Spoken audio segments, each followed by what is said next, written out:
Okay, good morning. Morning. We'll call this meeting to order at 9:01 a.m. on October 11th. I'm excited for this meeting. The public, the agents or license holders really showed up for this meeting. And we put a call out there for comments, and as you'll see today, it's very nice to see how much people actually looked at our changes, and not only on compensation, but on all the contract changes. And so that's very exciting to see. We're going to take today's meeting a little differently than we normally do because of the number of comments. I think they go through by subject matter to really address it. But as we always do, we'll start off with the introductions. Lee. Lee York, broker, Fort Worth. Brian Watts, attorney, Dallas. Leitra, Austin, attorney. S.J. Swanson, Houston, attorney. Ron Walker, Austin, here as a broker member. Christy Tatum Jansen, broker member here from Waxahachie. Melissa Haley, broker member here from Rowlett, Texas. What'd you say? What part? Rowlett, I moved. It was Plano. Okay, Formerly of Plano. I was a little confused there. Okay. Mary Minor, Williamson County broker. Tony Malley, attorney, Beaumont. Diane McCoy, broker, Houston. Amy Slusher, attorney, Lufkin. John George, attorney, Friendswood. And on Zoom today, we have Commissioner Lowe. Welcome and appreciate you being here. Before we jump in, I want to commend, Hargrave's joined, Bobby. Oh, wait, we have on our side, we need to let in Commissioner Hargraves. All right, perfect. Good morning, Commissioner Hargraves. Appreciate you being with us today, as always. We just finished up introductions and we're jumping right in. Before we get started, I really want to commend Vanessa Burgess and Jennifer Wheeler, and then also the team over at the Texas A&M Research Center, which you have Jennifer Gruby, Cheryl Pruitt, and staff behind us. But we had our first responsibility training the trainer or the instructor training this past Wednesday. And if you're on, if you don't mind muting. Oh, Darlene joined us. Good morning. Introducing yourself real quick. We just did introductions. Okay, I'm Darlene Fairchild. I work for University Title Company, and I've been on the committee for 2 years now, maybe something like that. Time has been flying, and so welcome this morning. I really wanted to commend the both on the Trek side and Texas A&M Research side, all the hard work they put into this broker responsibility training the trainer. It's the instructor class you have to take before teaching it. And this was my first time being involved in the drafting process, and I'm teaching it alongside Avis Wukash this year.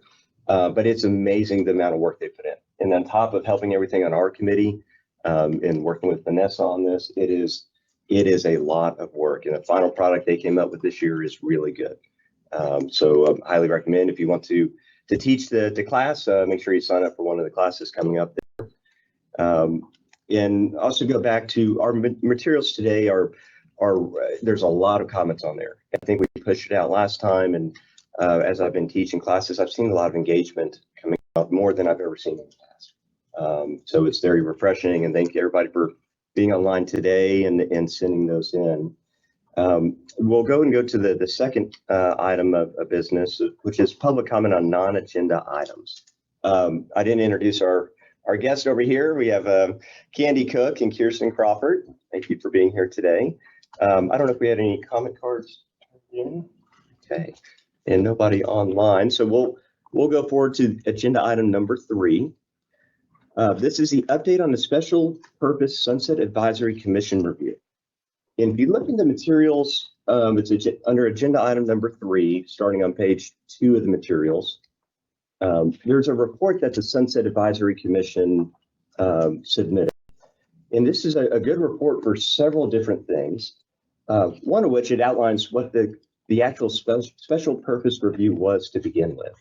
And if we look at that, so we understand what we are looking at here, is the Sunset Commission did a special purpose review of the Texas Real Estate Commission to evaluate the disclosures the law requires of a seller of real estate to make in the forms Trek develops to provide the required disclosures. Now, a lot of the changes that we have in the contracts are to the disclosure section to try to make it more understandable and to add some things that are required under the law. And that's what the Sunset Commission did. They came in and said, what is required under the law and how is TREC handling that? And in doing that, they looked at this committee in particular. And before one of the meetings, a few meetings ago, Ron Walker and I met with some of the Sunset staff and walked through what our process is. And then they sat in our meetings, and if reading Sunset things, they really gave us a good review and looking at the process that we have here. They said that TREC's process for creating new forums or updating existing ones includes multiple opportunities for stakeholders and public participation. They went on to say that by proactively seeking out independent expertise and practical knowledge from real estate professionals, we can meaningfully integrate diverse feedback into our forums. And so that's a real big compliment to this group and what we do here, and what you'll see today. And again, I go back to the sheer number of comments for those who are looking at this. This is all the comments that we receive, 10, sometimes 10 per page. So it really means a lot. We spend a lot of time on this, and I think the Sunset Commission saw that. So they concluded by saying they observed that BLC engages in meaningful discussion and lengthy deliberations, which we're going to try to keep succinct today because we have a lot to cover, but on all the required seller disclosures, and that the Commission provides adequate oversight of this process, and the Commission chair and other commissioners regularly attend the BLC meetings. And I really appreciate Commissioner Hargraves and Commissioner Lowe and Commissioner chairs typically here as well. They put in extra time on this committee, and this is long meetings, as we know. So it was a good review of from the Sunset Advisory Commission. I believe it's continuing with some more meetings. But Vanessa, anything I need to add about that? No, I think you really covered it. This is an exciting review to get out of the way. For anyone who's in state government, it's very exciting. But we did have our first appearance before the commission. It was pretty short, a couple of follow-up questions. And then we'll be back in November for essentially the finalization, the approval of any recommendations that might come out, which I'm not sure what those would be, but that's where we are in the process. So I thought it was real neat to see how much they saw of what we see, I thought, for a lot of layers, about the work that this committee does, right? And I think that's got to feel pretty good to know, oh, hey, they essentially did an audit related to these disclosures, but ultimately their review is, it's a really transparent process. And I thought that was neat.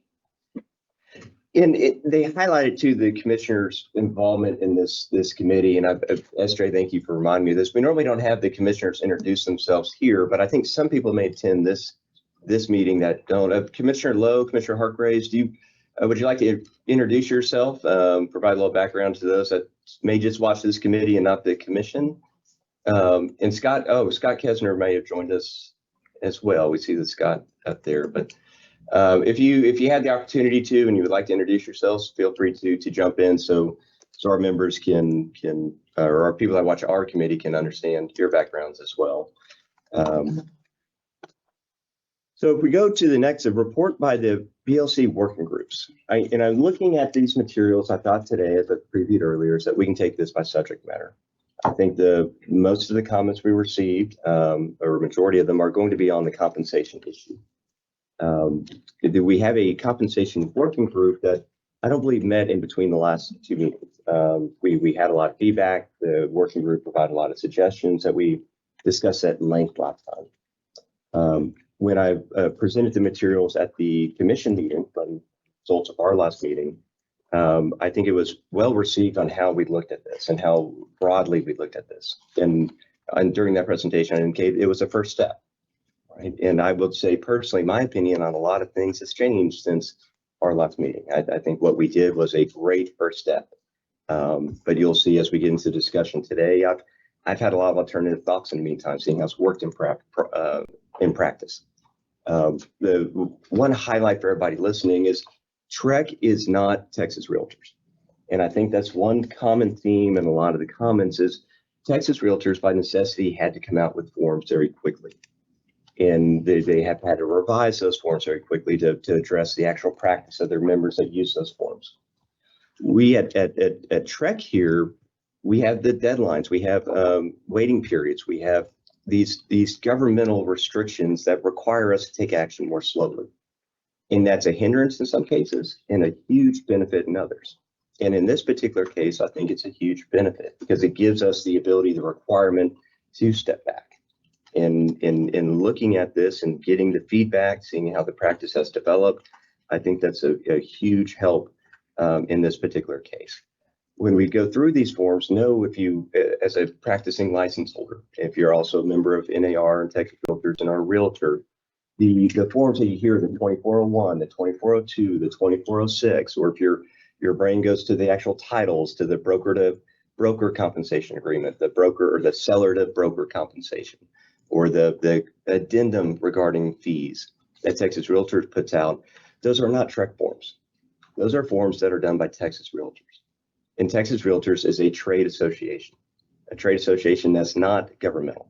And it's not the only one out there. The rules provide that trade associations like Texas Realtors can develop their own forms.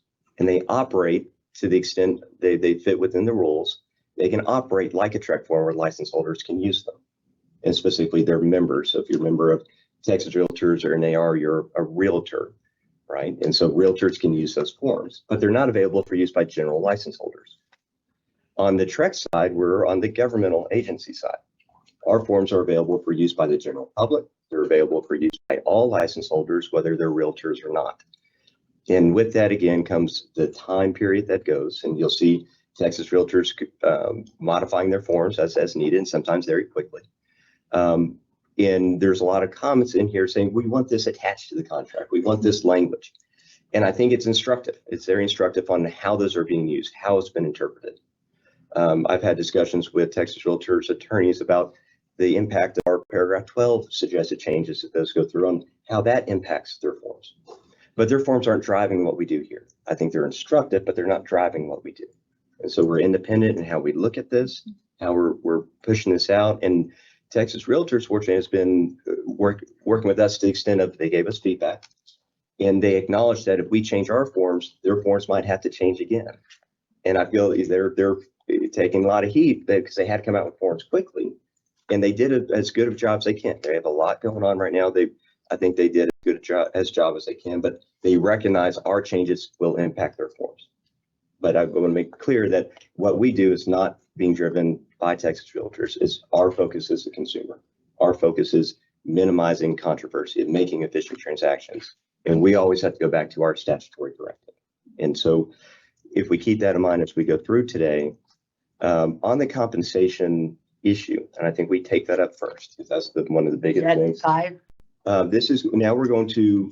So I don't believe any of the working groups in a lot of this compensation issue met in between the last meeting and this meeting. Right. There's been a lot going on, a lot of thought being put into the compensation issue. And some of the working groups, like the backup contract one, we've met with a great forum, great job on that forum to go out there, and that we have feedback to discuss today. So I think we take that up more in the topical area, and we were waiting to get that feedback from what we put out there. And so starting with compensation, I was going to ask if what I did with the materials, the comments on agenda item 5, which if we go to the next one, is discussion and possible action regarding comments received on contract forms proposed at the August 19th, 2024 commission meeting. Those comments start on page 15 of our material. The comments, though, jump around by different topics. So this is not all compensation and not all the other issues we have to go through. What I did is I went through and made both a summary of, for the compensation issue in particular, how many people wanted different things, right? How many little tally marks, and it's not perfect, but how many like the paragraph 12 change? How many want to lump it in with other concessions within that? How many want the farm and ranch language in general? Pretty much exactly what we discussed last time in the different options, just to get a litmus test of what they were requesting in general. And then we have all the comments, and we normally like to walk through all the comments, but today it's not practical. We want to, this going through, but I will say, as you went through these materials, if you highlighted any of them, if there's any comments in particular, pull them out. Let's not discuss them. And for everybody listening in, know that we went through every single comment and wrote it down. I have summaries of my comments, my notes on them. So just because we don't go through them today doesn't mean we didn't read that. I was going to ask Ron if you thought it'd be best for the working group kind of to take up the general comments, and I can tee them up, and then if you want to run the discussion on leading where we go down those. And I'm going to start with some general data and then maybe bring it up by topic. And I try to narrow in all these comments were on this topic and all these were on that. Right. And one unique thing was we actually had a lot that wrote in, I like the changes, whether it's on compensation or others. We normally get one or two of those maybe every other meeting, right? So we actually had a lot of people write in, and for paragraph 12 in particular, there's about 15 comments that said, I like the change, which is, it doesn't sound like a lot, but compared to what we normally get on any contract change, that's a lot. So we appreciate you sending those comments in because it helps us refocus on what the bigger picture is.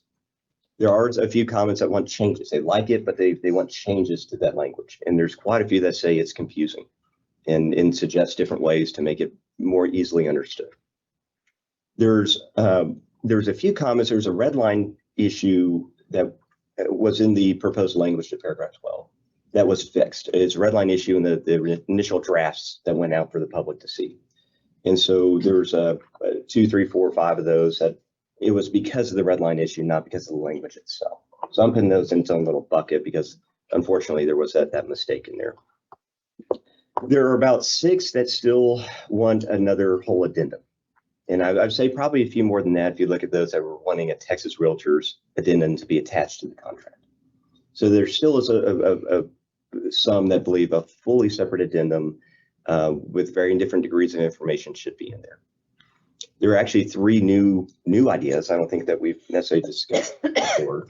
Can you clarify, just as a point of information for anybody listening, and that it is not appropriate for a practitioner to take, let's say, a TREC contract and use TAR forms as an attachment? If they were using the TAR basic contract, then rock and roll with the attachment. Correct. I know, but it's not, because No, we can use, or they can use TAR forms. I know the seller's disclosure form, the TAR form, in my opinion, is a better form. If you, at least for a buyer, or, clarify if that's okay or not okay for people to do. Sure. So Mix and match. with the forms, if you're a realtor, right? So to use Texas Realtor forms, you have to be a member. Right. And then once you're a member, they operate just like TREC forms to the extent the ones that they publish, I believe is the right word for that, not promulgate, but publish. Those can be used just like TREC forms. So if there's an addendum like the 2406, I do think that would be proper to use as an addendum to the contract. Where I think people are getting themselves in trouble that I've seen, they're taking provisions out of the Texas Realtor forms and then putting them into the TREC contract, right? So it's not using this whole form as, when you have a separate form by a trade association or by a lawyer or somebody else that falls within that bucket under 537.11 of the admin code. Right? For those that are wondering where these rules come from and that why we have to use the forms is 537.11 of the admin code that applies here. But some agents are taking out, or licensed holders are taking out language and then inserting it. That's the practice of law, right? You're taking a form, you're selectively pulling out language, and you're adding it to an existing contract. And the special provision specifically clarifies that if it's in a form, don't put it in the special provisions. Yeah. Well, Yeah. use the form. In buyers and sellers themselves are allowed to change up the contracts. Right. And when we come to, if you look at lawyers have the protection of the JD after their name or their bar card to add stuff to them. And they have their own obligations, responsibilities to their clients for that. Real estate agents is hard because it's sometimes a gray line on what's a legal issue that you can't add versus business detail. And I love for especially the newer license holders, go back all the legal update materials are available online. There's an exercise, I think 2 legal updates ago, that's 20 different things. Is this a business detail or a legal issue? And almost every single one's a legal issue. It's hard to think of many good business details that agents should be writing in. And so, to SJ's point here is be very careful on what you're doing. And if you're using these other forms as an addendum to the contracts, make sure you're using it as it's allowed. as it's the entire contract. Don't pull out language selectively to use. Don't, change stuff, strike stuff out in those other addendums, just like you can to the Trek contracts. And be very cautious and trained in its use. And ultimately, at the end of the day, ask your broker, going back in this broker responsibility training, and make sure that you're operating within the scope of your duties. But it does impact our contractual changes and how we look at things. And that's a good point to make clear up front. And I think some of these comments blur those, show that blurred line, because we get asked, practically speaking, right? If our buyers and sellers ask us questions and they look at us as the experts, as agents. And I have my license as well. I'm an inactive agent as well, so I can say us. But they look at us to know the answers, and we have to know where that line falls and be firm with it. And so just don't fall in that loop or trap of answering a legal question, or I'll distract that language. It's not a big deal.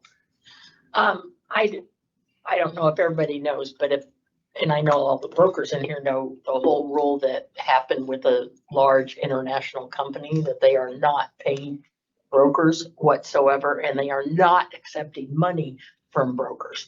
So I think that's something we have to be aware of, because it's got to either be through an addendum or something, because they are not. And that's, And this is where it gets into the real world. Go ahead. I know exactly what you're talking about. It's not an addendum.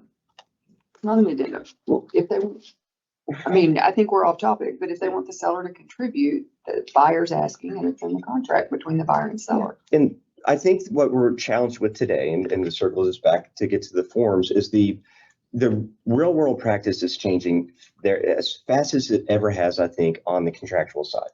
And we're having a lot of new independent contracts drafted by broker to broker that are being presented to agents or presented to buyers and sellers, that some are well thought out and great, some are not. Different brokers have different policies. Every broker can operate differently, right? We have the confines of the Trek rules, we have the TRILA, they have to be within this. But within that realm, they can set their own business practices. And they are, with all this new contractual language, all these different forms. And it is creating some confusion out there. What do these forms mean? If you get a one-off form drafted by this broker, what does it mean to the other side? Do they then have to go get their own attorneys to look at? Or are they, practically speaking, attorneys are expensive, are not normally involved to that great of an extent in residential real estate. And so at Trek, we have not, in the vein of Texas Realtors versus Trek, Trek does not have buyer representation agreements. Trek does not have listing agreements. Right? And so those forms have come from outside, whether it's Texas Realtors, attorney drafted. You're seeing a lot more that are one-offs that are not the trade association forms. And so we need to keep that in the back of our mind when we look at this on what do we do in the contracts. There's a lot of comments. The next column I have is that want the farm and ranch language, right? So we had maybe 20 independent comments. And then we had well over 100 that were copy and paste comments from likely a class that was being taught, and the asked the students, if you agree with this, send in this comment. And so there were over 100 of those, but that's indicative of our last meeting, right? Our last meeting, we had everything on the spectrum from nothing to the full separate addendum. And that's reflected in the comments we got back. But we do have a lot that like our paragraph 12 with some tweaks. We have a whole lot that still want the farm and ranch. And then we have these scattered other ones of new different items or nothing at all, or changing orders up, more logistical than anything else. So I think, Ron, if you're okay with it, if we can jump into maybe the paragraph 12 language to start with, and in the concerns that were raised on different levels. And I had some summaries here, so I can help. You can do that. Yeah, I think the first question is really, there were a few comments about just eliminating the concession altogether, that this is inappropriate to do. So I think maybe if we're going to reaffirm that the concession is good, that's one thing we should do, and then proceed from there. To me, that's the first step, right? I think so. And one last tee up, real quick too, is the one thing that's the magic, I think, on this committee is we bring lawyers and brokers together, right? And I grew up, as a baby attorney, my wife took me, glad she's a broker, that said, stop being such a lawyer, right? And get the deal done. Let's make it efficient. And that's our statutory directive, to make efficient transactions. right? We want, to avoid controversy. and then we go to the lawyer side, right? And the lawyers are to avoid controversy. And if you can take it Since we from, live in controversy, we could. and we want to preserve people's rights in Texas. We're very, freedom of contract, preserving rights. And so we balance that. And that's the magic that we have here. And keeping that up, it's what creates anything from a napkin agreement to a 100-page contract. And I think we have really good contracts, but keep that in mind that the focus today, and it's a good push and pull between the brokers of boots on the ground, the actual practice, and the lawyers and legal rights and legal remedies and keeping those available.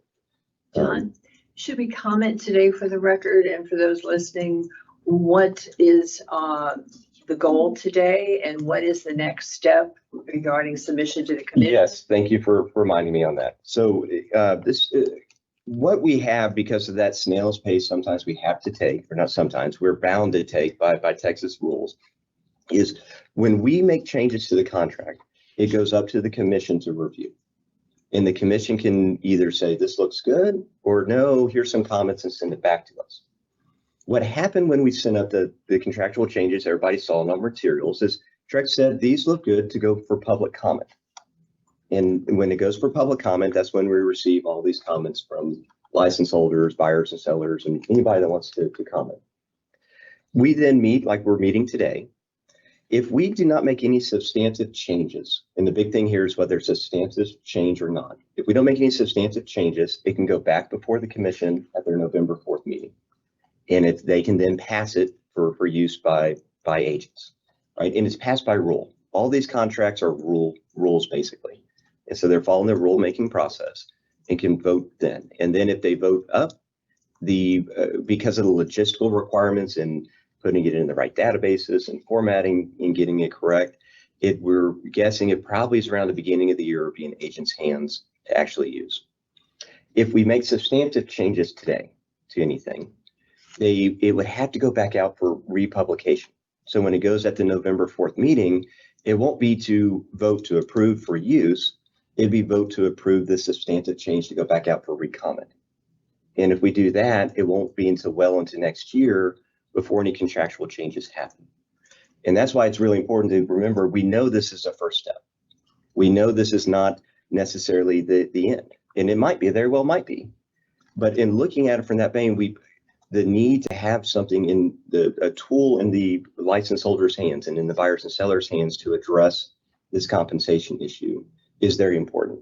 And it's not lost on us that things can always get better, but you'll hear a theme today, is this substantive or not? When we look at clarifying language, how far can we go down to clarify without crossing the line of making a substantive change so we can get a tool that I think all of us generally is needed in the hands, no matter what form that takes. And there may be some that still think nothing at all, but in general, I think we want to take some action to get this tool out there. Thank you for bringing back around there to that issue. So that's underlying a lot of what we're discussing today. Now, absolutely, if it's not right, if we decide today that this isn't a good thing, it doesn't benefit consumers, then we won't take the action. Right? There's no question about that. But looking at that benefit and as we go through this, that's top of mind. Good. Could I get one more clarification?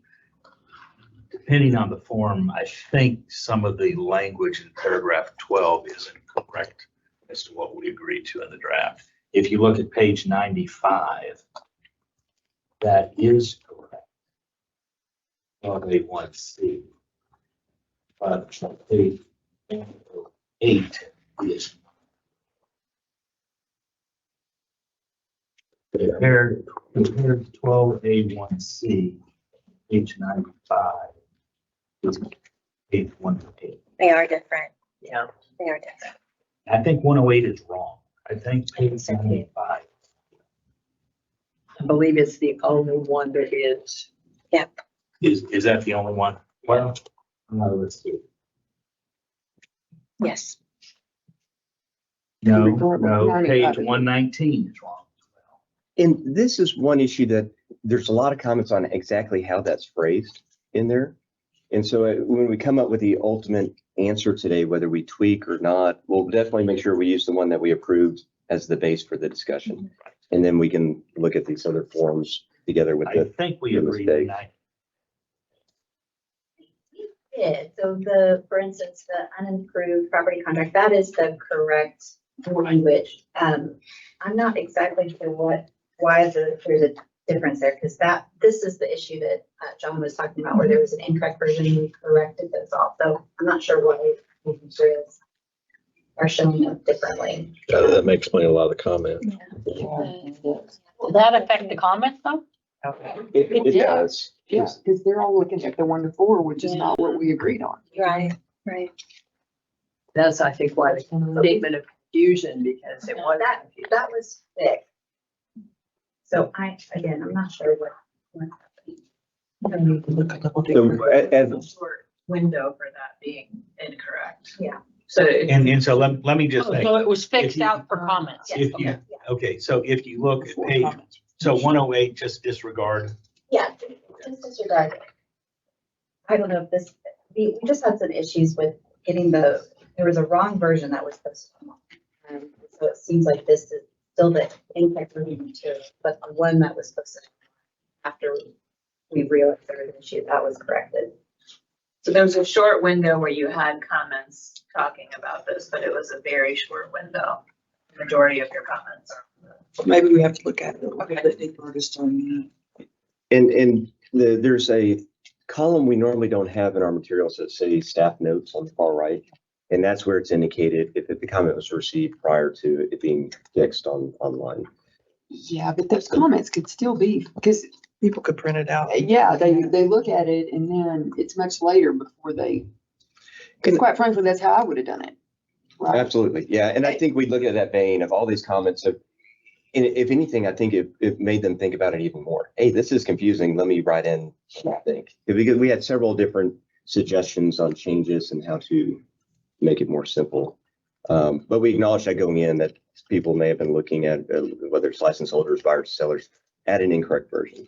So I guess in your materials, if you keep in front of you the page 95 version as the base. Yeah, so I think the first thing is looking at page 95's version, the first question to ask is, I think, do we keep that concession in there overall? And I think once we do that, then we move forward with the rest of the comments. And then, of course, another big grouping of the comments will be whether or not to essentially place into the contract form what I sort of dubbed as taking the Realtor commercial form version and placing that in there, whether that's a good thing to do or to keep that as a separate addendum. Those are the two big questions I saw that the committee could address up front and say, we're going to go this route and then move forward with the rest of the comments. I thought that might be a good way of eliminating a lot of the comments quickly in terms of, I should say eliminating the comments, eliminating the consideration because we've already chosen to go down a certain path. Okay. It's a good start. Maybe if we do a quick run around the room on that, 'cause that tees up and it focuses us a lot. Can I clarify one more thing? And then, So there is online at this moment, if somebody was looking at the TREC website, there is the published 20-17. And then there is a draft 20-17, but that is not the draft that we're talking about. That's another draft. so are you looking at the rules, the laws and rules page or No, the, just in the contracts. In the contracts itself, there's two out there. And I In our pulled, agenda. no, just on the TREC website. If you look at, if you pull up the contracts, 1 to 4 family contract resale, you can hit, download the form. But also over in the description, there is a link to a red line dated 11/2022. Right. Right. So the red line should be the version that's out for. But it doesn't have any redlining in 12. Oh, this might be. Yeah, this is an old one. This is the Prior, old one yes. that we have been Keep a red line up kind of a until- running. Yes, yeah. So that was all of our running changes until and not including the big compensation What's currently out. situation. But, because we don't want to change these forms every meeting. So we have addressed other issues throughout time, but we haven't presented them because we knew we had other things. So I would just say to the world who's looking at this, don't That's not what we're looking at. Yeah. Right, your comments are tied to the comment page, the rules comment Right. page. And that we keep those red lines up because we have found that folks really use them. Yeah. And we It could be change them confusing. once we've adopted. Yeah. And we'll put those in. I just don't want anybody confused by looking at that instead of they need to go to the agenda and the package. Yeah, or to the online comment tool, that links to the appropriate one. And so everybody that's listening, the way I get to it every time is Trek rules and balls. And then it takes you one of I think the very top link, when you go in there, it has all the proposed rule changes, not only to the contract, it has the contracts there. And then it has a link to the red line versions that we're looking at today. And those are the ones that officially were published too. But I like to look at what is out there versus what we're looking at. I think most people. With two screens. Hold on one sec. Regarding the suggested vote and substantial changes, if the vote was to add commercial contract or add the farm and ranch wording, would that be considered a substantial change? Yes, that I think it would no doubt be a substantial change for today. And so I think the thought, and maybe it's not a vote, but we give thoughts real quick on where we look at it from the vein that we set up in terms of wanting something out there and knowing that if we make a substantial change, it's going to go past. And so with those comments, tailor them to, I might want to see something more. And if that's your thought of, if you want an addendum, if you want farm and ranch language, but for purposes of having a tool, I would like to move forward with 12. And if we can look at that, or if I'm against 12, I'm against 12. And I don't care if it takes longer. I think in this quick go around, that's what I'm looking for, so we can tee up the discussion.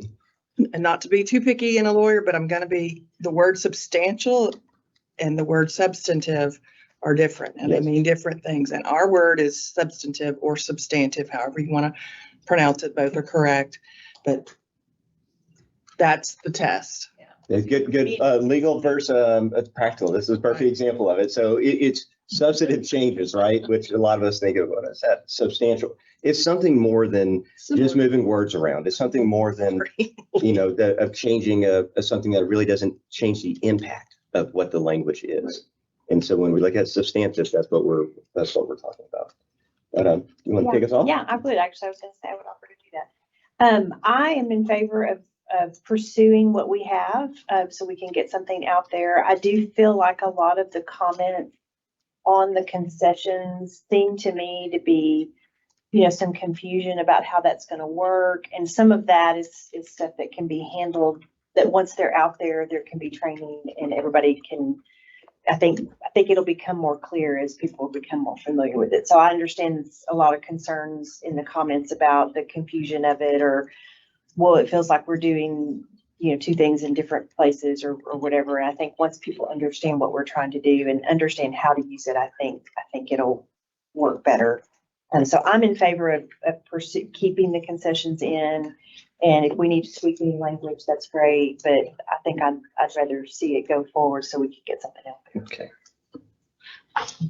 And are we dealing just with paragraph 12 at this point or overall? Yes, with a general thought of maybe Yes. I'd like to see more, but trying to keep it.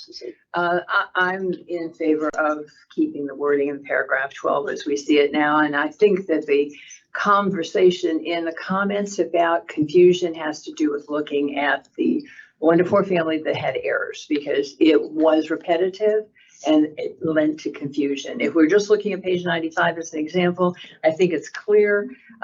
The word concession is something that the brokers are used to right now from what they're experiencing in some of the other documents. And I think we did a good job of keeping it simple. And I think it should stand as it is so we move forward. Thank you. Tony? I'm for keeping 12 the way it is as well. I agree with Amy, and I want to get something out there, and I think a little training and a little practice will help them kind of familiarize themselves with a little. Okay. Mary? Let's keep going. I agree with paragraph 12 because I think the confusion is on the agent's part, and that will be handled by training. What? I like paragraph 12 just like it is. I think some of the comments probably were because maybe the first time I looked at it, I was like, wait, what? That's not what we did. So I feel like there was some confusion because there was the incorrect document for at least some period of time. But I also think a lot of the confusion, what I read in the comments of the confusion was, wait a minute, we just got an addendum for this. Why are we doing this? And I think, to your point, there will be some potential changes for the trade association based on what we do. And I think once that happens, it's all going to shake out and it's going to make a whole lot more sense. And it's going to work for everybody, not just for. Agree. I like the wording the way it is, the correct wording, the way we had it. I think it is very concise, easy to understand. I think we need the forms out now with the other things that need to be out as well. And I do believe that the confusion that they're experiencing over the addendum, which is not ours, this will solve a lot of that, because where I'm seeing in our practice every day is this will get used way heavily more, and they won't necessarily even need the addendum. That's what we're seeing in practice. Yeah. Ron? I concur. Okay. SJ? Ditto to what Amy said. Same. I don't want to hold up contracts for it. And I think it also gives agents more runway time for practical application.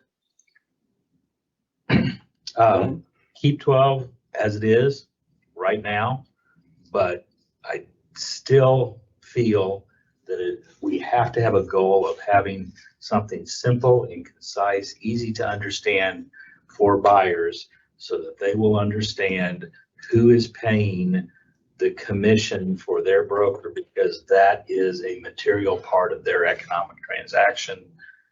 And there's going to be confusion out there. We should have something that does not require membership in Texas Realtors in order to have a clear form. Lee? I agree with keeping paragraph 12 as we have it on 95. I'm very concerned that our public comment is majority not based on this. So I don't know, and not through any fault of staff, not because of the error, but because I think most people are looking in the wrong place, just like SJ pointed out to us. And so my concern is that we don't truly have public comment on this, as we all agree. I mean, I think it's great. I think it's perfect. I'm not sure we have enough public comment on it. And I don't want to pass something just because we feel like we're in a rush, because quite frankly, I don't feel that pressure of the rush. That being said, I do like 12 the way we have it on 95. And I think how, from the perspective of who viewed these, I've had a little opposite approach, that I think the issue was corrected pretty quickly, and how most people get to look at it. I've never actually noticed on the contract page that's where that red line is from the old version. When this is sent out, they take into a link that has the other contract, the actual red line that's attached to it. So I'm not sure that the public comment wasn't actually looking at the correct forms because of how it's structured. But we can always get more, right? And that's the thing. I feel that we've had the benefit of time to think about this, and we're not rushing into it. I will say I was a very strong proponent of doing more, right? In the last meetings, sometimes I think I may have been the only one that voted a particular way to do more. This benefit of time has changed, in teaching a lot of classes and talking with a lot of agents. My mind has shifted back to being more simplistic. I like 12 a lot. I think 12 is a great change, but I'm not sure how much further past that, in my mind, that we actually need to go anymore. And so in the bigger picture, I don't know, it's evolving. There's a lot going on, but I know my mind is looking at the boots on the ground data versus the legal side and all the other concerns. And I'm questioning what my thoughts were before. But today I think it's good to move with paragraph 12 and get that finalizing out for use. I do want to add a comment to what Lee said. While I agree with the comments that's, a lot of people do print it out and look at it and whatnot. I do think that we can look at the comments, and I do think we're going to have to look at them versus skim over them. But I think we can see from the comment the actual concern, whether it came from confusion about the language or whether it is an issue that somebody is having. So I'm I believe we have enough comment. Because we have also had, I think, 3 meetings worth of comments, correct? We have, this is our third Yeah, meeting.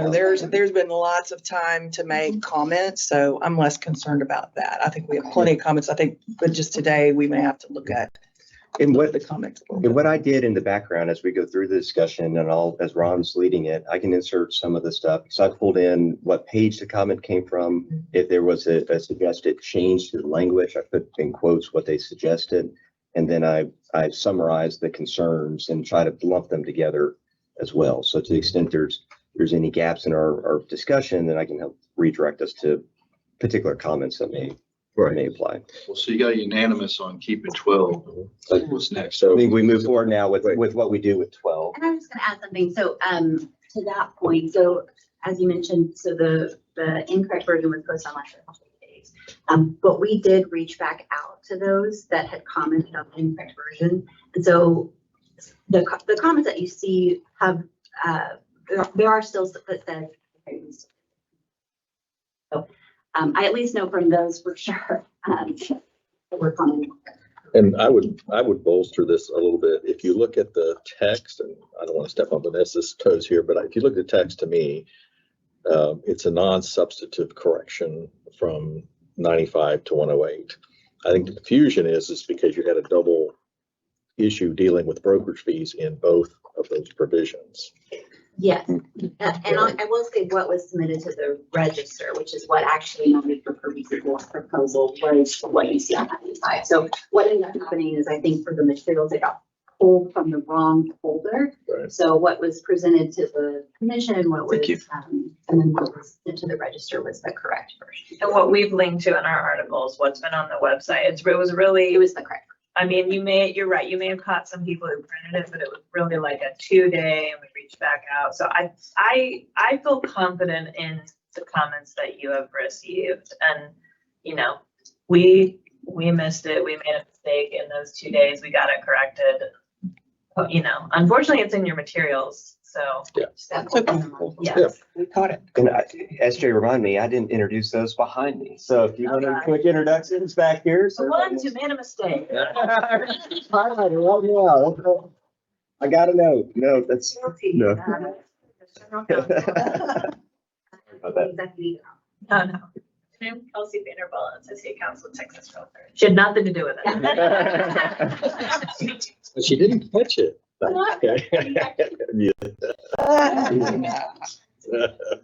See? There you go. Yeah, and I will give credit. Kelsey reached out the other day to discuss the interplay between the two contracts and whether the nature of the 2406 and what we do, how it impacts that. And so I anticipate Texas Realtors is proactively looking at this on how they address it, assuming that we go forward with our contractual language. So we appreciate them getting out ahead on their side doing that. So the second overall point that I think you probably could take a voice vote on this, but is that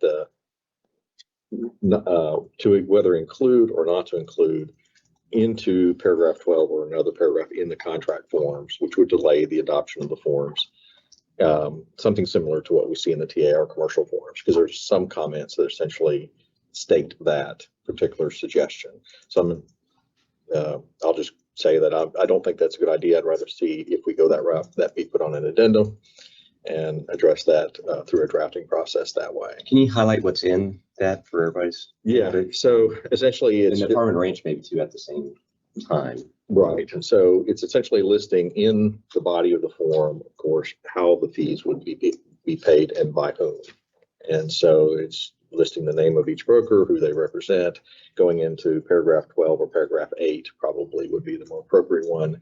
And then saying who's paying which fees, right? And whether or not the buyer or the seller is offering a concession there.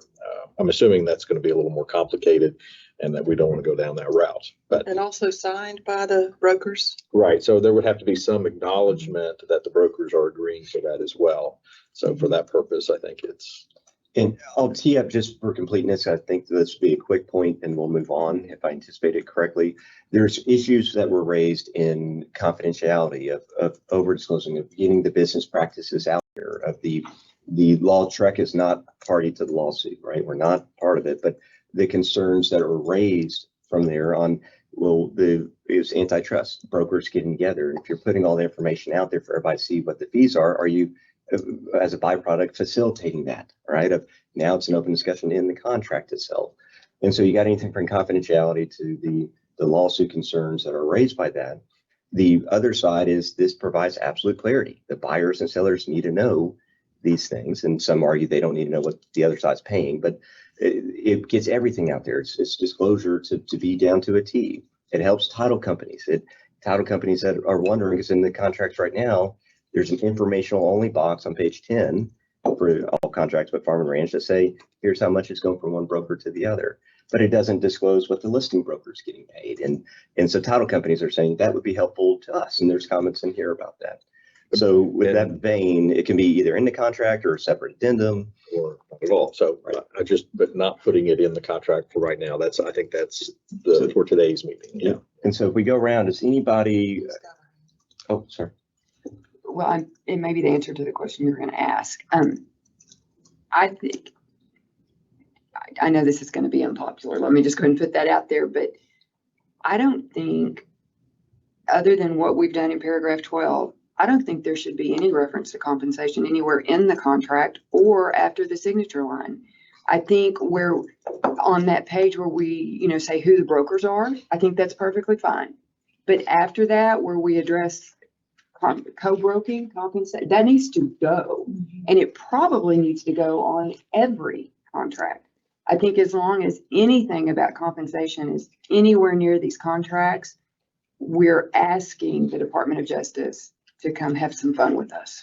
I think that's exactly where this is going. And let's maybe do this initial vote, and we'll go around the next layer, because there are comments, and I have a separate subject on removing page 10 disclosures. And so maybe let's take the initial vote of not doing for today's purposes only. This discussion will continue like always, but for today's purposes of not adding anything else to the contract in terms of the farm and ranch commercial side language or an addendum, and focus on paragraph 12.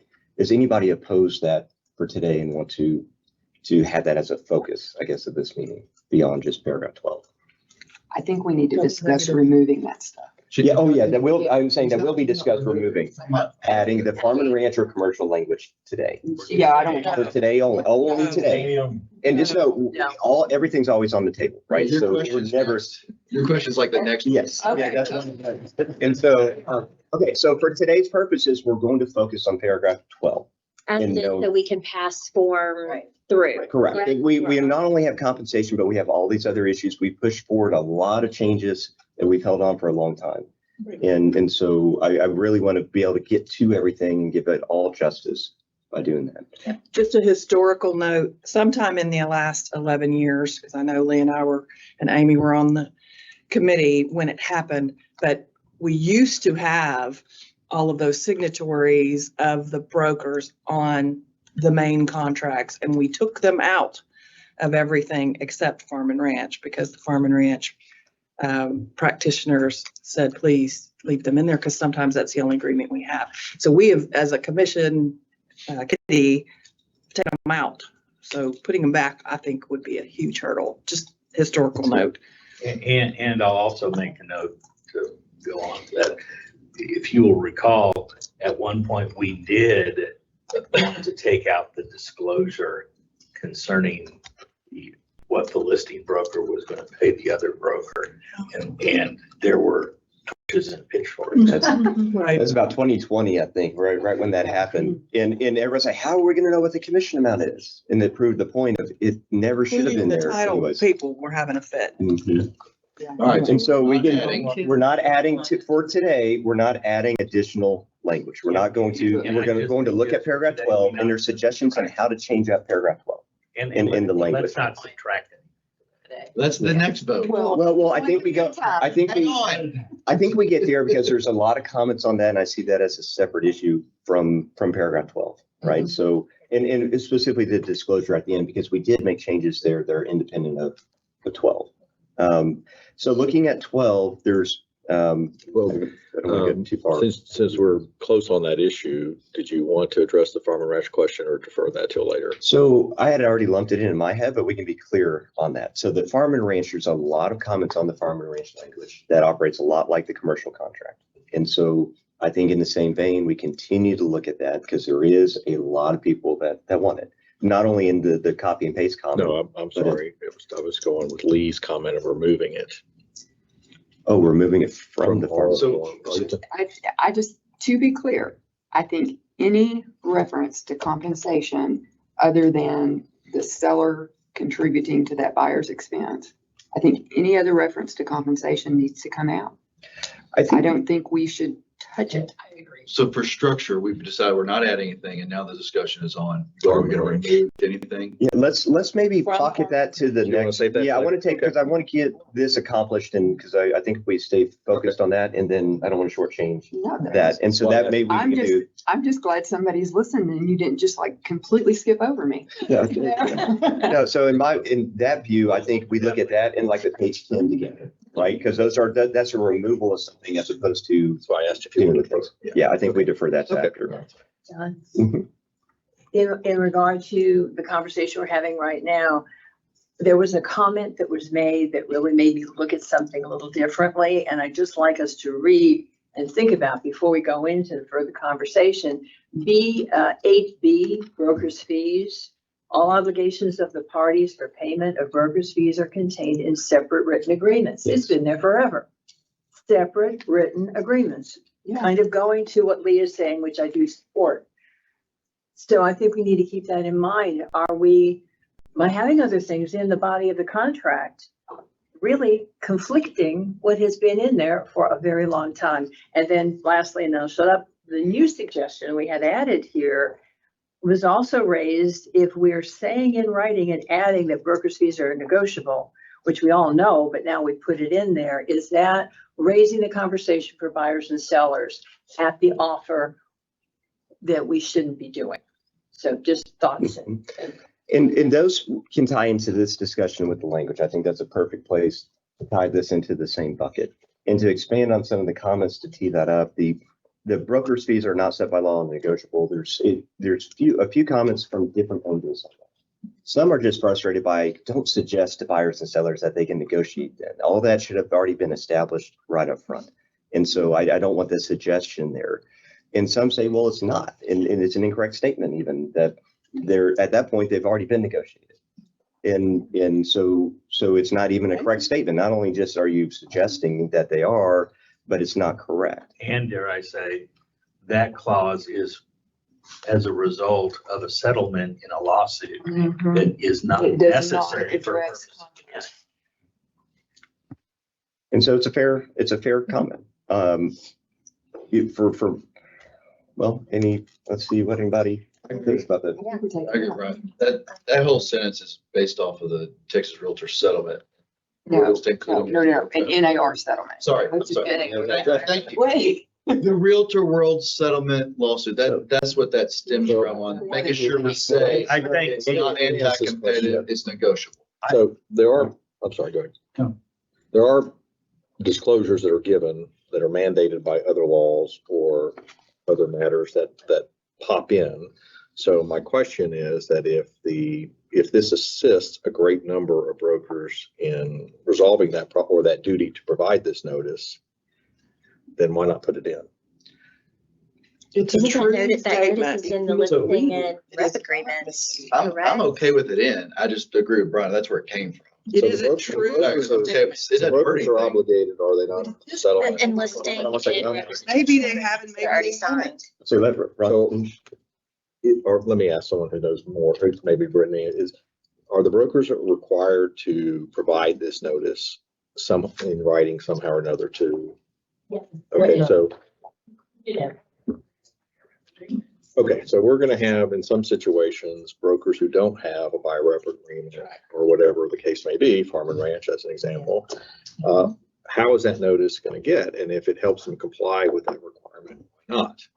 Mhm. I think it should be in the IABS.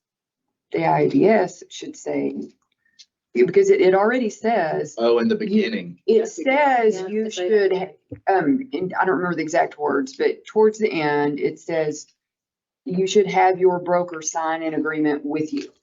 And somewhere near that, it should say broker's fees are negotiable. So I'll speak to that. So Fine, the but it November doesn't mean meeting, that. there is a proposed change for the IBS, going forward for the commission related to that, with including some of that language. Okay. Okay. There you go. We don't need it here. So if we take We this do out, need is it that here. substantive We do change? need So it I here. think generally our position is if we take something out that wasn't there originally, it's not a substantive change, because you're essentially going back to it.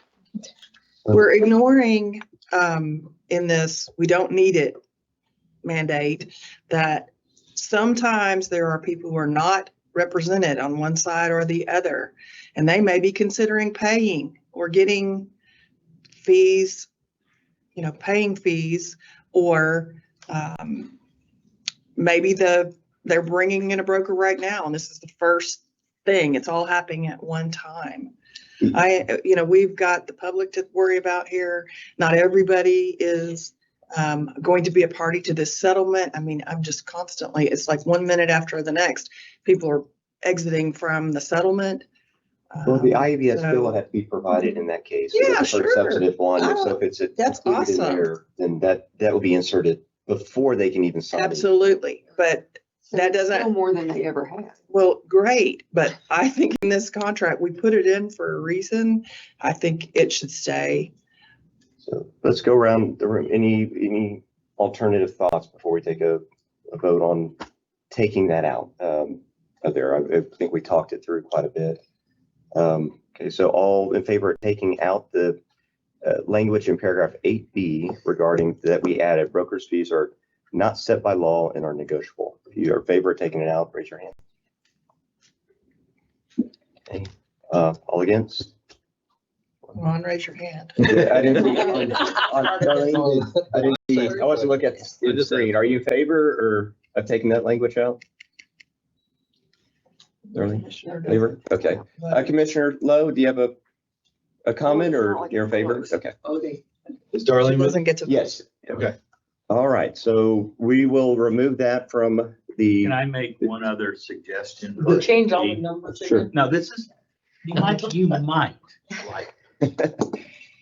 8B now says all obligations of the parties for payment of broker's fees are contained in separate written agreements. That is not true. Yep. Putting something in 12B. So I think we may need to say, And there's comments on that too. So that goes into the comments. except as may be It is still provided true. in this contract. That's still true. Well, and think about it.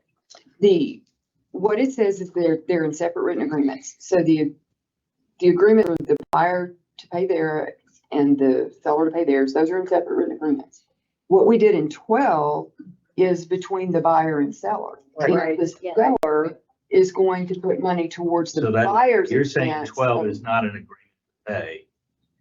It's exactly what.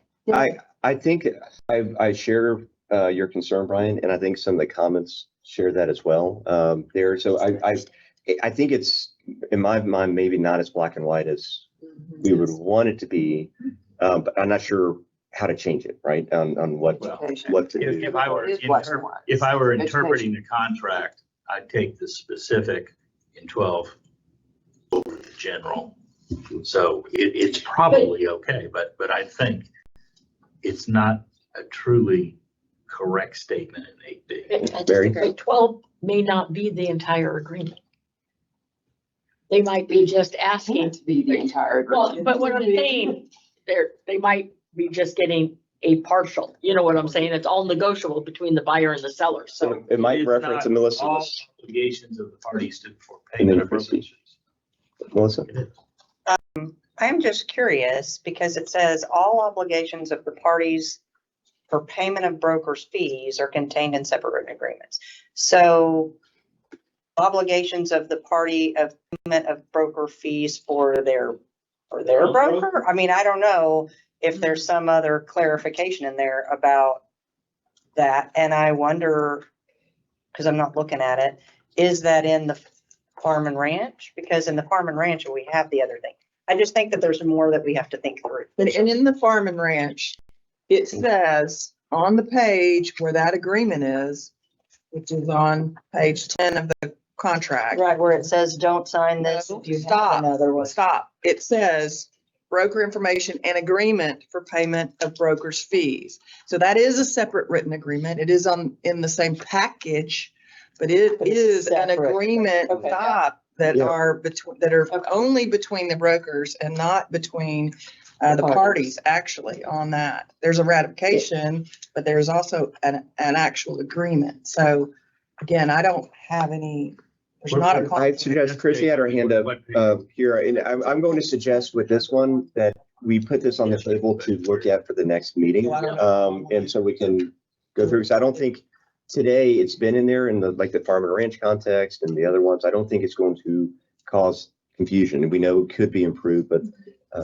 So I think it is clear because even though it references in 8B, the separate written agreements, 12A, 1A clearly states in the language we created, brokerage fees that seller has agreed to pay, which is referencing the separate written agreement.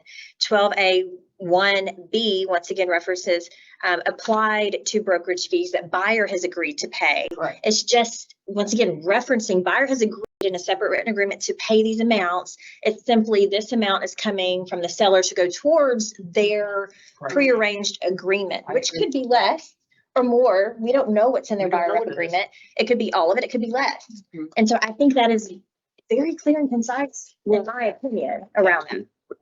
Just one an- comment, then we'll a go forward. historical comment about how, the reason that AB is in there is essentially for brokers that they can't rely on the contract to sue for you have to have a written agreement to sue for commission. That's the law.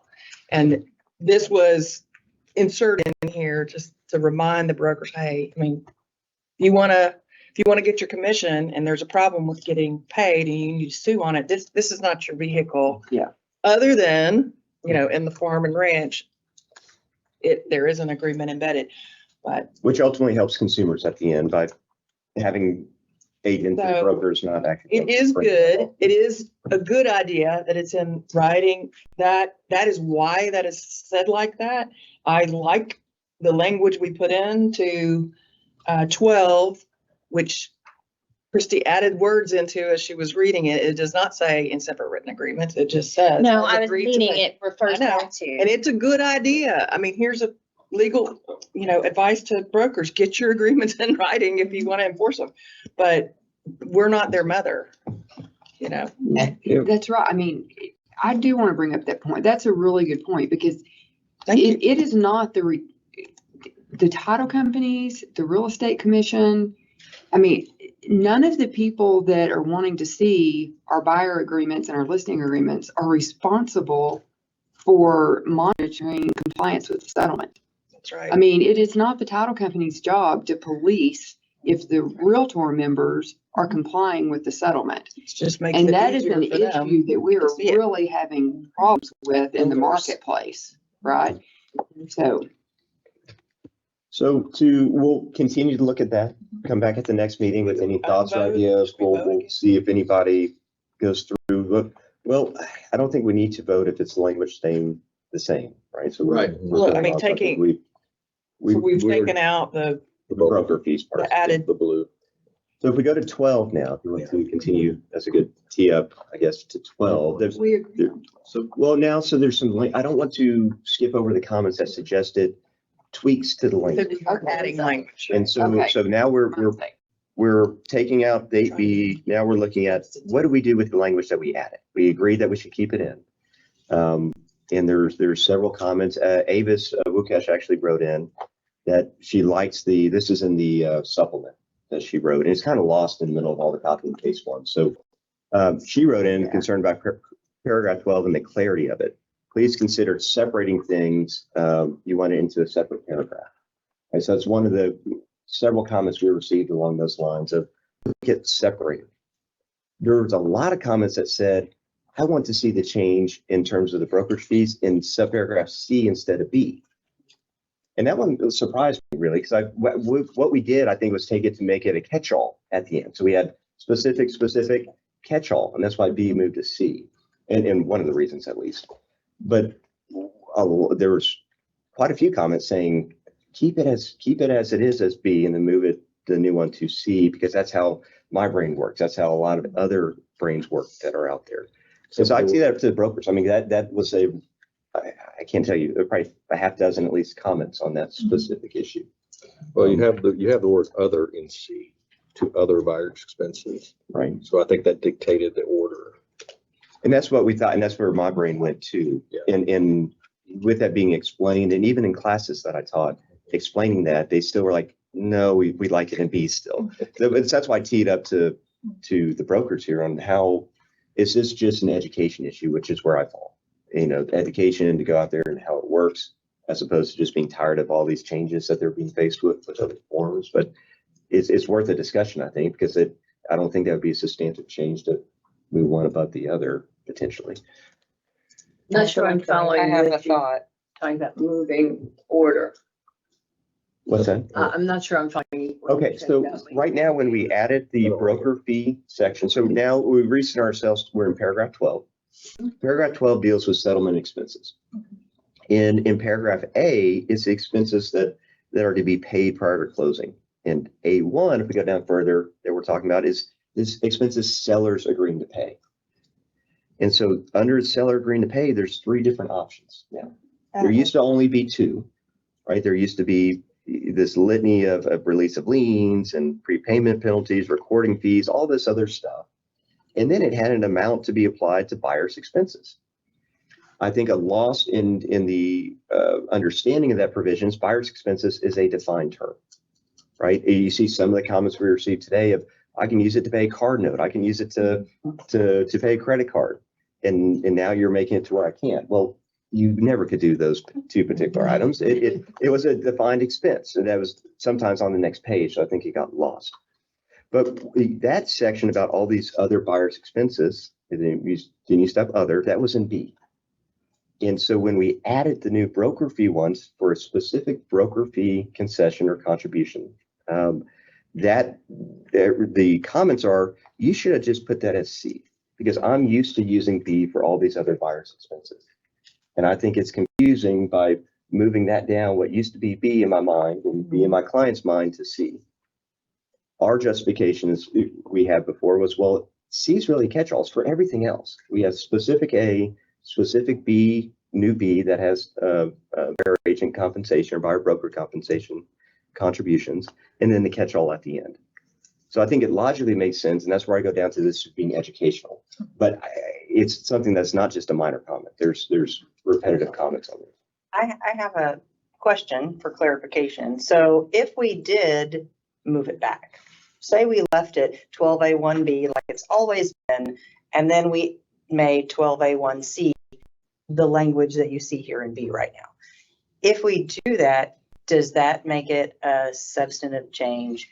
Because I'm thinking it doesn't, because I think if we went back to 12A1B, just like it was, where it said seller would pay, we would take out also, but seller would pay blank to be applied in the following order: buyer's expenses, buyers prohibited from paying from FHA, VA, Texas Federal Land Board, or other governmental loan programs. Like, I think we would put all of that back. So does that then make it not a substantive change? I just want to make sure that I'm clear before I think that through. I do think that the general answer to your question, if you're just going to flip them, the answer is probably no. Problem is, I think you have to change some of the language for grammatical purposes, Right. Which raises another question. The way that this really is intended to operate is an and to all 3 of these. So I think we have a grammatical question. Should under A, B, and C, those not be capitalized at the beginning and then separated by semicolons and an and between 2 and 3? That's what I think should happen.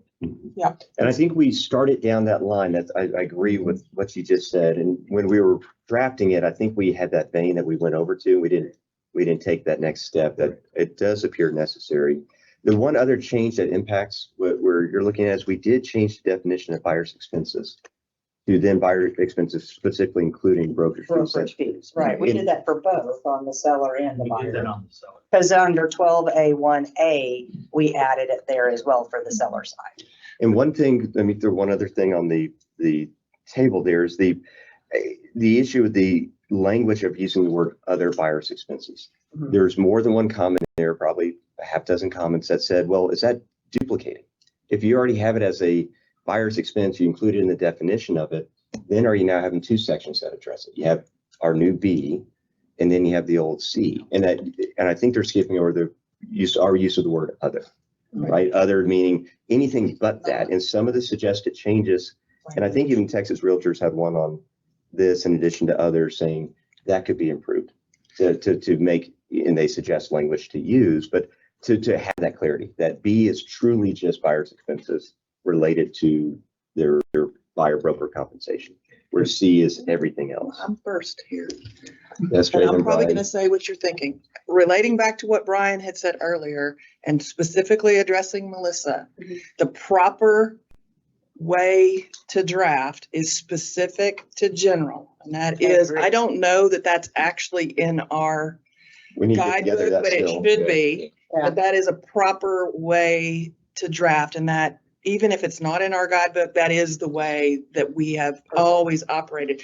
So flipping back because somebody doesn't like it, it makes no sense. That's completely contra to legal drafting. And, you know, I mean, this is not a statute, but it actually almost is because y'all are required to follow it, and the government code requires drafting that way. So there's reasons why we do that. So specific to general, and obviously other, if it's not specific and it's in the general, it's not including those things that were already stated. I completely That's what agree with you're that. saying. And then Brian. back to Oh, you. okay. No, it's something different. I don't believe it. I just realized this, and we've done something by our changes that I don't think was intended, but it could have some serious contractual effects. And that is we added that brokerage fees that a buyer has agreed to pay is a buyer expense. And then we wanted to be consistent. So we added seller expenses include brokerage fees that seller has. But then you have to understand the context in which it has been put. We have a contractual obligation. Seller, between the seller and the buyer, seller shall pay the following expenses. Buyer shall pay the following expenses. You have by doing this, we have created an obligation by the seller promising the buyer that the seller will pay their broker. Likewise, we've created an obligation of the buyer to the seller that the buyer will pay his broker. And if one of the parties is in a dispute with their broker and says, the seller says, I'm not going to pay that listing broker, close the deal.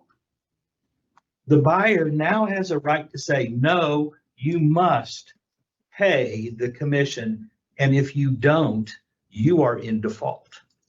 And I don't think we need that. I think we can have our language in 12A1B that the seller will pay brokerage fees that of X dollars that the buyer has agreed to pay. And we can take out that a seller expense is a brokerage fee of seller's agreement.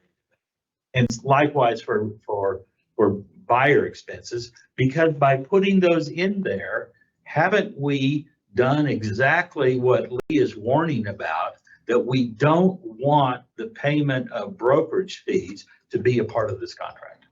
That's why I No, I love don't this. think she That's said. why I love this committee. That is, I see exactly what you're saying there. And it, to me, circles back to what And we we were don't talking need it. about in a separate level of the confusion over other, right? And other and blocking it out. Why include it in there if we have the specific, right? And the general doesn't need it if we already have it. So we can take out So in 1A brokerage fees that sellers agreed to pay. And we can take out brokerage fees that buyers pay. And we can leave 12A1B the way it is. And then in C, we take out the word other. But the contra position, you know, that's coming to me immediately is we are tasked with avoiding, you know, conflict, avoiding litigation over these agreements, I think it's perfectly fine to have that. It is the obligation of those parties, if they have agreements, to pay, and to have them go forward, following those and close. In your example, if, let's say, the seller has a problem with his listing agent, they can, they can ask the title company to hold those funds. They can have a lawsuit on the side. They can do whatever, but it should not affect the contract going forward and creating a problem for the other party.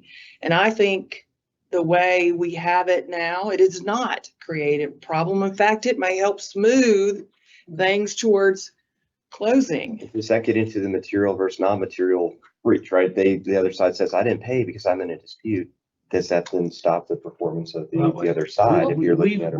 We've gone on blissfully until now without buyers, brokers fees being the buyer expense. Let me say Right, but one we other don't thing I think- forgot to say. This is not even a 5% problem. This is probably not even a 0.5% issue, and The only thing that I'd look at is it's added language, right? So if we're adding, are we introducing? we added it 3 meetings ago. We don't need it. Mary? I like what it says, and I'm looking on our side, and yes, Brian, I understand we've never had put compensation in there, but we also had cooperation with the MLS. We don't have cooperation with the MLS. So that's where the disconnect has been, because everybody just said, oh, the MLS says this is what I'm gonna get paid. Now agents have to actually negotiate with their buyer through a representation agreement. And if they choose to ask for some of that to be paid by the seller, it comes into this paragraph. So what I'm saying is, by doing this language, we have created a obligation of the seller to the buyer and the buyer to the seller Yes. to pay their broker. Well, just to And pay that is that, unnecessary. If there's an pay agreement, that amount. I mean, bring it. if there's an agreement by that. So did There's you? not hear always the that beginning of agreement. Brian's comment? So Yeah, no, SJ was talking about. Well, they were Yeah, talking so- about so- you. Now that you're in your 11th year, you're becoming very famous. Well, there you I are. would like to get your input on this because I know your stance and make an enlightened more This is Brian really said. consistent. Yeah. She's And this, and I haven't considered what Brian's thinking. I think none of us really consider, we're trying to process it right now. By adding in the statement, both for the seller expense that they're agreeing to pay, broker's fees that seller has agreed to pay. By adding in the expense as a buyer expense, broker fees that buyer has agreed to pay. We're creating a contractual obligation at closing that the parties are agreeing to pay their own Yeah. brokers. between the contractual. An agreement actual between the obligation. Seller and the buyer, that they will pay their brokers. And he's questioning whether we need to even do that to begin with to insert this contractual obligation to. Well, that to- same thought applies to all other expenses of Yeah, buyers, yeah, right? They've Yeah, agreed. Under to- expenses, Not agreed to. do it. escrow fees, all that would Right. need to come out in that Isn't it sense. an acknowledgement as opposed to an obligation? Not between the buyer and the seller. I mean, if you're taking Seller those shall those pay. out, Buyer shall. why have any fees there? So, yeah, if we took it out, let me ask a question. If I took it out and let's just have a scenario where maybe the buyer doesn't have enough cash now to come to closing, including paying their real estate agent. And so they say, well, I'm just gonna not pay my real estate agent so that I can still buy the house. So now the broker is gonna basically go, okay, I have a buyer representation agreement. I mean, I can't stop you from going to closing. Now I've just not gotten paid and now I'm gonna go and sue. Well, that's their. And so it's, right, it's another contractual obligation and they're gonna go sue. And I think the same thing for the listing. I don't Maybe think the seller is upside down in their house and I still need to go to closing and no longer am I obligated to pay that fee. So I think I'll just wait and see if my listing agent sues me. What do you mean? Well, though? first is I think- completely- But I think what Brian is saying is that in your buyer example, if my buyer decides not to pay me, Mhm. I want you to tell me if I'm understanding this right. I think what Brian's saying is not only can I sue my buyer, I can also sue the seller because the seller didn't make them pay. Well, no, I don't think that's accurate, but is that what you're saying? No. I don't think that was what it was. It gives the seller the right to force the buyer to pay somebody a contractual obligation that they weren't A party to. otherwise, they weren't a party to. It's the same thing for the lender, though. What if they just decide not to pay their loan origination? I can't afford that. I don't get what the difference between this and all the money. I want to get another attorney. Hold up, one sec, Tony, do you have thoughts on that? Get another from the litigious standpoint here. What are your thoughts on the attorney side? That suggests that I'm litigious. You're a strong advocate for your clients. Right. And So so nice. No, I think the ambiguity of that language, that brokerage fees that seller has agreed to pay, definitely gives me a window on particular circumstances to come in and say, I'm holding you, seller, accountable for paying fees that were otherwise in some other agreement.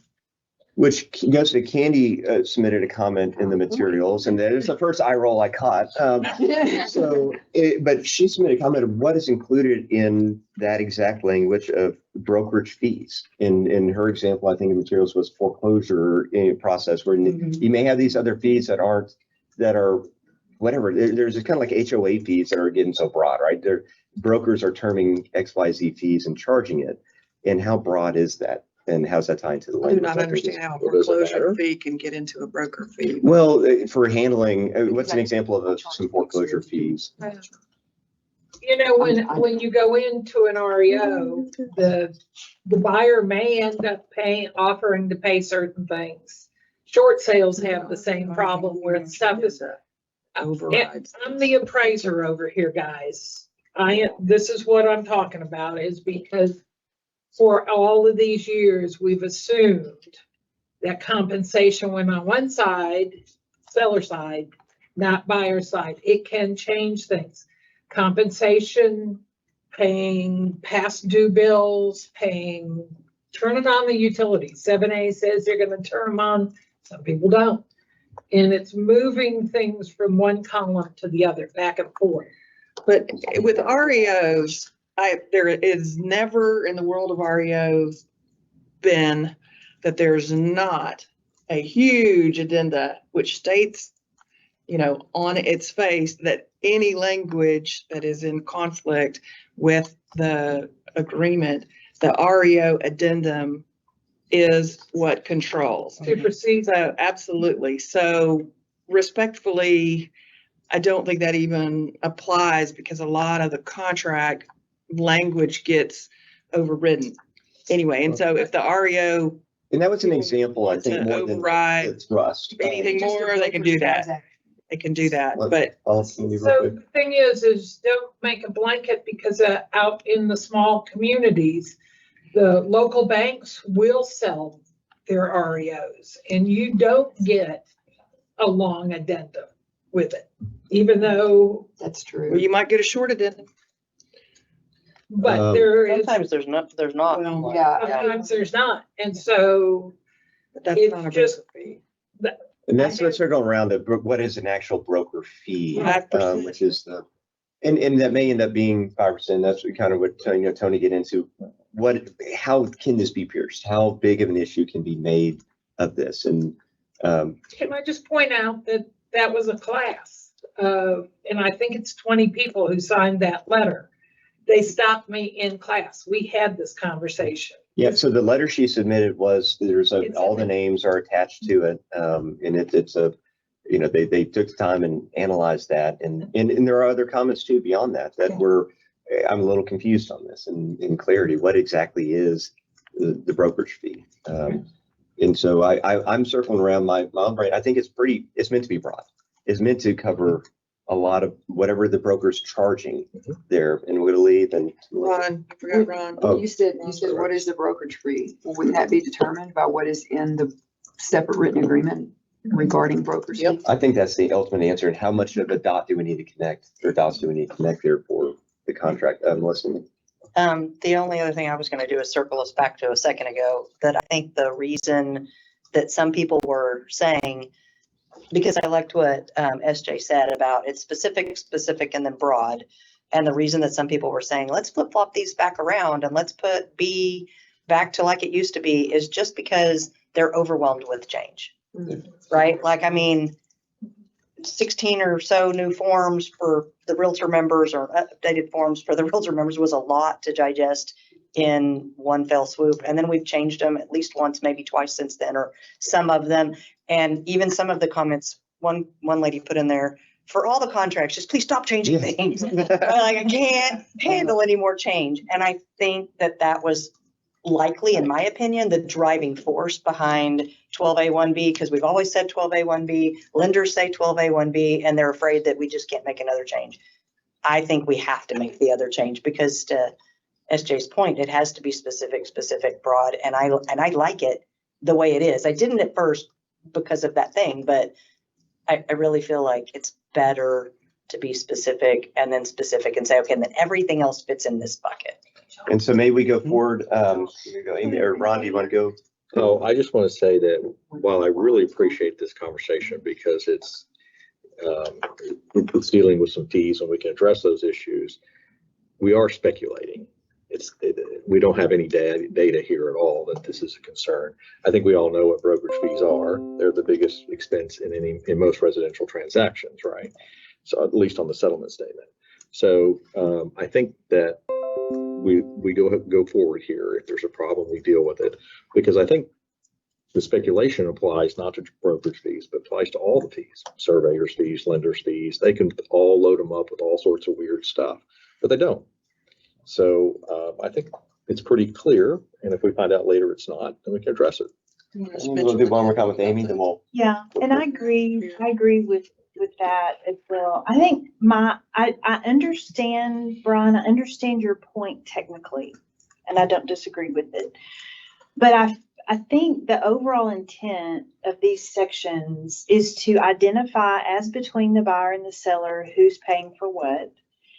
And the addition of the brokerage fees that each party has agreed to pay was obviously added in the context of this conversation of how are we going to deal with these compensation issues, and also to be able to have this concession language in here. And so I think that we should look at it more as these are the things that the parties agree among themselves that they are going to pay. And while I think it is technically true, perhaps a party could do what you were saying, as far as if somebody doesn't pay their broker, the other party, I guess, could do that. But I think most people are trying to close.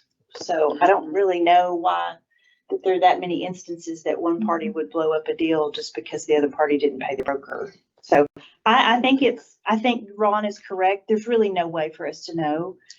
I think it's a good point, and I think it's good for us to discuss it, but I'm in favor of kind of continuing what we have here. And I think it's good that it's got the brokerage fees added on each side so that it brings it to everybody's attention, particularly the buyers who now have brokerage fees that they may be obligated to pay that the sellers may not be paying. To wrap up that conversation, I would be in favor of going forward. I'm not as concerned about it, and I don't really think overall it's going to be a huge. I just want everyone to understand, up until this change, it has never been an obligation of a seller or a buyer in the contract to pay broker fees. Those were handled in separate agreements, and typically they're paid at the closing table. But by the way we have added this language, there is now a contractual obligation to pay brokers' fees at or before closing. That they've agreed. And that is a fundamental change. That is. This is. Hold on. So buyer and seller change the contract. This goes away. But The obligation goes away. and it's the agreed to pay. I heard a collective thing over here that I was saying too. It's agreed to pay. So if they hadn't agreed to pay it at or before closing, then they haven't agreed to pay it at that point. So I think there's a mitigating factor there. I also think back to where we were a minute ago on 8B, broker's fees.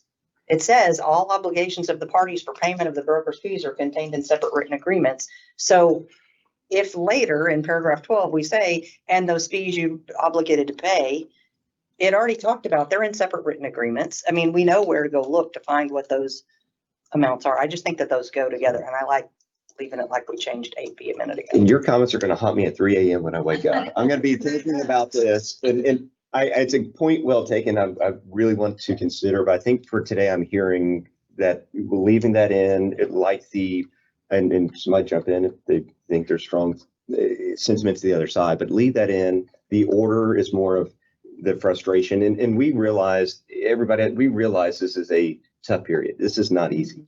Contracts aren't easy. The education that needs to come along with these big changes that are happening, especially with the trade associations, is frustrating. And dumping any more changes is just adding to that. And so we appreciate that. And at the same time, we need to move forward with changes on our side. So I'm hearing that we keep the order that we have, bless you. Thank you. Continue to look at this brokerage fee issue potentially, but SJ's comments well taken too, is probably a 5%, if it even creates an obligation. There's several comments in there about the actual language used within B and C, and specifically whether others too broad, not specific enough. I think the changes that we've seen here are mostly substantive. If we make changes that we've been asked to and suggested, and those are being, if we limit it to just the seller contribution for buyer's expenses, is changing the words up to a degree that I think is borderline or past there. And some of it, if we look at it holistically on how this works, may be a good change to make in the future. Right. But I don't want to have any comment that somebody wants to talk about today lost. And knowing that we've all read the packets and gone through it, before we move forward, is there anything that anybody wants to bring up in the suggested language from the license holders at this point? Just to correct the grammar. Are we okay with that? To give it the semicolons and the and. Yes, yeah, with that. So basically under R, T, and the A, and A, B, and C, those first words would be not capitalized. And then you'd have a semicolon instead of a period after A and B. And then after B, you would have the word and. Instead of an. No, it's Just nothing. There was a period. Yeah. So it would be instead of the period, semicolon, In the end, we'll just go and, lowercase. It would be A, B, and C. And, right. and then the word and would be Mhm. not capitalized. Right. Yes. I think that makes sense still. Beautiful. And I think the education on this will flow pretty good. I think the change, and once the confusing red lines are out, sometimes red lines are helpful, sometimes it makes it hard to read, right? I think once you get this in the simplified format, C is very short and simple. Yeah. Mhm. I do want to give a shout out to the commenter. I don't remember who it is, but I had it marked, who wanted us to flip some language because it would be more legible, more general language. I think that is a great goal. That is in fact a mandate's probably too strong, but that is a suggestion to the bar generally to stop writing in legalese and to write in plain language. And I think that's something that we should incorporate, as a procedure.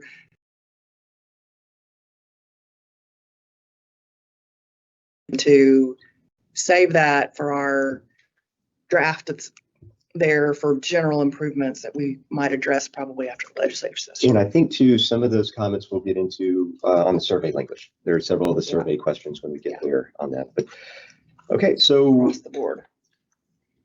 do we need to take a vote on that non-substantive change?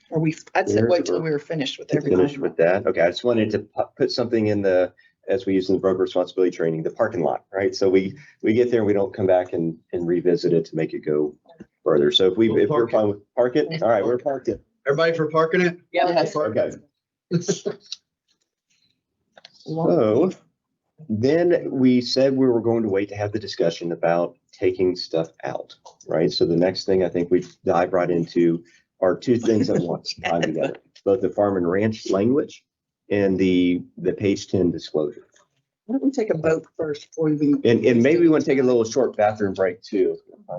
So anybody want to take a? Now, yeah. Yeah, let's take a break, come back at 10 minutes ago, but all right. yes, let's say 10-minute break. So we'll come back at 10:50. So I have 10:40 on my clock.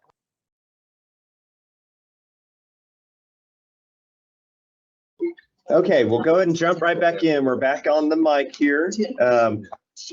So where we left off in the discussion, we're moving forward to deal with other issues. We're putting in a box in the parking lot, paragraph 12. We'll continue to look at it at future meetings. The next discussion point for compensation is whether to take out language in regards to the farm and ranch contract specific or page 10 that we have the disclosure right now. And I'll actually let Lee, that had the suggestion of removing that language. If you want to do that up for everyone. Okay.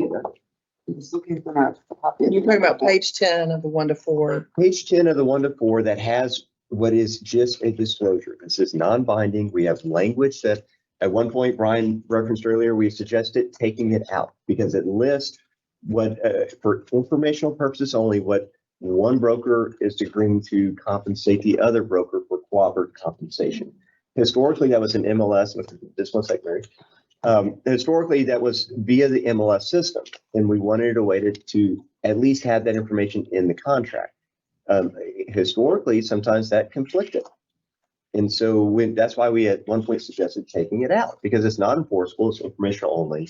When we took it out, pitchforks came out and were asking why, how am I going to know what the commission is?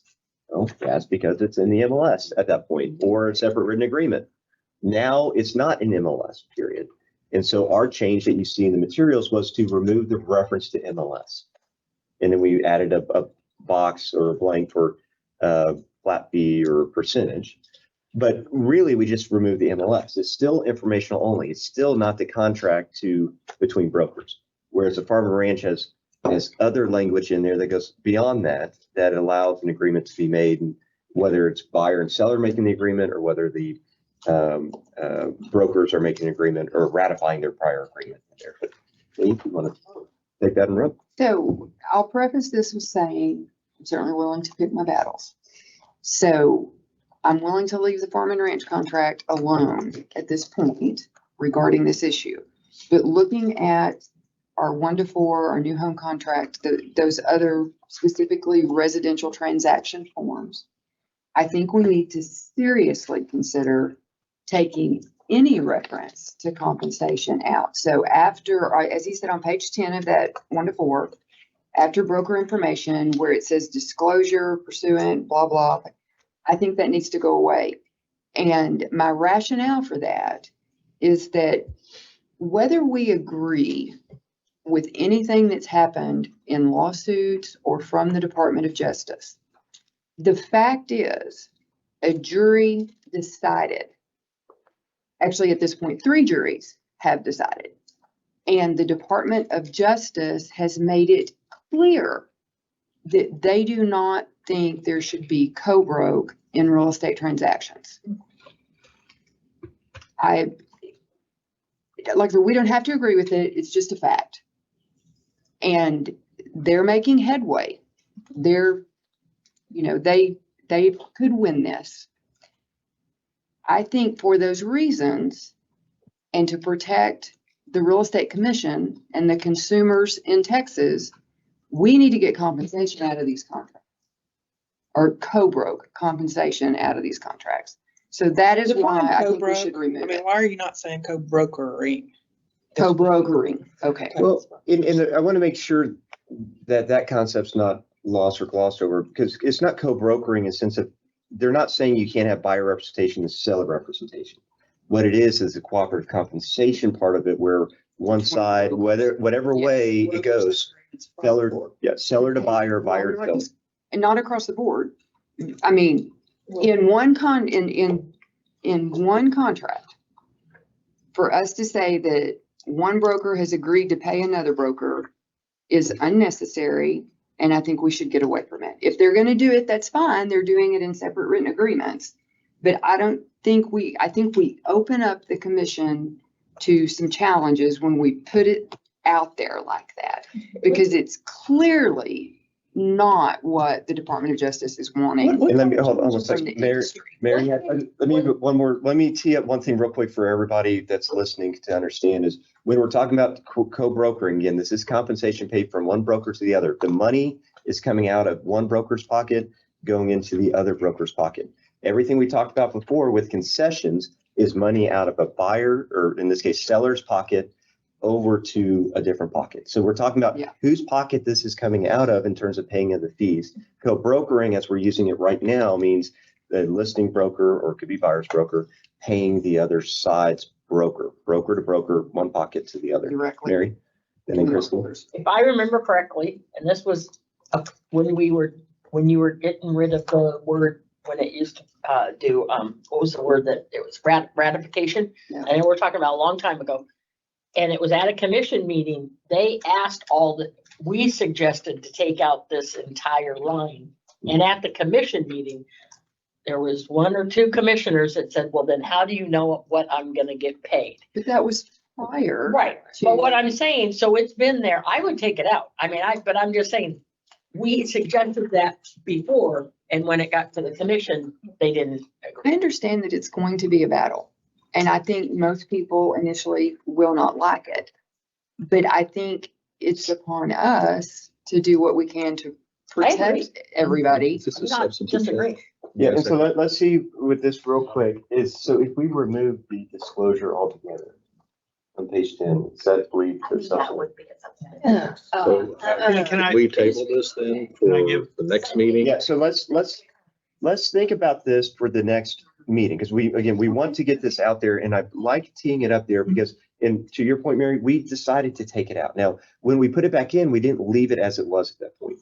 We added that tagline, that last sentence saying expressly, this is informational purposes only. So we did take some action based upon the comments to address the concerns, but then address our concerns about that. But I think ripping off the Band-Aid, if you will, at one point we thought it was a good idea. Right. We mitigated it. And if there ever was a time to make the change when we're educating, maybe this is the round in the bigger picture that we do that. I didn't want to get locked. Brian, I'll come to you. I know there's hands up here first. Well, I was just gonna say, it's also confusing sometimes because I think to your point you mentioned a moment ago, even before, when we had compensation between brokers in the MLS, that number might be different from the number that was on here, and there was always this confusion. So it's just a problematic section of the document, of the form, because it's not an agreement, it's for informational purposes, half the time it's wrong. I mean, I definitely would propose at some point that be removed. Okay. Kristen, Agree. and Brian. Everything Lee said, on top of that, it's being completely misused right now. They're not even reading it. Agents are thinking that if they just put something in there, they're gonna get paid That's that, correct. and they don't want to do the compensation agreement to brokers, or if the seller is paying directly to the buyers, to the buyer, they still think the fee goes there. It's just been a huge area of misunderstanding, so it needs to come out. But So wish it we'll wasn't. definitely add that to the agenda for the next meeting, Brian. Yeah, I mean, I think that deletion as suggested is in the same vein as my suggestion that we need to have a clear, simple addendum, in the response being, let's wait and see how everything shakes out and get some more information as to where the market is going before we take any such changes. I think I'm going to use the same argument on this deletion as well.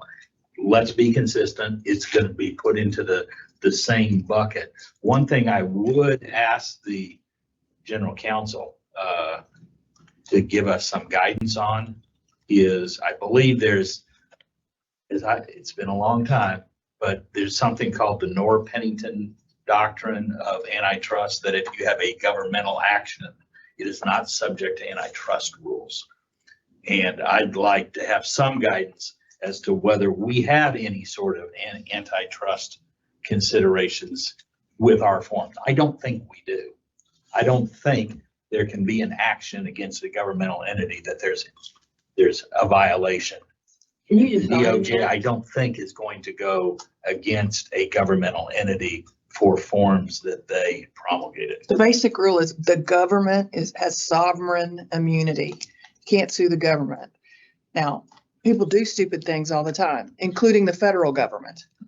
But Bill's point is, there's a specific case that has addressed antitrust for a government. You can't sue a government. And we, TREC, are a subdivision of the state of Texas.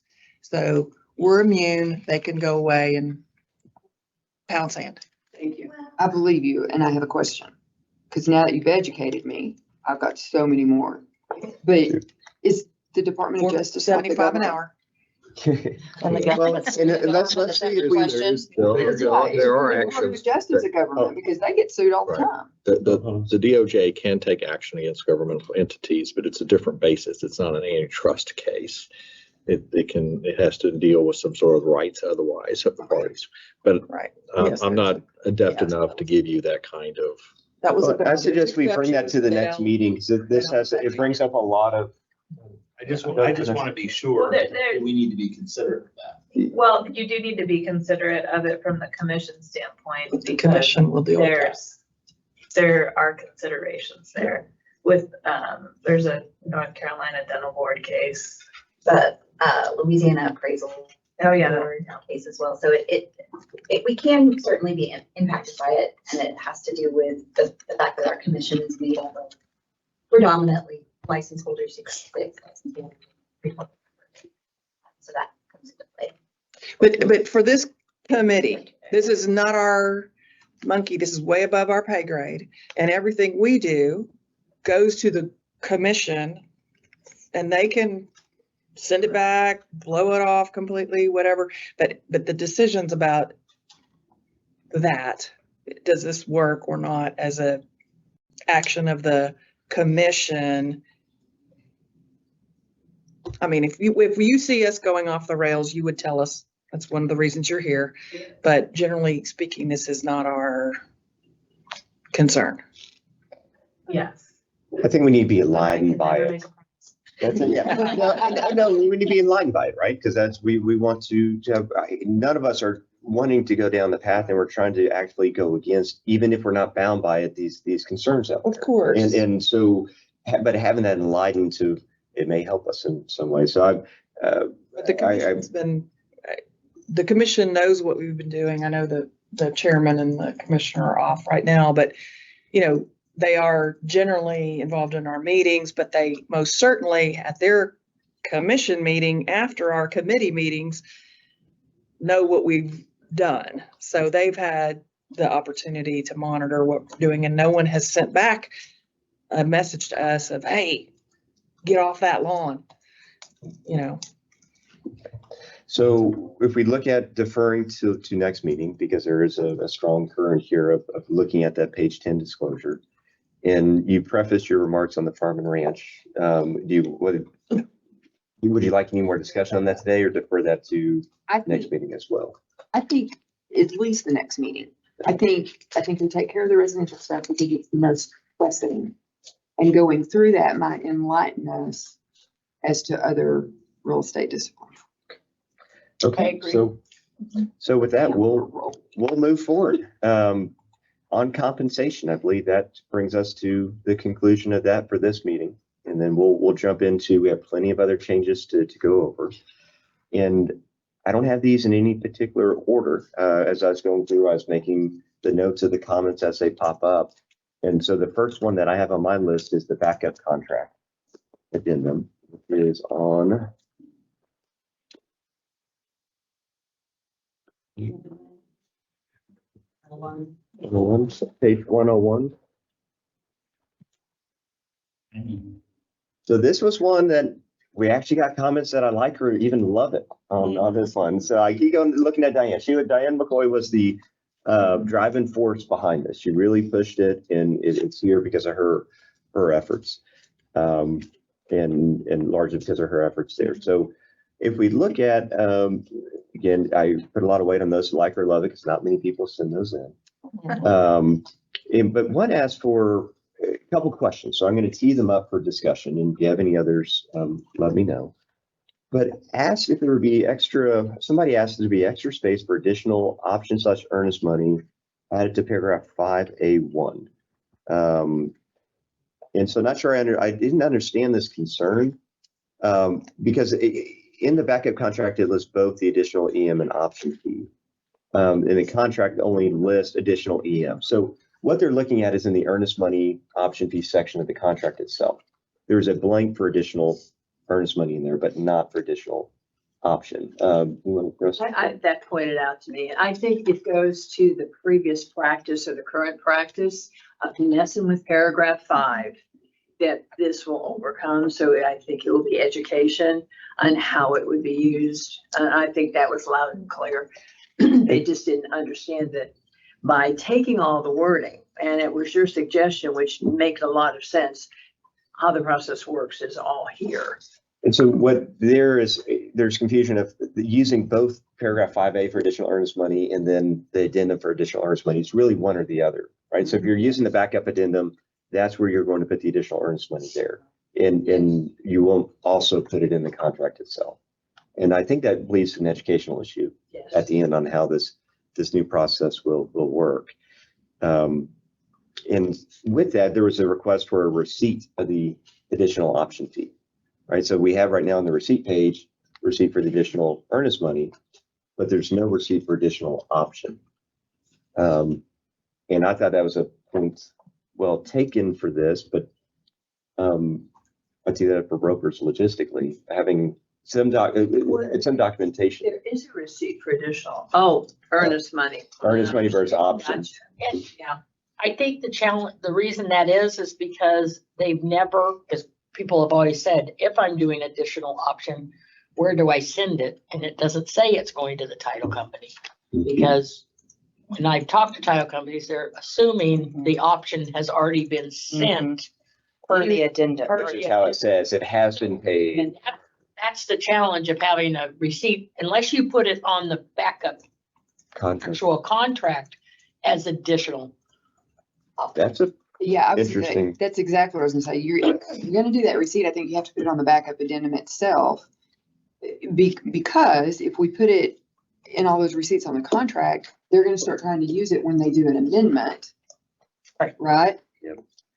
And does it go to the title company, the second, or is it going straight to the seller?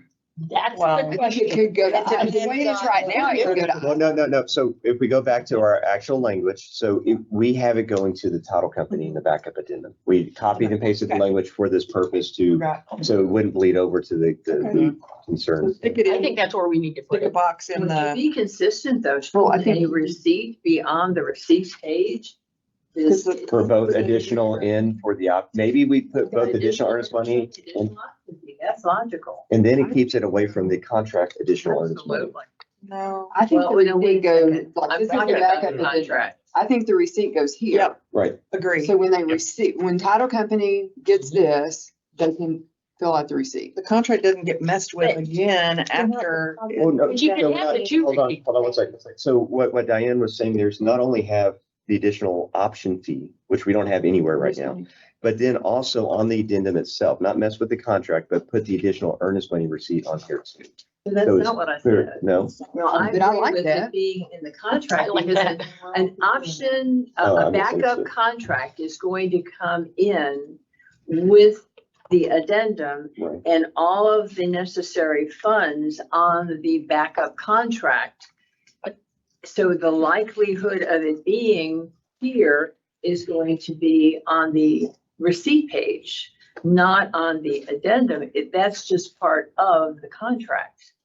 And so when the additional earnest or options But- paid, The timing, here's the thing about why is that additional earnest money receipt on the receipt page? Because there's not an addendum that makes that happen. It's part of the negotiation of the contract that it happens at some point, right? I think that's the reason, but now that we're looking at it, I think that's the wrong place for it to be, but there it is. But the additional option fee may or may not ever happen. And if it happens, it is only because of the backup position Going in the first place. moving. So do we want the Oh, I see. title company going back? I mean, I guess they're already going back and jacking with the contract, which has already been receipted, and receipting earnest money, which I don't like, making a change to the contract sometime later.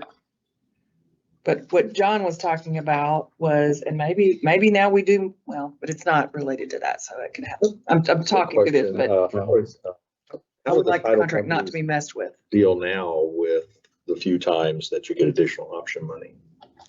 You were saying There that. isn't, the title company doesn't get additional option money. No, I'm Because- suspecting sometimes they do. We asked for proof that it was paid, right? If it's going on the closing state, we need to have something documenting that the transfer happened. But as the language is right now, it's straight from buyer to seller. So we're not in the middle of that. So, but we still need to have something in our files. I know it showing happens that it was like actually in done. commercial transactions Yeah. regularly. Farm So ranch lot. how are they documenting the receipt of the additional earnest money? It- I'm sorry, option fee. It very rarely happens, one, and when it does happen, it's either, I see title companies missing it altogether and it just stays off the closing statement, which isn't good. Or if they're on top of it, they're asking for something to document, but they're not, generally it's being outside of there, not from the It top. happens in the amendment to the contract, because in the amendment to No, the, I understand that, but I'm talking more like commercial because it's fairly regularly where the buyer is buying an additional option fee. And I'm assuming that a lot of that is happening with regard to commercial transactions. Oh, I see. That's Are y'all seeing that at all? Well, I think in it's all over the residential? map, and Is it's it? probably dependent upon what contract we get, what communication we get from people, and what folks are asking for. I think the easiest thing the title companies will do is they'll just create a whole separate receipt out of their processing software and send that out to acknowledge with the parties. I'm sure some probably, I can see very many just printing an extra page of the contract and re-receipting with a different date. Yeah. Like it's Seen that That's quite what a I bit too, see yeah. all the time. John, Yes. think in terms of practice. If there's a backup contract and it goes into first place, we're then asking the agent to go in two different places to note the additional earnest money and the additional option fee. So if it's all together, that's logical. All of a sudden, the backup contract provided for an additional 200 in option, an additional 5,000 in earnest money. So they go right to this page.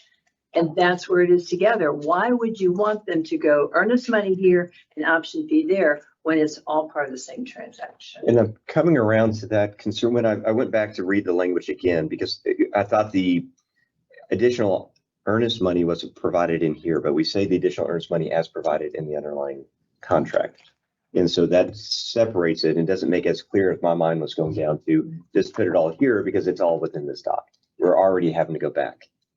And so I'm coming back to your concern basically on that. And I don't have a perfect, it's really a practice thing. What's going to be the simplest way? I think we needed a receipt for the additional option, but So I think if we do what Diane's asking, I think that receipt box has to be very clear that it is related to a backup contract. Right. Because if it just says additional option fee, they're gonna go, oh, they finally listened to us. And now the addendum and it's not already, I mean, we'll create a mess. what if Why don't we just can't- do that? Well, And then Yeah, and then I have a comment after Brian. Yes, No, it's not. the time you often see the backup addendum is when you have a sale of other property addendum. Those two you often see together, at least you have in the past. And TXR has a very wonderful little form where it breaks down to giving the notice that, with the backup contract and the sale of other property addendum. This may be a situation where we ought to have a separate one-page notice that says seller hereby notifies buyer that they have become the primary contract, the amended effective date is this, and then set out, and you can put the receipt on that page. And what I'm going to suggest is that we tee this back up to the subgroup or the working group on this, on where to put it, because if we put it in the contract right now, I think that's a substantive change. Yeah. It is. And so we can't go forward with the other one. So we have to look at that separately. Then it becomes a question, do we push this forward right now or wait for that? Yeah, it's Which just is a not the separate payment. issue. It's what is the amended effective date? When the giving of the notice that you are now the primary contract. And it really does call for a separate form. So do we need to vote on Just that? use the TXR. So I think, I don't know if we need to vote on putting it to the working group in terms of looking at where to put the receipt in this additional notice that we can come with recommendations for next meeting, which next week meeting, by the way, is going to be in June of next year after legislative sessions. We have a pretty good break. But today we need a vote, and do we push this forward now? Because we can remove just one form. We don't have to push all of the slate up together. Isn't that right? So do we push it forward now knowing that potential gap? Because the other comments really aren't anything that substantive, right? It's really just this, it's one that I think will be used, and we're left with a gap of notices, which we've never had, in not having a receipt, which people, title companies, others have figured that out. So I'm of the opinion that we still go forward with this, and we come to the next meeting. Same. And, Yes. yeah, good. And so all in favor of pushing forward the backup addendum as drafted? Can I make a little comment? In J, paragraph J, this is very minor, but effective date, that is a defined term, right? Yes. So it should be And capitalized. to eliminate any sort of ambiguity, I might suggest we say original, begins on the original effective date, continues after the amended effective date. And actually, that's bringing another thought that may be technical or not. There was a confusion on what that time period was and how that language operated. Somebody thought that if you paid the original one with the language that we have right now, it already locks you in for the time period, the complete time period, whether you paid the additional or not. And I think the language that they were missing there, where did I say this confusion? The language of paragraph F cuts that period short. So if we look at F, failure to timely deliver, it says if you fail to timely deliver the additional option fee, the buyer shall not have that option. And I think that's what the agent that made that comment was skipping over that language. They're concerned when you pay it up front, it says it down here where we're looking at in thinking J, that it starts on the effective date and goes all the way through X period. But F cuts that off. So I bring that point up. I didn't think it was very substantive. Yeah, it is a point of education, because it is, and I loved hearing SJ say that attorneys are going to try to make things more user-friendly in language from the legal standpoint, because this has been a confusion to simply say to a backup buyer, you've got really two opportunities to terminate from the time you went into the backup status to the time you go into first place with that amended effective date.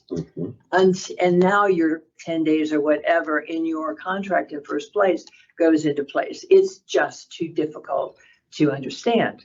So So the comment to Bill's, I'm sorry, Bill, Brian's comment. That's okay. You cut your hair, you look different. great looking haircut too. Yeah, it is. But I don't think we need to say original effective date, because as you said, effective date is defined. And I think actually original, which could be Capitalized. Yeah, That's what you said. I agree with SJ on that point. And it does bother. And that's not substantive, correct, General Counsel personnel? It's a correction, grammatical. Thank you. F does concern me. So can we have our vote now? Yes. So go back to some Roberts, a motion to push this forward with the change of capitalizing effective date. Yes. And that's second by Melissa.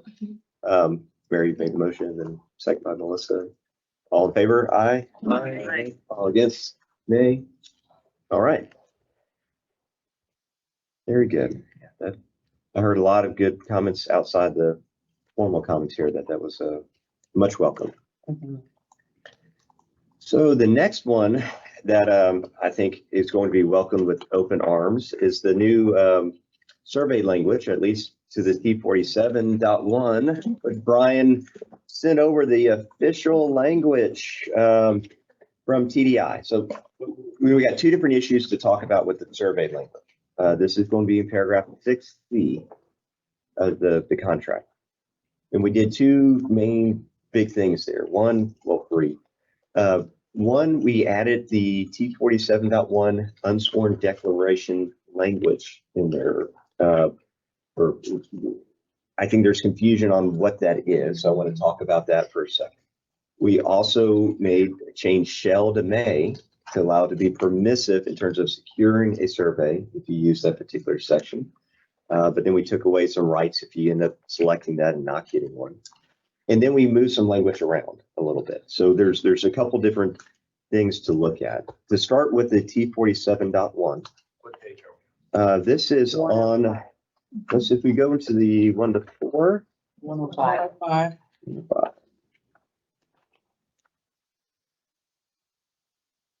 So the T47.1, this has been a creature that has been hanging out there with the Texas Department of Insurance. If for everybody's benefit, when you see a T form, that's just like our TREC forms, but the Texas Department of Insurance produces those, promulgates those, I think is the right term still for them.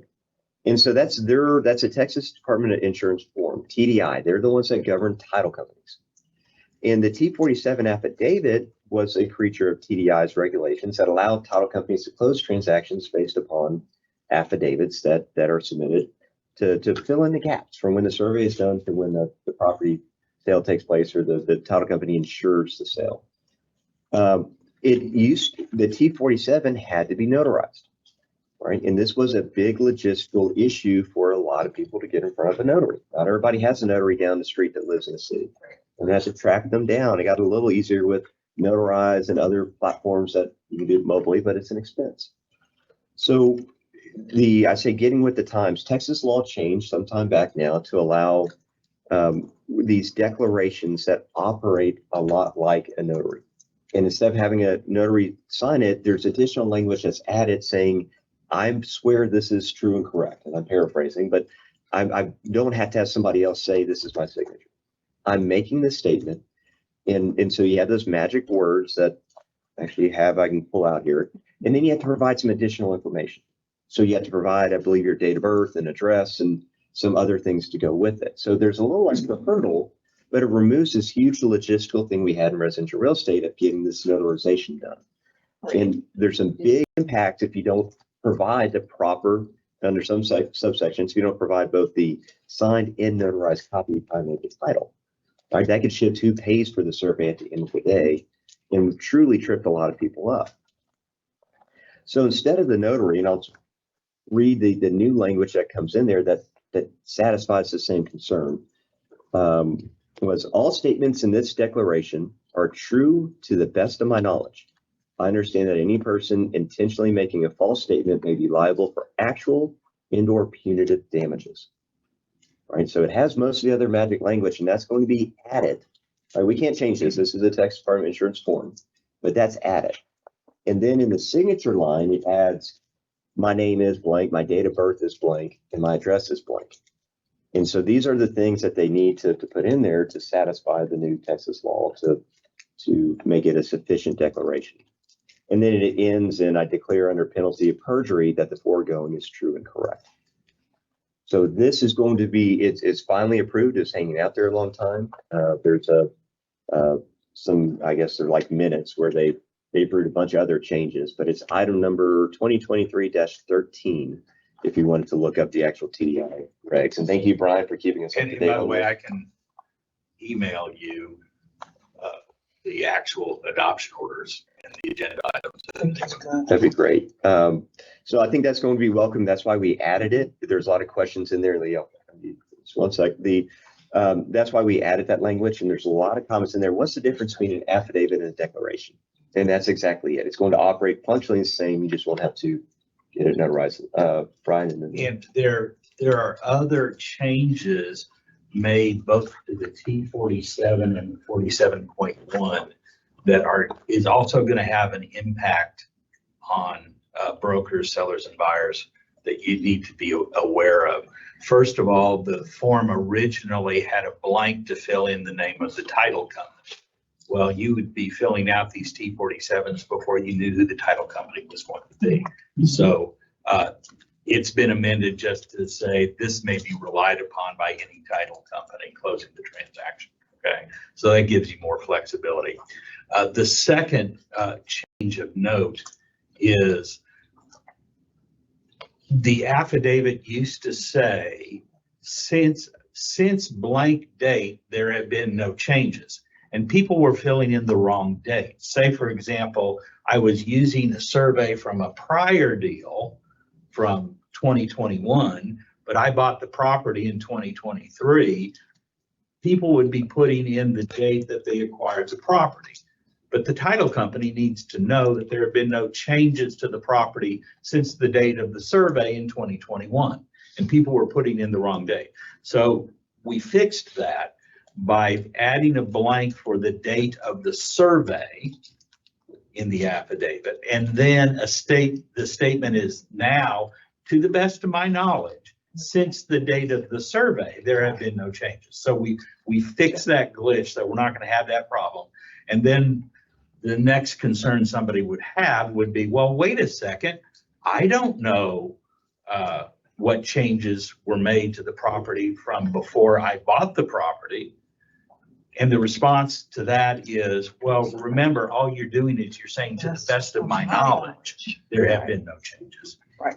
And those are huge issues. I mean, that's well beyond the 5%. At title, we all the time had to get new T47s. That just, it was confusing. So applaud the effort. And then lastly, the certification used to be to my actual knowledge and belief. And now it says, to the best of my knowledge and belief. And this affidavit, is pretty watered down as it is, but basically tell the truth, to the best of your knowledge, has there been any changes? And then the title company will make the decision as to whether what they've gotten is sufficient. And in this day and age with Google Maps and aerials and everything, title companies can get pretty good on being able to figure out. They can always go out. Actually, Yeah, you can go out and do an inspection. Lee's. What is the rationale for keeping the affidavit option, for having an affidavit and a declaration? Why not just have them together?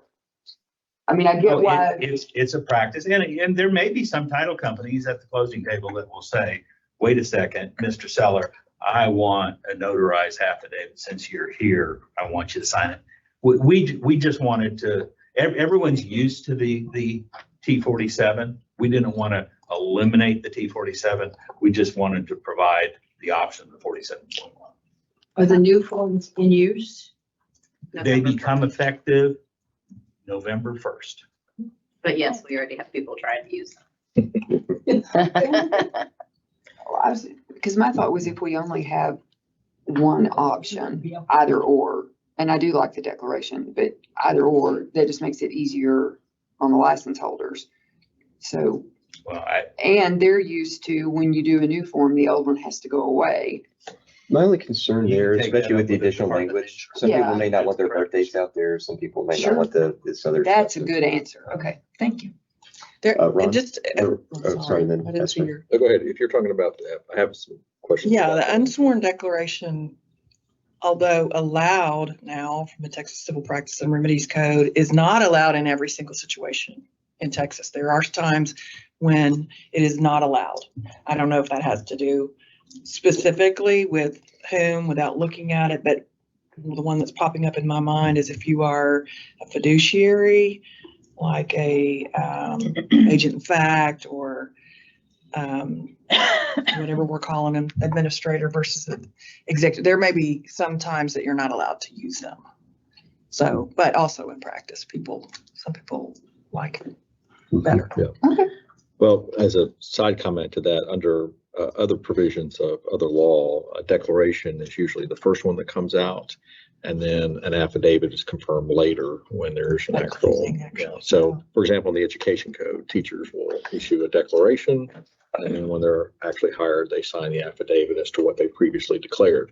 So that's usually the process of you do the declaration first and followed up by an affidavit when you're ready to close.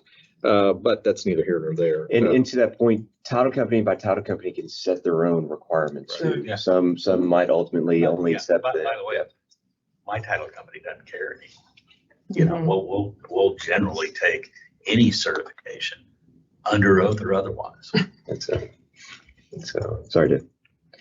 It's good news. Good news. Okay. I do have some, in terms of the language under 1 and 2, and I don't know if my worry is enough to hold things up, but under the C1, where after the second sentence now is going to read, buyer shall, so it's mandatory, obtain a new survey at the seller's expense no later than 3 days if the seller fails to furnish within the time prescribed both. So he's got to deliver both the existing survey and the affidavit. Now, what that's going to do is, of course, if he doesn't deliver either one, then there's a mandatory provision. I'm sorry, if he doesn't deliver both, then it's mandatory that it kicks in. Whereas we had an or in there before, and so should this be an or an and there? Now, I don't know if that's a worry too much about, but it just seems to me that what happens if the seller gives the affidavit but doesn't give the survey? He hasn't complied. Well, Says survey and. Yeah. Yeah, The survey but and. Right. But in So now let's say if he practice- gives the survey, but not the affidavit or the No, it's a- declaration. It's always. But in practice- That's- We're saying, what if? This is Yeah. a Tied it hypothetical. we're together, trying to I work think. through. It's a Yeah. way more of a substantive change to make that an appropriate jump. And as I'm viewing it, I think it was right before, and I think it's right now with how I'm reading it, and it's because of the nature of the change. Okay. And this goes, at least as I read it, and this goes, I think, to SJ's comment a little bit too. Several people said we should reverse how we state this, Mhm. and instead of Oh, I- going, starting with the. Oh, no, I like that. I like that language, reversing it. I'm just asking, going through my mind in the exercise of the and the or. So if I get the survey, but not the declaration, and maybe it's just one of those 5% rules. I mean, is the seller really Yeah. going to incur the expense if he hasn't provided a declaration, right? Yeah, and he should. That's what it says. So How they do, because I mean, that happens. a And lot. that's what was Right. kind of viewed previously before, because even though it said if the seller fails to furnish the existing survey or the affidavit, people were like, well, you didn't provide one or the other, so you're not in compliance, and which was accurate. which but- was So go the get a same as survey, buddy. and, right? You still had to provide them both. Right. And adding in the declaration makes it so much easier for them to do too. Exactly. Yeah. So Right. the only other problem that we have with this many times with this is a timing issue. So if a new survey is required, it's usually you're moving along fast, sometimes with the survey time requirements. I don't know if we need to look, and again, we can defer this issue for another discussion, but adding a statement in there about extending the closing as necessary to complete the survey. There was a concern brought up by multiple people in the comments. Yeah. Yeah, but that was the case before, because it that's not used to anything. say that the wording between the red line and where we added in blue, if seller fails, that part in there about the 3 days has been there. That's not new. No, I'm not saying that. I'm just saying in the times where this has been an issue, where a new survey has been required, there's always a timing problem. Now, the good news is that those have been worked out in those few cases I've been involved in there, but it is an issue. I don't know if it's worth adding an extension clause. And we can defer that discussion for later. Well, part of that discussion too, let's just say, well, another way to address that same issue is to maybe make a blank instead of mandating 3 days and let the parties pay actual attention to it. No, I And in like their the idea. deal, I like the idea of getting the survey no later than 3 days before closing, right? But I don't, it's pretty late.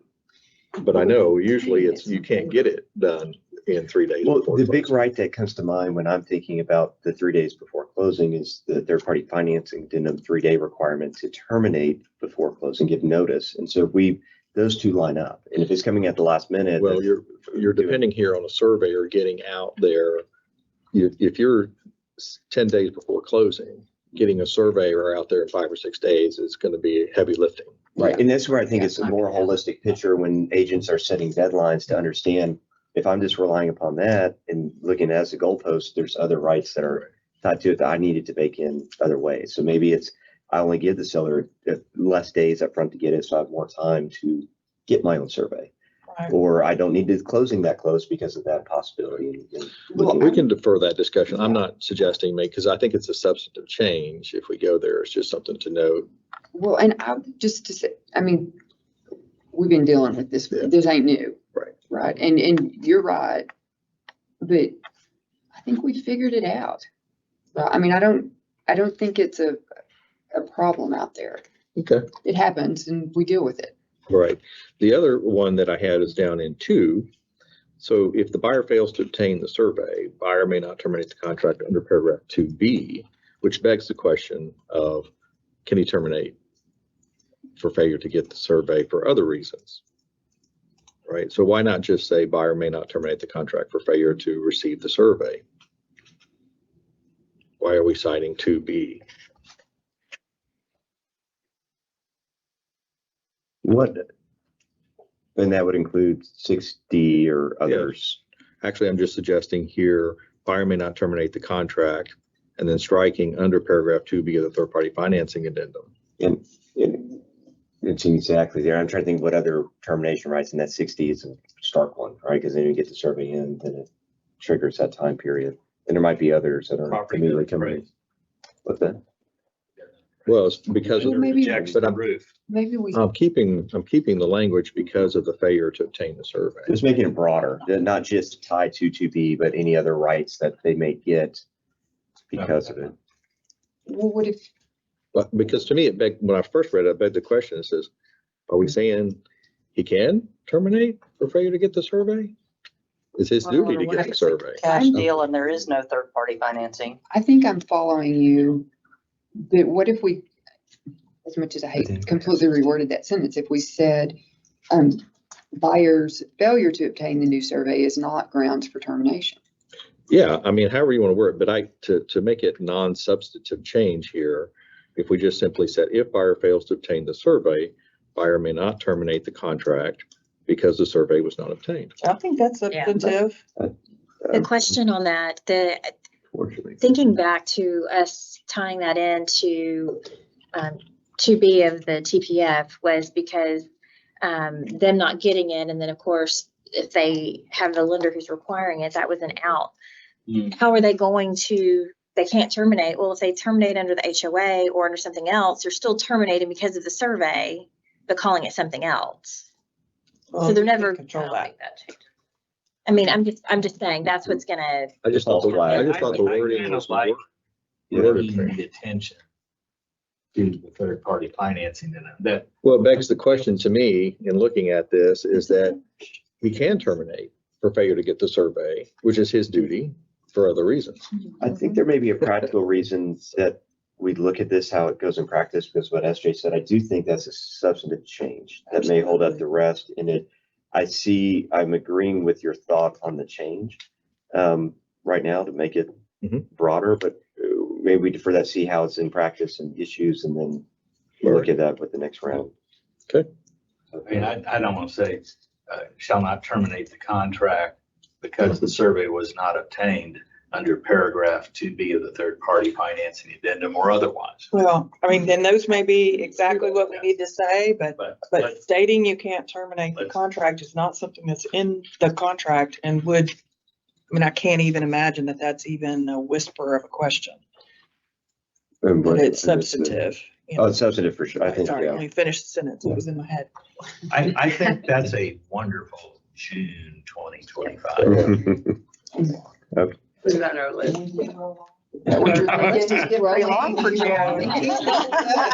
It's me. We're tackling big things. This is a lot. I was thinking it was October.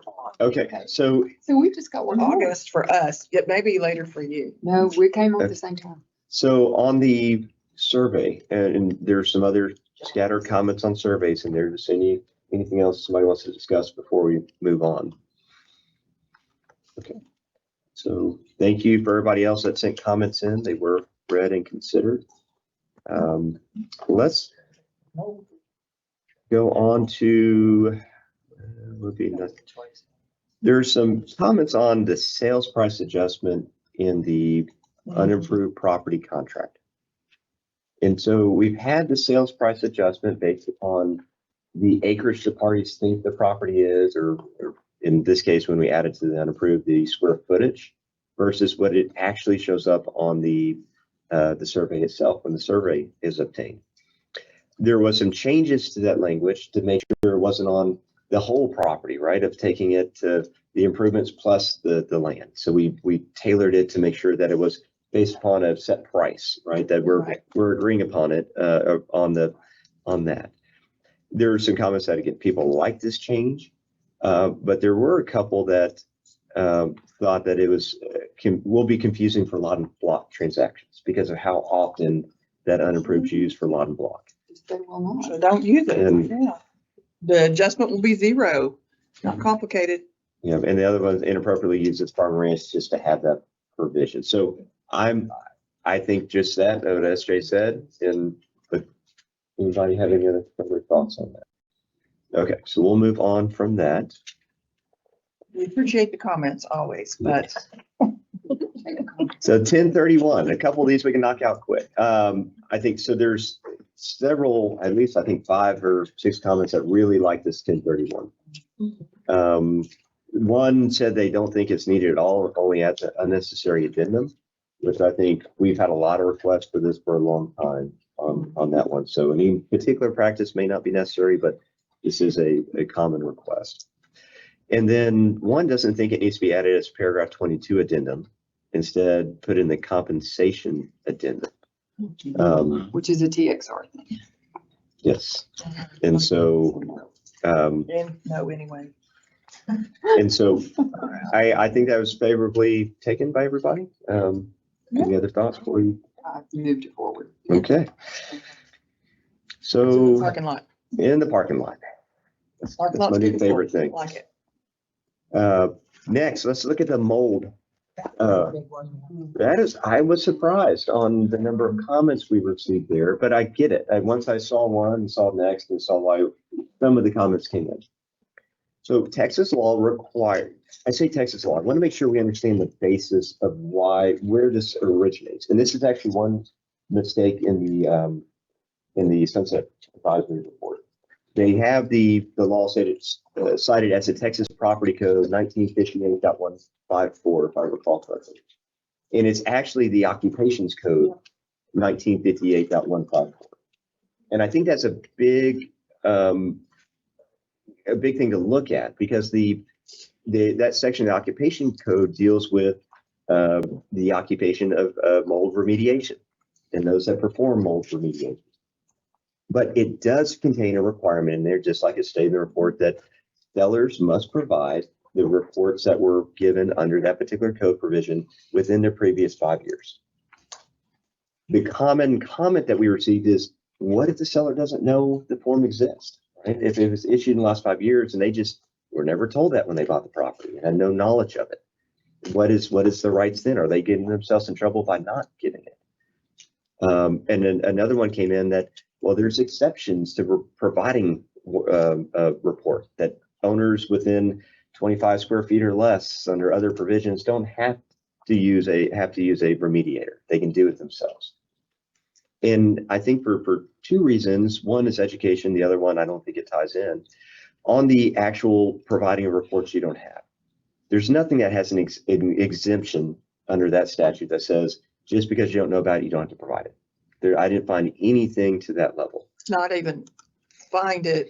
I mean, not even know about it, but don't have it. Cause this like ties into inspections when the contract falls out and you know damn well that it happened, but you, the seller don't want to pay the whatever, $500 to the buyer to buy a copy of it.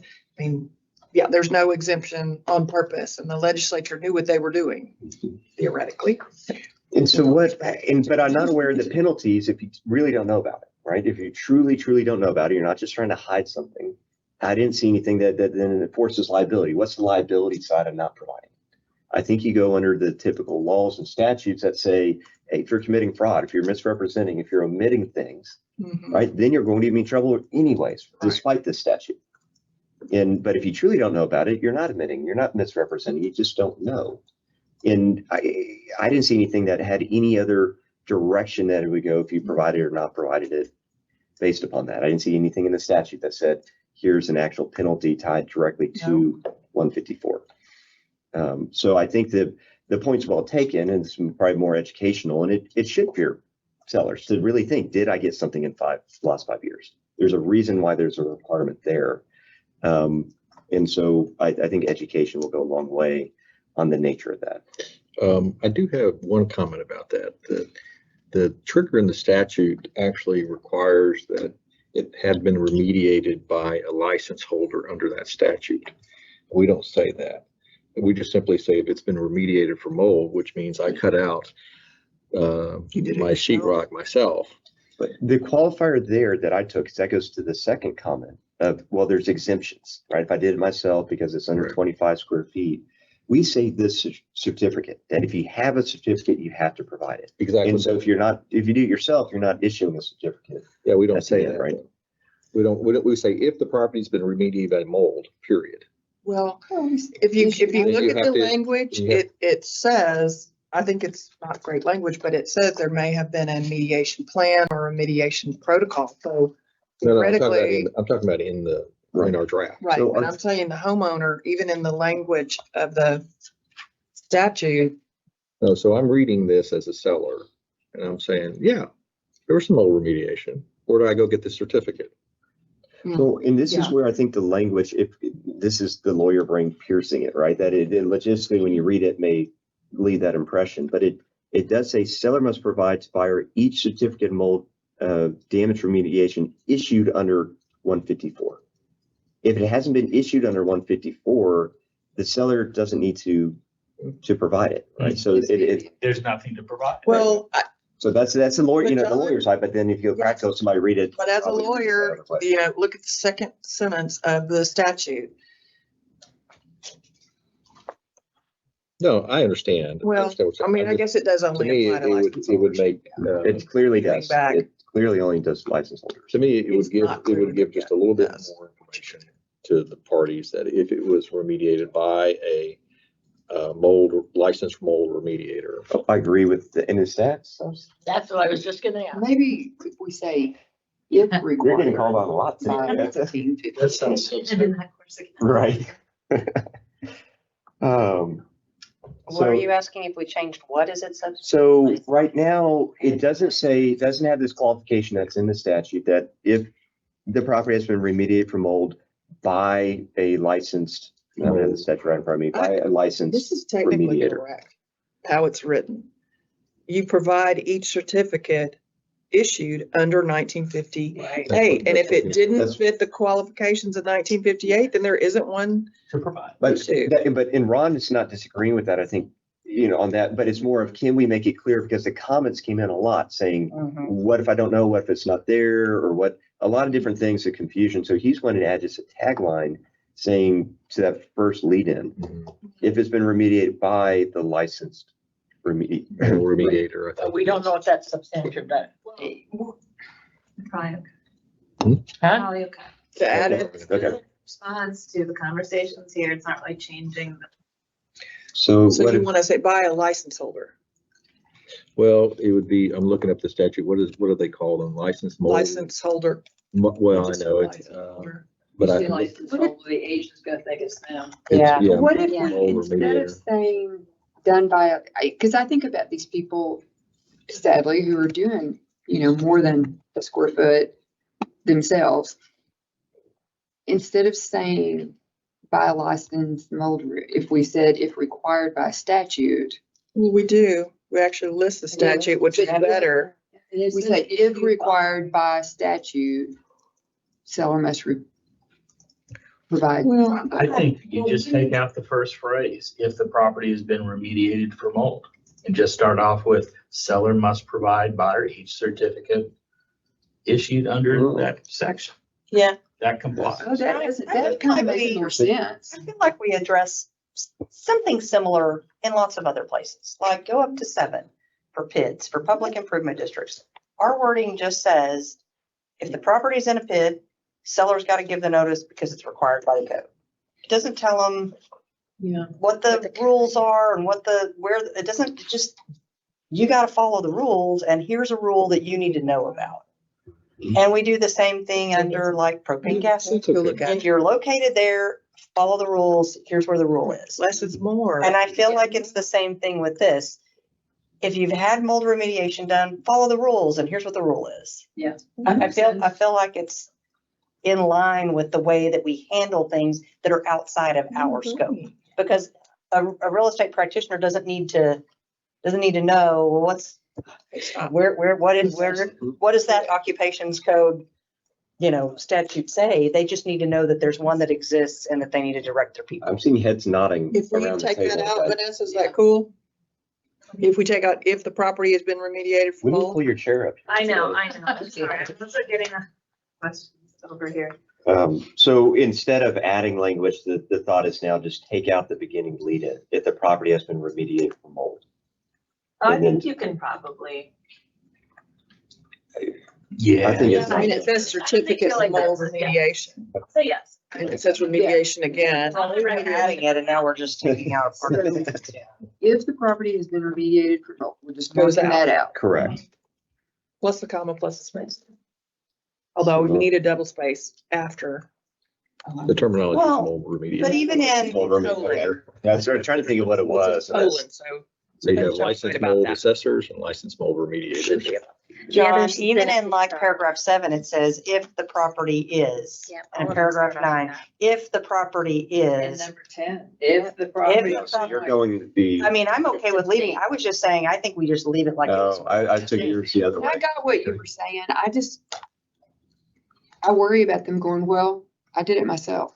Well, they're supposed to go look at the statute. Well, I think that's what's creating confusion. So I thought, well, just add by a licensed mold remediator, and that should help If it eliminate has been confusion. professionally- It's, Can I ask a question? Here it says certificate of mold remediation, mold damage remediation.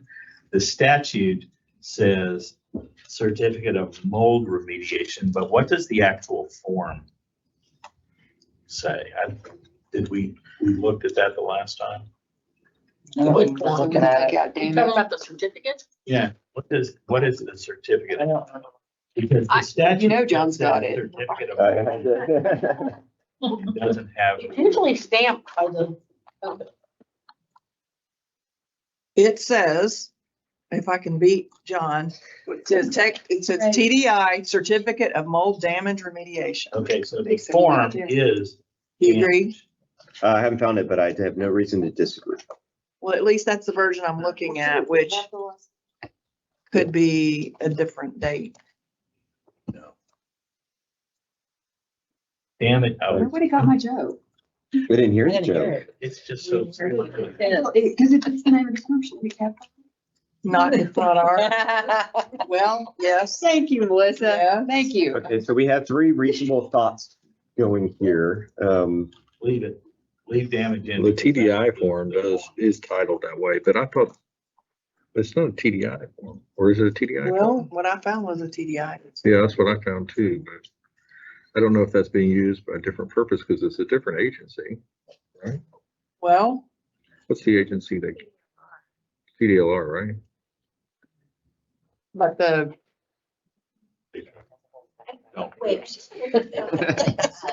It's in here somewhere.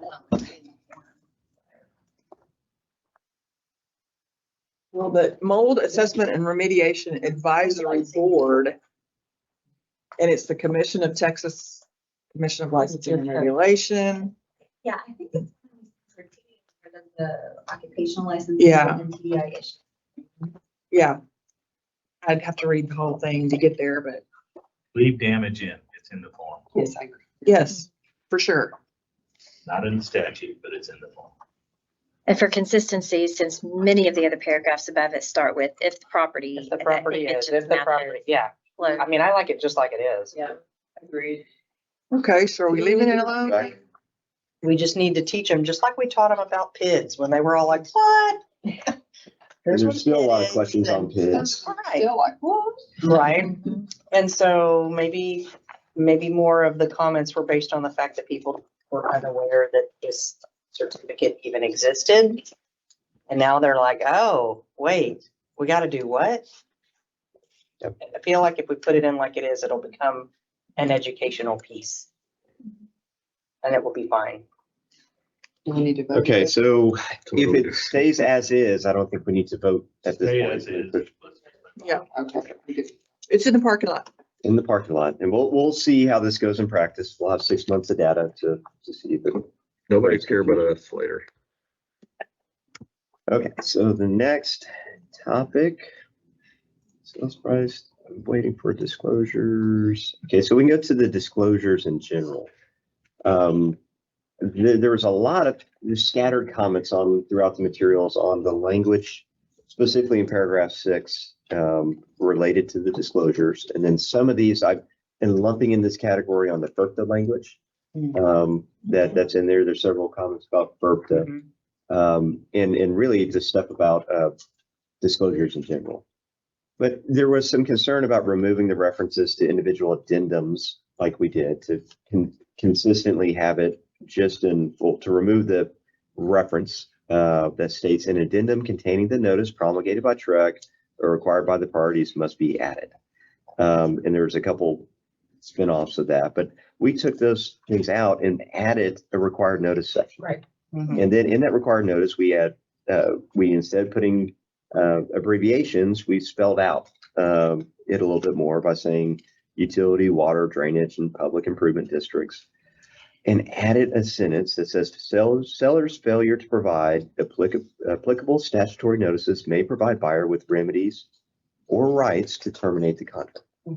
So in taking that sum total of everything, the comments that I've all highlighted is one of, well, spell out what termination right is in there. I want to know. Tell me how many days. Don't just say it's just broadly there.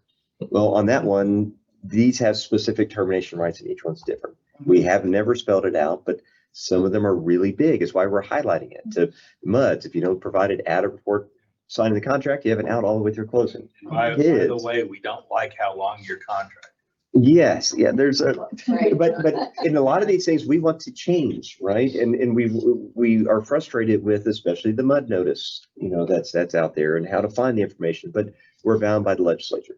And so what we tried to accomplish here for those that made that comment is at least saying there's a termination right tied to some of this. It's really important to look at it. And that's some of the vein of pointing to addendums specifically in each one. I think people are wanting to know more clarity on that. Okay, when we removed this, I was opposed to that for one of the reasons that one of the commenters made is it reminds the public and the agent that there is a TREC promulgated form specific for that. I agree with what the wording is we put in 12. There's no guarantee anybody's going to go down there and read that. But if they are in one of these other areas like a PID, it's going to remind all parties involved, being the buyer and or the seller and the agent, that it exists. I think it's just an extra reminder, and that's what several of the commenters made, and I did too. I don't agree with it being taken out. And there were several comments saying just that. Were we talking about taking it out, or are we talking about termination? Because I think we're hearing two different conversations, because they don't know they can cancel. If they never get the PID, doesn't matter if it says in here that there's an addendum, please attach it. You're right, there are two separate We've conversations. got until the end of so that's my question. Are we talking about? Some bled over, I think, into basic clarity. And by leaving in the reference there to these addendums, you're providing clarity by saying there's an addendum for it. By adding more language in about specific termination rights or damages or what you might be able to seek is more clarity. So the extent that's the same conversation there, but you're right that it is two separate ones in terms of what we say about the termination right and these separate references to when there's an addendum for a specific item in paragraph 6. Yeah, and further for clarity, if I may, the addition of those, having those lines in those paragraphs was the reminder there is a special form, and 12 was a way of a separate issue saying these things are serious. So you may have rights to terminate the contract or lose your rights if you don't go further and use these addendums and understand. And particularly it was to the water district. And I think it was a result of a conversation saying, we have very serious things in the contract regarding the mud issues. And we don't talk about it. We leave a lot of space for things less important in that. So that needs to be on our list in the future of being clearer, but this works for now. And I think it was kind of a compromise to just put a warning in there, if you will. Yes, and I have evidence of what was actually provided too. So and we do have a pretty good section on the water code one that goes pretty detailed about at or before. So we do have, I think, more than most sections on that, but it is a big issue. And especially now that it's been around for 40 years and now people are realizing it. I think that legal update a couple of times ago that introduced it again, and this form change especially. Which by circling back around there, the form that we did on that was because there's 3 different options before, and it's same form, but they essentially consolidated into one. There's no longer 3 options, and that provided flexibility for us to provide a form out there. So when water districts don't, there's a form that they can use. But Melissa, I know you. I was just gonna say, I agree with Diane that I don't remember the exact vote for taking them out and what our rationale was Remember a vote. for doing it. Right. Like, I feel like it's good to have them in there. And I feel like it's great that it's covered in that all encompassing number 12, right? Required notices. This stuff's important, people. But I think that there's less likely of a situation. I mean, this is a long document, and yes, you're supposed to be hopefully working with a licensed real estate practitioner who's been trained on the forms, but they are available to the public. And if the public is scrolling down this really long paragraph of paragraph 6 of all of these things, they might be like, oh, public improvement, I'm in that. And they're going to read it, but they may be like, meh, if the other things, they may just be like, oh, not in that, not in that. And they're not going to read all of the parts. And they may just completely skip paragraph 12 because they're like required notices, whatever. There's always required notices. And by the way, everything you ever sign up for, you scroll past all that legal junk and you click OK so that you can have the app or the whatever. Right. They're not reading it. They're not reading it. So if we say, well, this is important because you have it in that all caps transfer fees, or that all caps notice of water level fluctuations, or whatever thing it is, and it pertains to me, I'm more likely to read it as a consumer. Does that make sense? It does. And I don't recall the exact discussion that let us take that out other than brevity in the contract. And with the comments and what we're hearing here, I'm teed up to the rest of the Well, remember, group. part of it was those notices may have already been given outside of the contract. Must be used, must be attached, so a couple are must be used and one says attached. Yeah, addendum, so that means it should be attached. Yeah, so the PID one had the language that it shall be attached. The others say it's required and shall be used. And then we say have been given or are attached to the contract in 12 as the catch-all. Mhm. I think Melissa's point's well taken to the consumer. They, a realtor would say, okay, there's that form, we should add it, but the consumer won't know, and they're gonna miss it if we take that out. I'm personally okay with leaving it in. Anybody have a? So when can you define it, leaving it? Oh, sorry. So we have in paragraph, if we're looking at the 1 to 4, in paragraph 6E, in paragraph 4, the struck out language and addendum containing the notice promulgated by TREC or required by the parties must be used. Of leaving that in instead of taking that out. All of those at the end. Correct. 7 and 9. So it'd be 3 different sections that we would just leave in as it was. We're not changing anything, but leaving it in. I'm fine with that.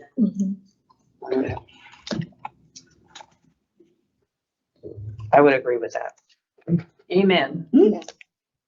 That one, since it is a change, we probably should vote on just the parking lot that. So a motion to leave in paragraph 6E, and if it's different between the forms, whatever the appropriate number is, 4, 7, and 9, to not remove the language and to leave it in as it was before. Is there a motion for that?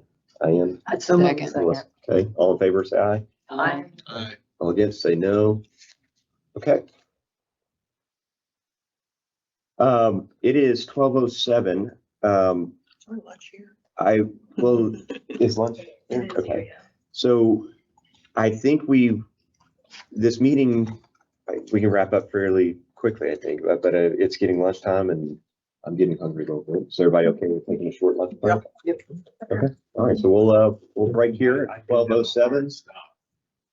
What's that? Have a hard stop at 2:00. 2:00. So let's come back at maybe 12:30 to 23 minutes to eat.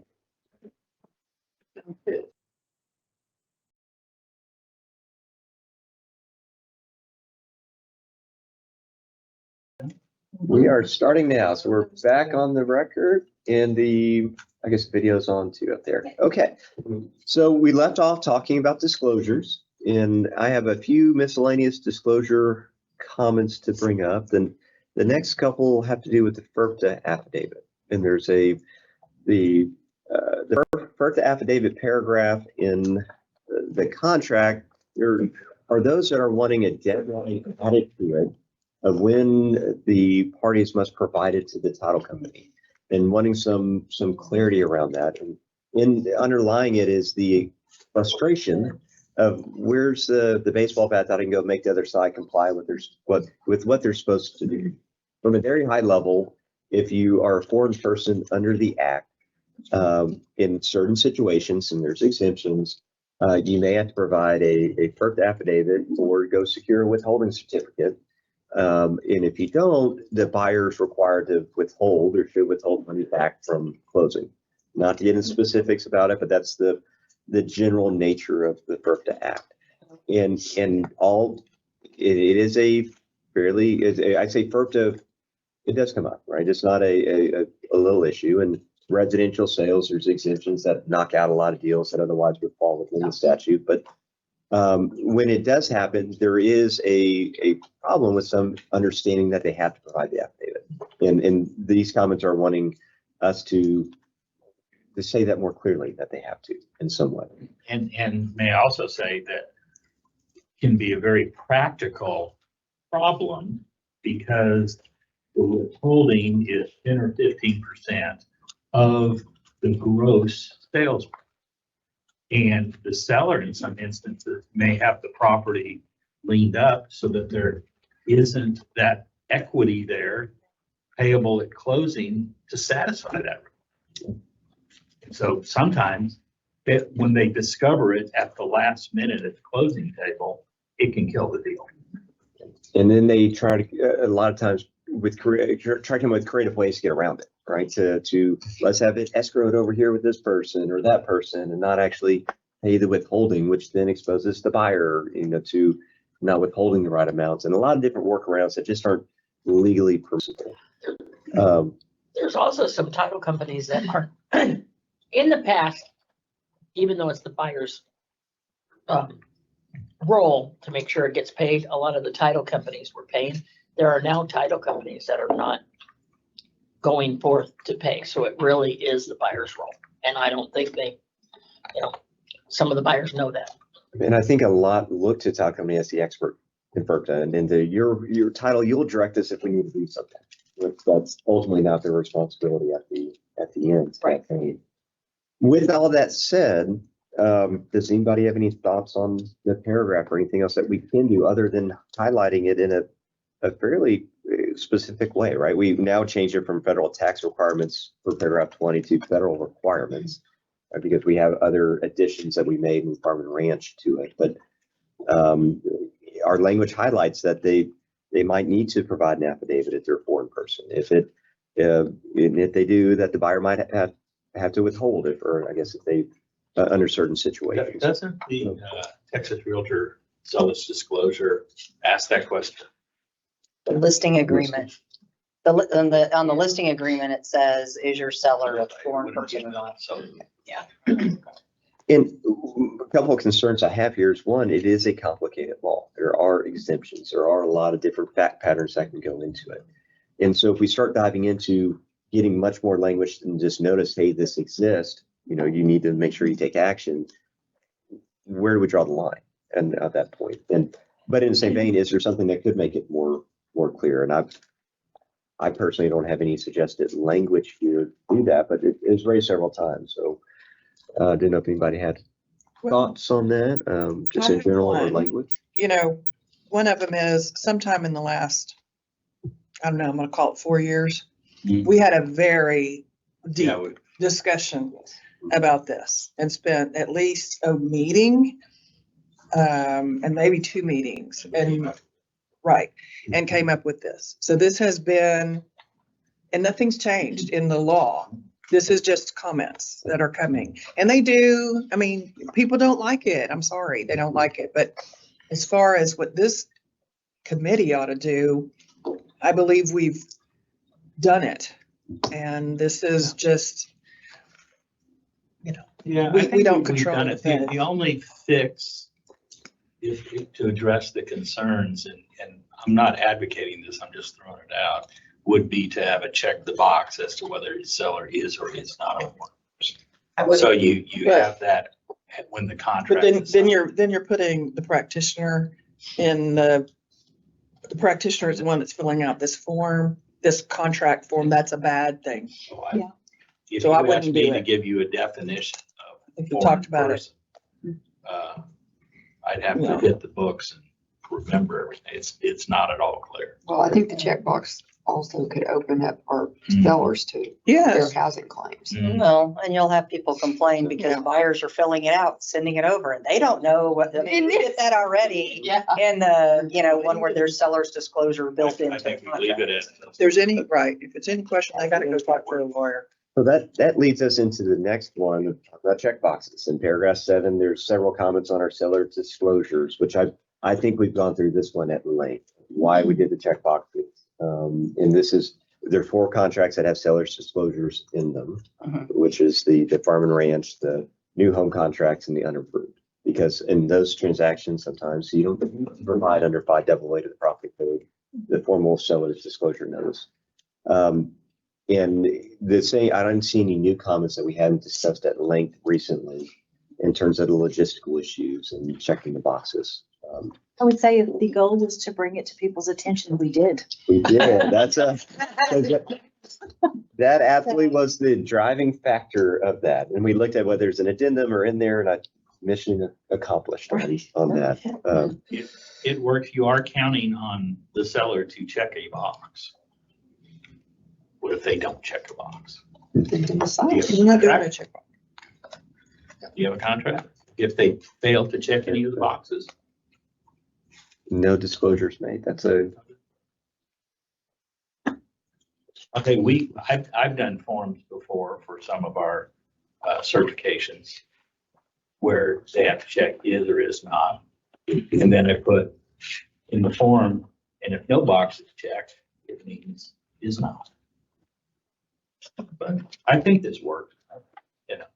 It's up to the agents to fill out your contract. I think that's a fair point you raised there at the end of having a default that it's not, right? It's incumbent on the seller to actually check something. And so maybe for a parking lot for a future meeting, consider that. That could be, I'm gonna think about that until June. Yes, I'll add that to my 3 a.m. thought process. No, but that might be a way to address a lot of these logistical concerns that have been raised.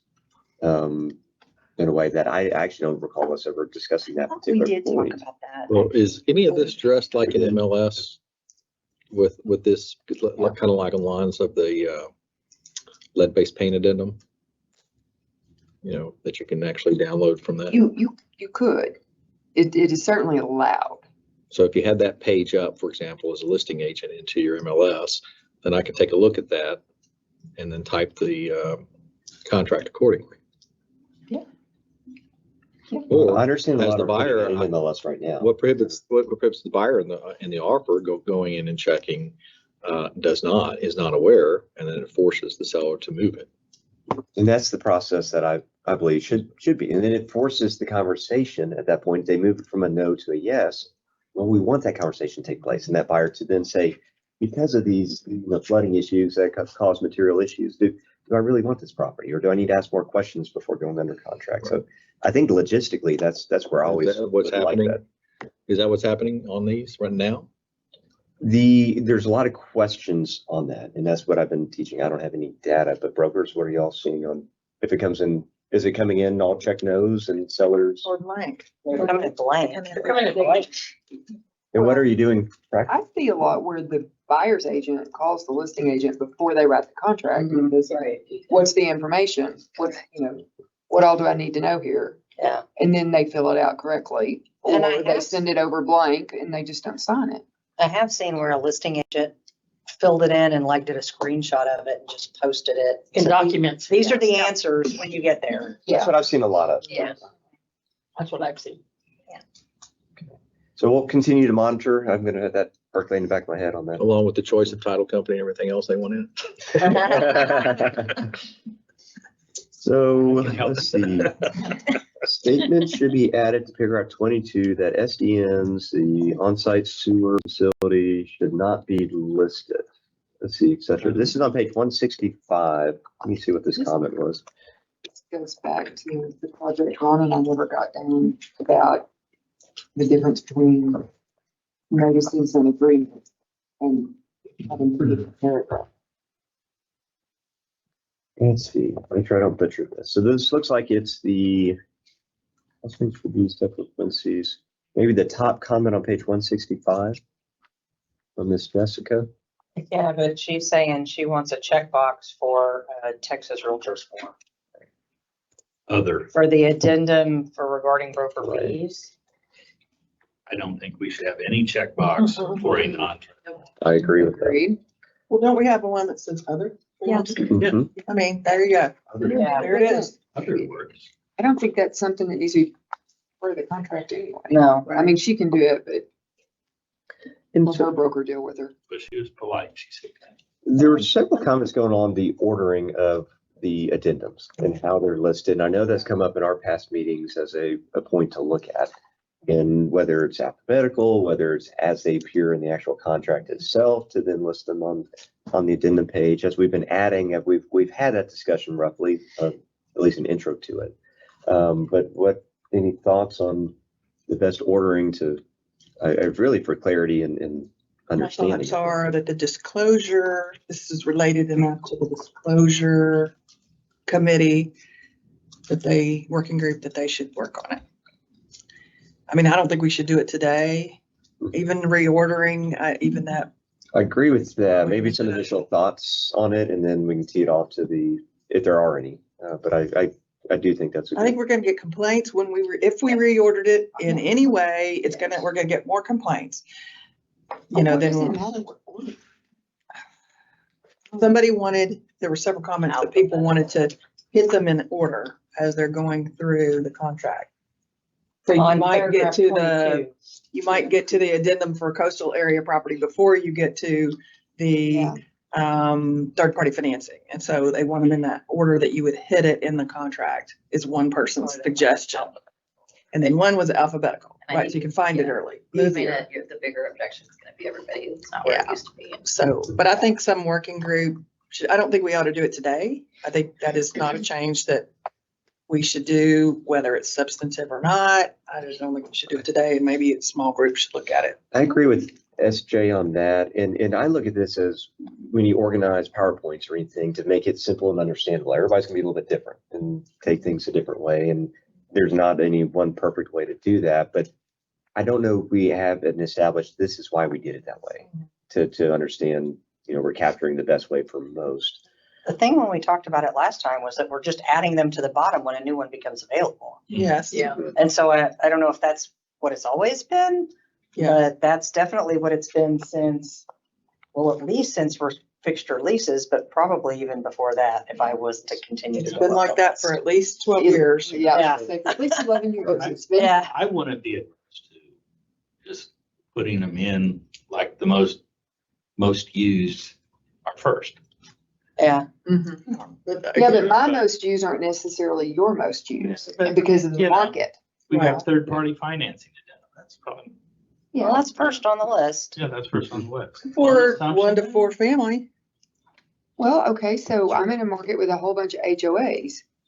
Mhm. She may be in a market that doesn't have any HOAs. So she would be writing in for us to move that to be the last.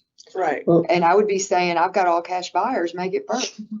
I mean, I just don't think that works. Yeah. So let's kick that to the working group. We already have a working Let's group do formed on that. I think We can that come- actually was, at one point, if we went back, I think that whole topic, the whole 22 is already on somebody's list It is, to deal with. but we can formally put it back on that plate. Different parking to, lot, to right? come down. Yes. And Diane? A couple of people commented about the non-realty item addendum. It used to be there. What's the history on why that came out? So this is a common discussion that comes in a lot, and it's one that we knowingly don't have on there. And I think the justification, to be frank about it, is that lenders don't want to see it, right? But it is an addendum, and we've had that discussion to leave it off effectively for that purpose. I noticed the C on containing on that addendum containing notice of is not capitalized. It is on paragraph 22. And I just glanced down to the very last one, addendum, and I'm on page 142. I just happened to be in the farm and ranch contract. And I noticed that the C wasn't capitalized. I'll just quickly look elsewhere. Yeah, it's not on page 110 either. Well, I think that's because the title of the document is notice. on So why is that addendum. listed as addendum? Ah, it may not be. Because remember, that was part of the conversation. I was about Yes. to come up with that comment that all of these aren't addendums. Some of them are notices, but, Correct. And Can we which just C make are a we looking at in global particular? I was trying to catch up. Right. Can we make a global request? On paragraph that 22, Mhm. on the right hand Staff. column, Okay. next to the last one on the Review the bottom. paragraph. above One at a time, 1031 y'all. exchange. One Okay. at a time. Oh, I see what you're saying. One at a time. Yeah, I don't see any reason that wouldn't be. And addendum. Yeah, and Mr. that may Chairman? not be the name. Yes. Can we just make a request that staff review paragraph 22 and make sure the proper names of the particular addendums or notices comply with the form promulgated by TRAC? That's fair. Is that okay for, How about if that the group request? do it That one? while you're looking at it? Why don't y'all do it? and this is in the bigger picture, the disclosure working group of looking at the ordering and what should or should not be in there. I know that that's been on the plate there, but now that we're through the time consuming compensation side, the initial step, we can start revisiting some of. Who is on that working group? Yeah. Oh, they volunteer. Sure. Like those here. I have it attached to some of my other meeting notes, so I'll pull it out. Thank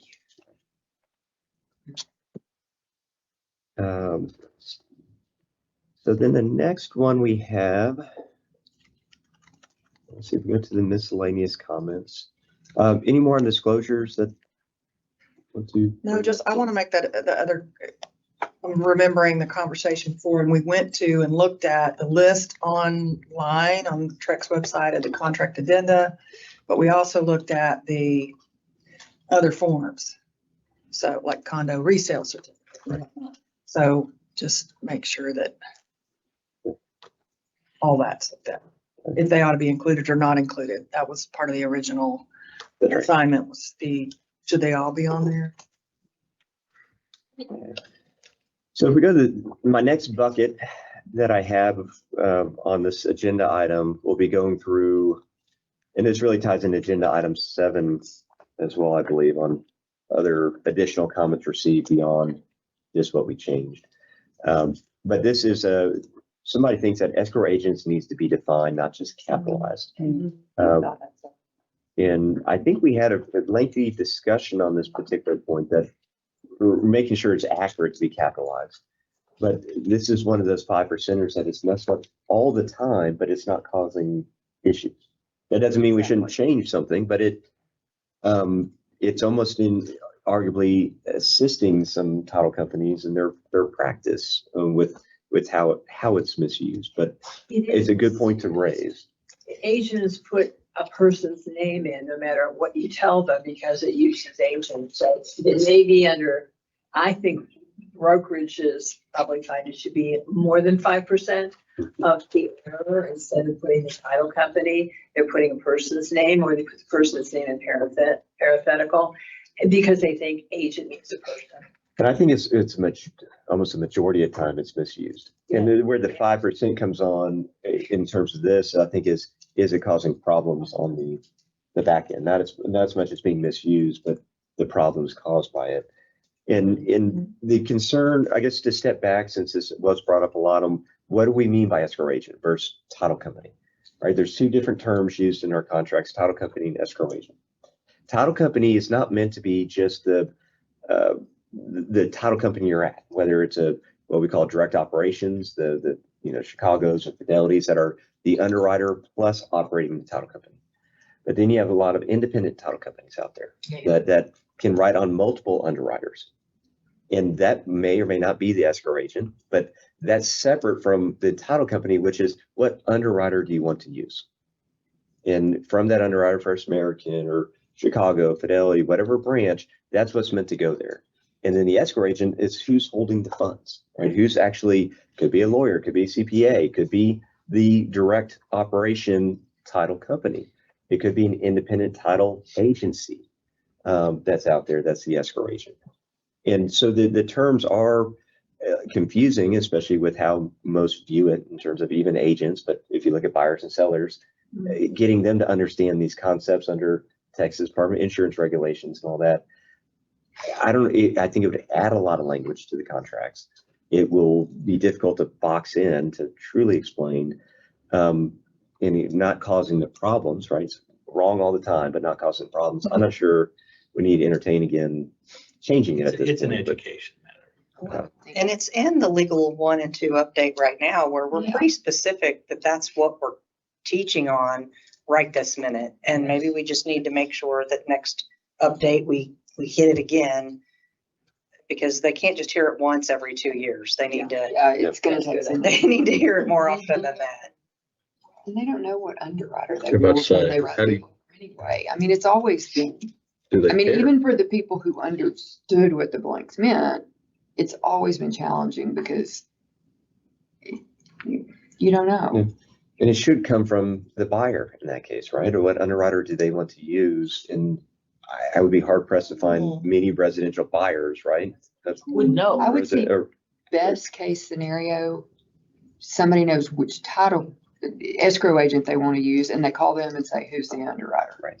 And that's best case scenario. And I think They're not, most of them aren't doing that. Yeah. Farm and Ranch, I would say the seller is picking the title company a lot of times because they may have done some curative work, definitely some historical work, and there is absolutely no sense in starting over. And so they're going to say, we are using. That's fair. That's fair on that side for In sure. residential, it's probably 50-50. I mean, Yeah, no, agreed. I see both. The seller says, I want this one. And if they want something different, then, it's part of negotiating. Right. Which goes a little bit back to what the title company is really the underwriter, the deal, and then who they're using that's the direct operation, which is looked at separately on, the working relationships and things. And I think in the legal 1 and 2 course stuff, the stuff that we're teaching the agents talks about what if I put Lee York, and today she works for Chicago Title, and then Lee York changes jobs and she goes to work for, Fidelity or something. Good example. What happens to my contract? Where did my money go? Does everything have to move? And so that's the conversation we're having in the classroom to explain why you don't want to have a person, because a person could change jobs. So is there something as brokers, boots on the ground, that we could put in there that's simple? Do not put a person's name. No, it's something like that. I'm going straight to that, right? Because that's the common mistake, right? And we go to the layers of it to get this deeper direct operation versus title agency versus escrow agent. But for the common mistake that does cause potential They problems, might. Right. of the name of somebody moves. And any thoughts on language there? We got to accommodate both urban areas and rural areas. And in a rural area, you might have Joe Bob Smith, lawyer, as acting as the escrow agent. Yeah. It could be some, yeah. Yeah. Yeah. I mean, Yeah. There's still counties that That's only right. have one It's title legal. company and it's an attorney's office. So. Yeah. Yeah, but it's an attorneys can education. act as escrow agents anyway. It's not a good idea, in my opinion, but you can. I mean, you could say Well, I wasn't to the extent of insert that situation. the I would agree name with you. of the party who will hold the escrowed funds. But No. it's an education. I don't, yeah. Yeah. And it's not- maybe just need to Hold it. always be a legal run and a little bit more involved. I'll leave it to. Well, we'll continue to monitor that one, that it comes up frequently, but, Jump on Bill. okay. So there's a comment, let's see, on earnest money, I'm going through the miscellaneous stuff here.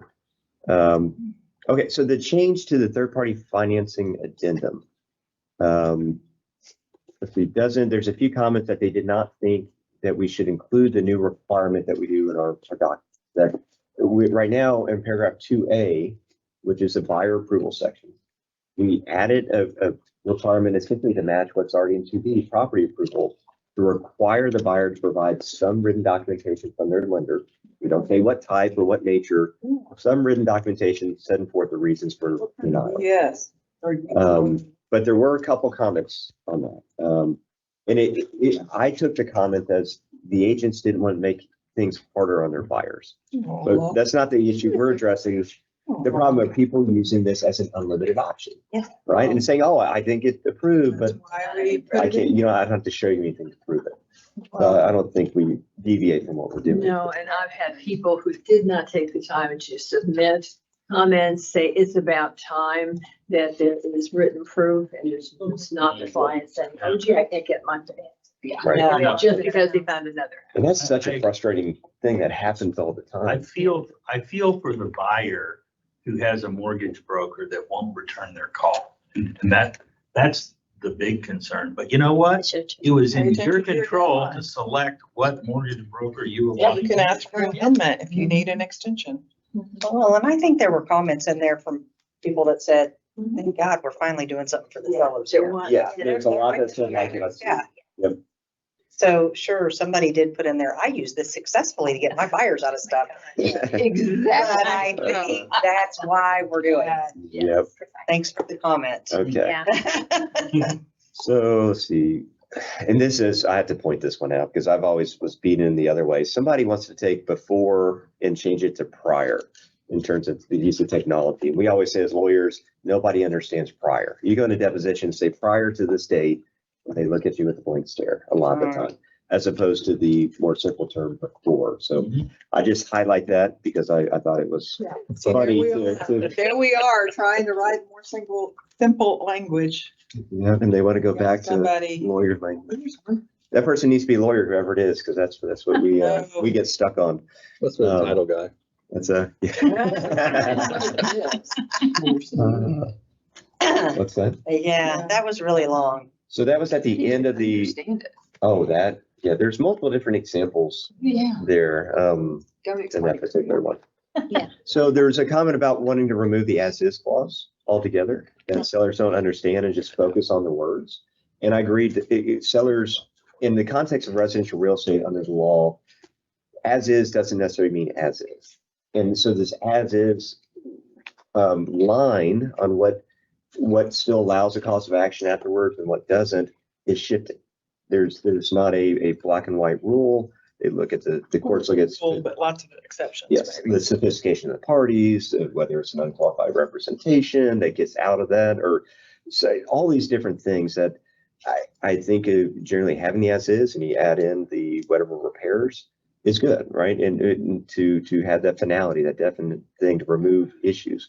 But with all these exceptions, it's not black and white and allows these other causes of action to protect the buyer in certain cases where seller can't withhold information and then say, oh, as is, I'm sorry.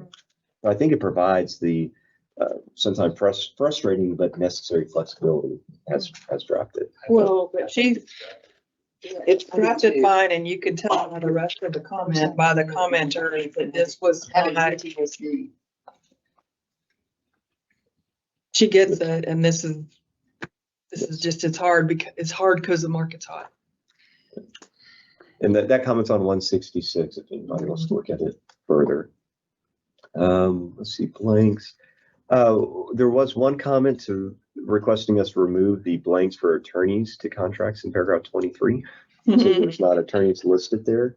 Or we ever want to go down that road, right? We want to the one frustrating thing in Texas residential real estate is the lack of attorney involvement. But at the same time, there's not many attorneys that appreciate the nature of residential real estate and the practical sides and how these contracts operate. So I don't think we ever want to discourage and take out people from contacting attorneys. Doesn't it- Language below Isn't the where it says Real estate consultant. licensing act saying we have to do that anyway.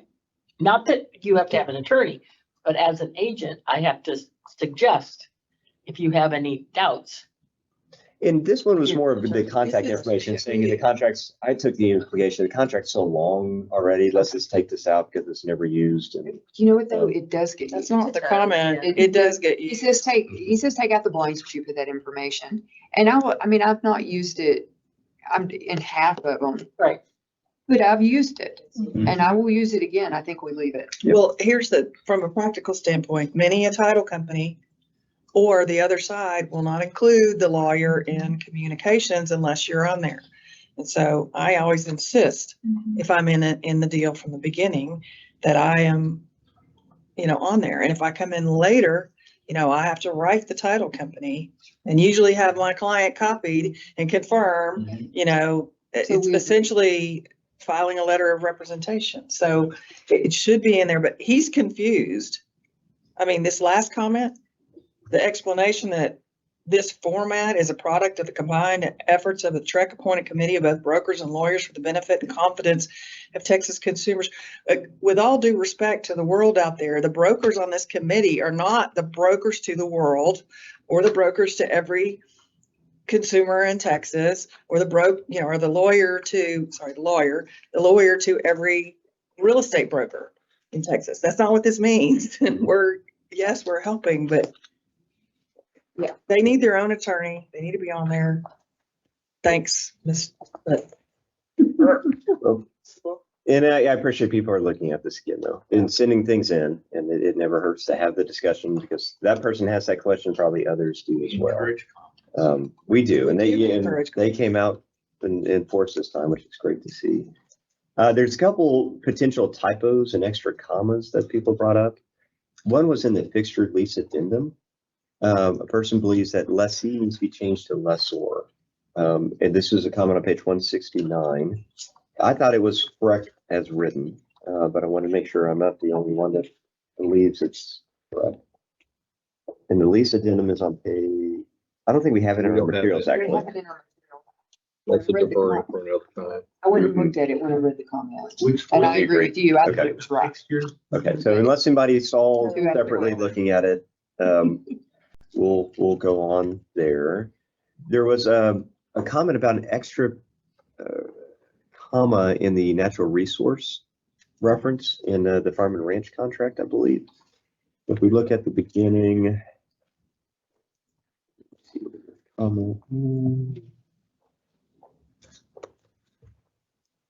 It's on the reference to it.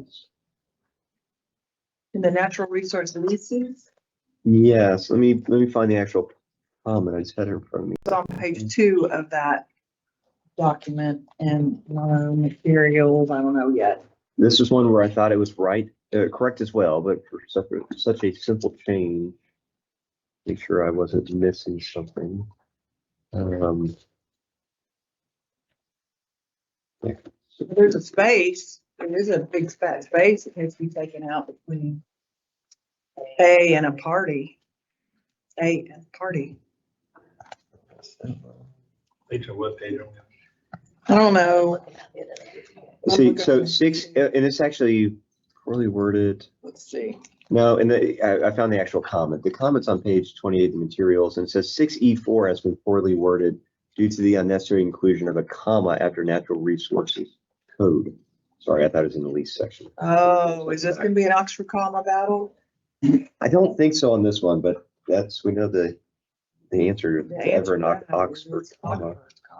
Oxford. Let's see, you said in the farm and ranch? or- E4? This is actually referencing the one before, but I believe it's the same. Look in the farm and look in the. I think that's This is the ETJ and then. Is that what it's saying? Excellent. Well, I'm looking back at the direct comment, so in my spreadsheet where I had I that. think it's the comma after the citation to the code that he's referencing. Which So 16 Here, to it's 135, Oh, there it is. So we're on page 106 of the materials, under 4. I don't think that's almost confused. Under 4? Under 4. Page 106. And it's the comma just in between the, if you look at the red line, in between and addendum right above it. I think that's an extra comma after If the Texas property Natural limits the Resources. tidally influenced waters of the state, comma, 33.135, comma, that's correct. natural resources code. Yes, I mean, normally, okay, here's another thing we can put on our list of things that need to be switched later. Mhm. It should say Texas Yeah. Natural Resources Code, section 33.135 would be more I agree with that. normal. So we'll put that on our Oxford comma group to Well, that as well. I mean, I guess we could change it. That's not a. Well, there's We've been multiple holding- ways that it's referenced the same way throughout the We've contract. been holding that. Okay, We've been holding what- other ones that are like that. Any Got it. other flips? okay. So that's a pretty So simple good one. catch, person. Commas in the right place, just better grammar. We'll appreciate it. Later. Melissa, you had a comment that you submitted in about having our radar changes to lead-based paint form, potential ones. Yeah, I had seen an article, I don't even know where I saw it originally now, that was a while back. But when I read it, I was like, oh, I wonder if we need to be just thinking this through and just have it on our radar more than anything, because I don't think that the change was happening. And it looked like it wasn't to substance. It was to more clarity than substance. Absolutely. There were comments in more than one, and this was, I'm not sure, it's surprising because we haven't had this before, of wanting checkboxes or something about the lead-based paint to call it out more than it currently is. But there was at least 2 or 3 of those. I think we may have had one last week too. We decided not to do anything, but I just raised that in the same vein as looking at this. But anybody have any feelings of wanting to make that more direct than it already is? We might have to go back and look at that page. It was from the, and I put the link to the page on there. I forgot that I had done. I think that can go in the sort of general cleaning up. And is there, I hate to even ask this, is there a general cleanup committee? No, we're just kind of hitting, as we come across things, we're adding them to the draft. And we can almost turn the Oxford Comma Committee into that. You know, we to have the cleanup, the style, that's the same vein of what we're looking at there for proper punctuation. Anybody feel differently on? No. It seems appropriate to me. Okay. Cool. Sensing a lot of passion. Yeah, I can tell. This is Good. SJ and I will carry that torch all day long. Bring some cool t-shirts. Everybody gets into the mood there. Okay, so that's my miscellaneous. There's a lot of comments in here. We didn't necessarily go through word for word each one, but at this point, I'd like to raise any that I did not cover that anybody else would want to, both in substance or from what we've talked about that we may have skipped over on disclosures or miscellaneous. One regarding the notice of buyer's termination. So with the changes to the third-party financing, in the notice, there is an additional sentence in box 3, which has to do with the property approval termination, and it references the lender's determination letter. So the question is whether you want to also add that. Now, that's not a format for proposal, but currently, but if you can also add that sentence to box 2. And so this is not in the materials yet, pull this up separately on there, but it's referencing the exact language that is for property approval. Adds the sentence, buyer has delivered to seller lender's written statement setting forth the reasons for lender's determination. For buyer approval, we don't have that tag along sentence. We just have the checkbox and says buyers cannot obtain buyer approval in accordance with the third-party financing addendum to the contract. So now if we go forward with this suggestion, it goes through, you have to provide the written notice. It makes sense to add that same exact sentence just in the other section. Yeah, definitely.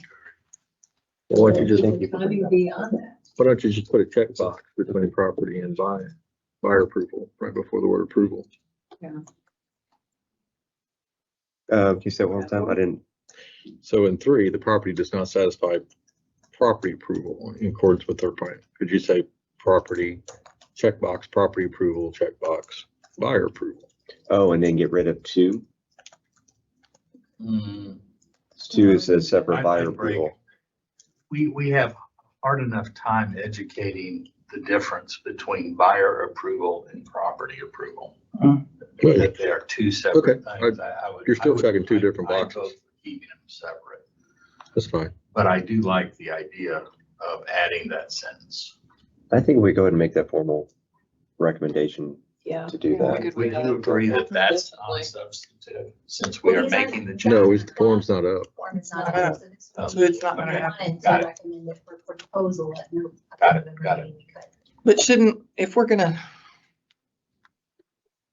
are there other changes to that form? None that I'm aware I of haven't- outside of I that. haven't- for the material. No, if we want to put it forward, we can put it forward. It just gets on the clock. Do we Is what wanna- she's saying. It's not gonna be approved in June, but we could put it forward today. And my question is, are there any other changes that need to happen before we would do that? My question is, do we want to put only one form in its own cycle? Because that's what we'd be doing. Right. Well, if it's needed and there's no other changes, why not? But if it needs a review by the cleanup commission, maybe we should wait. It would advance it effectively 3 months earlier, right? And the Roughly rest- speaking, in terms of getting out there for use. Right. What does it matter? If we just take one Get it form on. up, what does it matter? I mean, it's on a different cycle, so what? Right. I'm so wedding if there's nothing else that needs to be done. It's not a huge change. I don't know, you guys may not like it, but Just reiterating. So the one issue is if you do decide to propose in November, maybe that's what you just said, and you're not meeting again until, June. that's too long. Oh, we messed it up. Proposal. So we'd have So to we have can't another do meeting. That's So right. you have to have another meeting. And we're not planning a March meeting because the legislature is in session and there's almost no point. Traditionally, you don't have a January meeting during that session here. Yeah, January. But you could do a short one if you wanted. Just to handle Well, that. we'd have to do that. So we'd have to have one in January, virtually to And it could handle be one. very short meeting, a very limited How 15-minute important is meeting. this?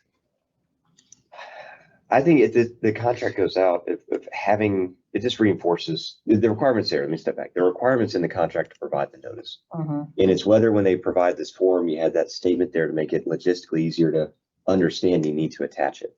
And prevent people from getting tripped up thinking about the old forms or something else that's highlighted when they actually go to sign this and check it. You have to provide it right there. So I think it's pretty important to, How many comments did we get about this? And none of us came up with it on our own? yeah, and it's on the, but it still doesn't mean, but I think the lack of comments is not necessarily reflective of the actual concern that can be raised because people aren't looking at it from that. So if we do it and we have another meeting, we're only looking at the one form and we could do it virtually. Well, I mean, my proposal is if we have another meeting, and I'm not sure that we don't need another meeting because the commission, we don't know what the commission's gonna do. You know, that's the thing. We're gonna send up our things to the commission today.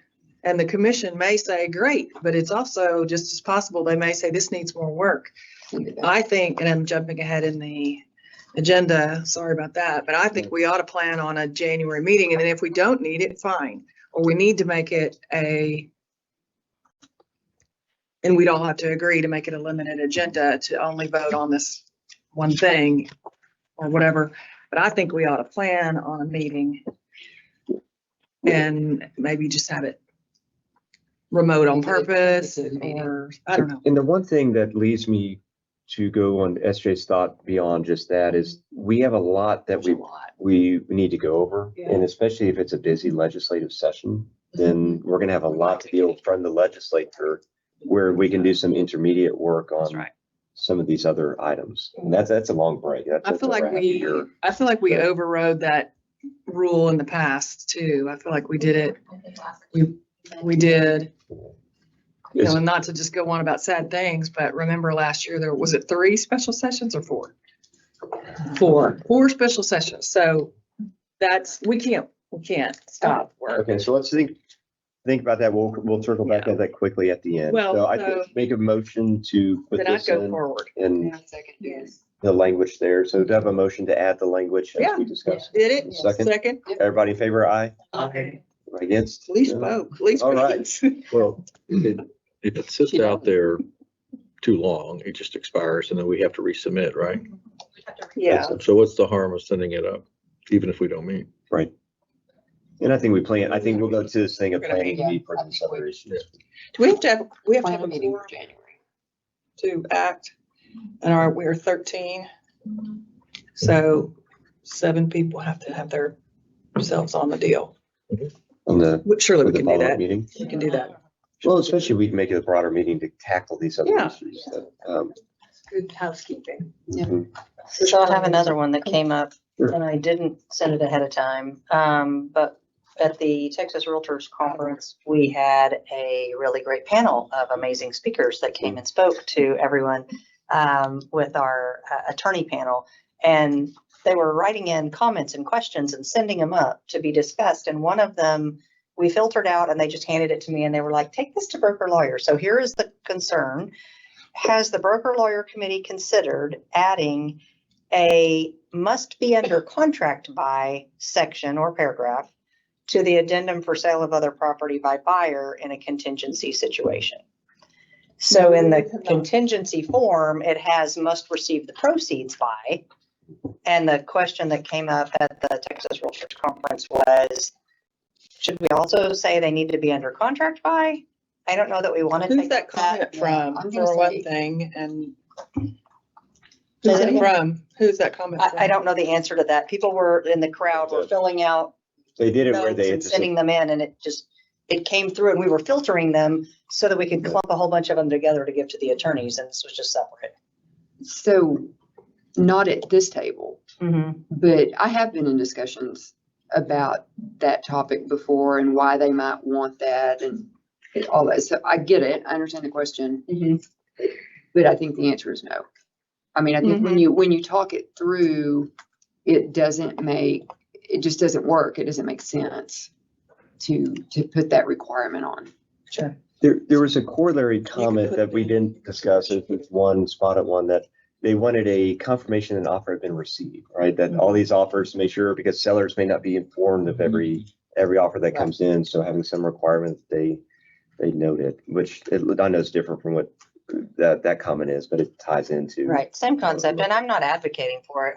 I'm the messenger and I said I would bring this and so. There you go. I'm bringing it. First time we heard it, Yep. making a note. Yep. So we'll have that percolating in the back of the brain. Since we're throwing that form up, do you need to look at the amendment form for the changes in 12A1 now? Probably not. I think we may want to wait, but The amendment. In the form. amendment to Well, yeah, because we really, that refers to 12A1C in paragraph 4 of the amendment. So we need to correct. Or do you want to add? There's a red line out there too. That's another thing. If we've got a We have red the line amendment out there, we form. probably ought to be Oh. looking at the red line version. We don't have an amendment form. Yeah, we do. We don't have it in there, but I'm just saying, as I pointed out earlier, we have some Other pending changes? changes. This is on page 158 of the Imperials, the amendment form. So, Right, so but- before, we also need, or maybe it's another number, but you're right, we need it says 12A1B, we also need one for 12A1C. It's on page 158. But were the changes that are on the red line picked up in the packet that's in here? And the answer is no. So there's changes online. Well, actually, they're in here as if they have been What? Didn't print it. accepted. Huh. I have that line up. Go take this back. Well, I guess it was already promulgated. Well, you need to remove that red line. That one looks like it's done. Right, but we've been, Okay, so we added it already. we I'm get a sorry. lot of requests for those red Never mind lines then. because they use them as teaching. I'd good. move them somewhere else because some are relevant and some. Can we read it? I'm lost. Can you, hold on a second. Right, but I mean, there's a red line online.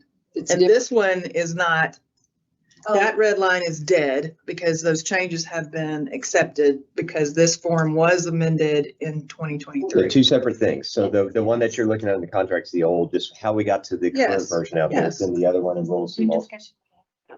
That's right. Yeah. So the red line's out there unless But they are, it's nothing different than what we've already talked about. yes.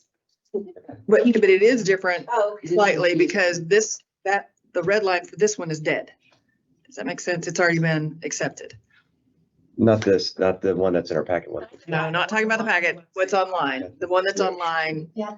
those changes are in the live form. Mhm. There's a separate purpose. That may be, and that is confusing to the agents who are going in there to try to look at that red line. That particular one. And they say, well. While we're in the one- middle of new red Which line. is not why I brought it up. So maybe we can look at Yeah. making the title of the document more clear of changes made at blank meeting. or At your something like meeting. that. If you're talking about, sorry if you've already had this discussion, so this is on our contracts page, Mhm. not part of proposed changes. And then Yes. the red line will be dated. So Yes, it is. Yes, it is. And this form So this is the only. has been updated since that, yes, I know, but yes, I know. But the other one has some pending changes on it. Yeah, so I think where I'm seeing the confusion is and especially when people find out there's red lines out there, which a lot of these classes I've been doing, they're shocked to kind of learn, hey, that's real great, where'd you get that?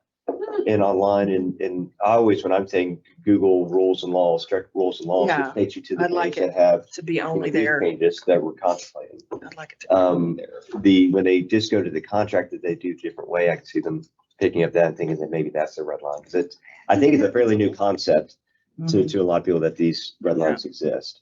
But that is not what so- Ron was talking about. I'm sorry. No, I had completely forgotten that we were proposing an amendment, so I just withdraw whatever I said. Well, and I think we can look at this, we don't have to address this as this committee, right? Did This you is have something that's nonsense? more of a logistical thing to look at.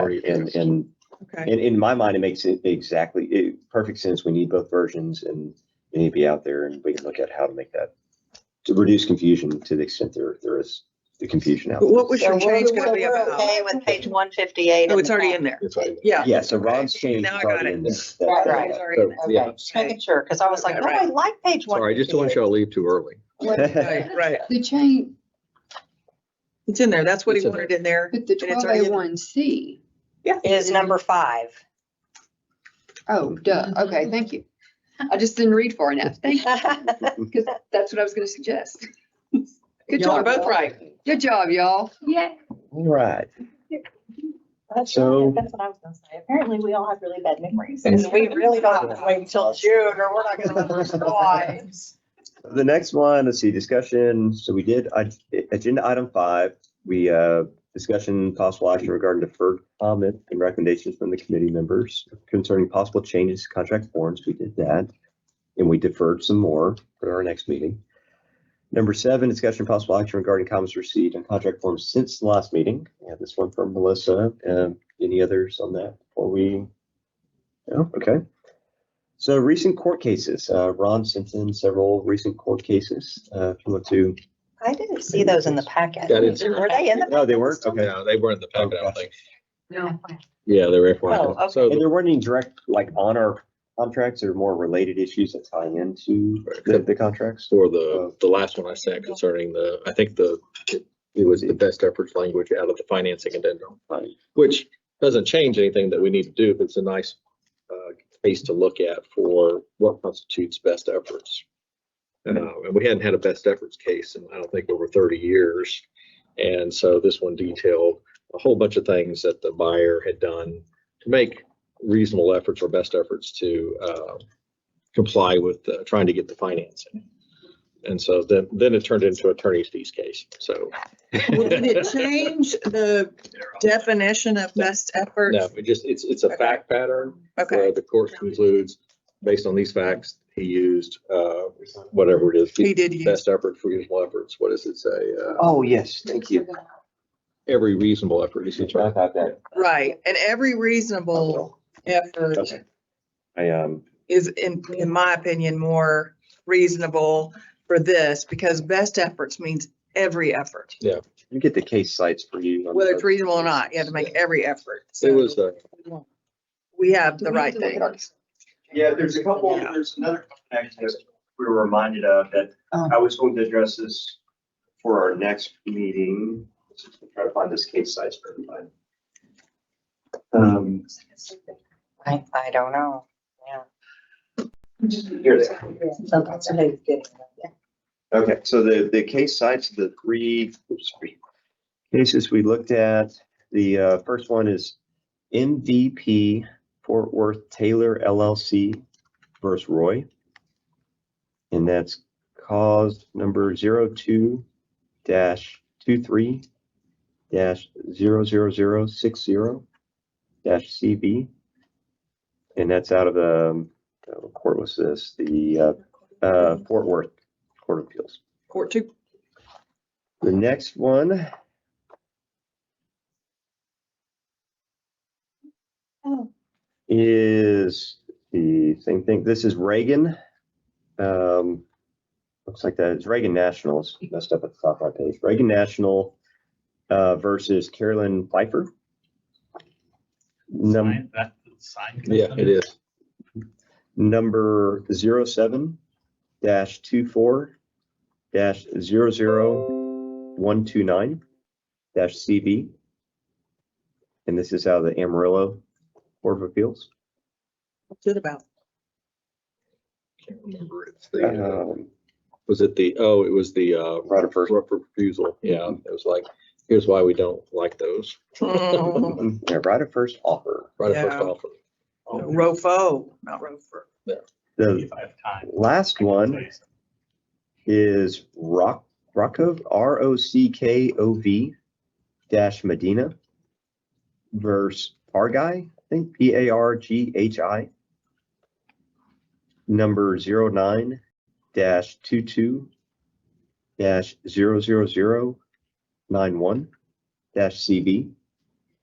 And that's out of Beaumont, the Beaumont Court of Appeals.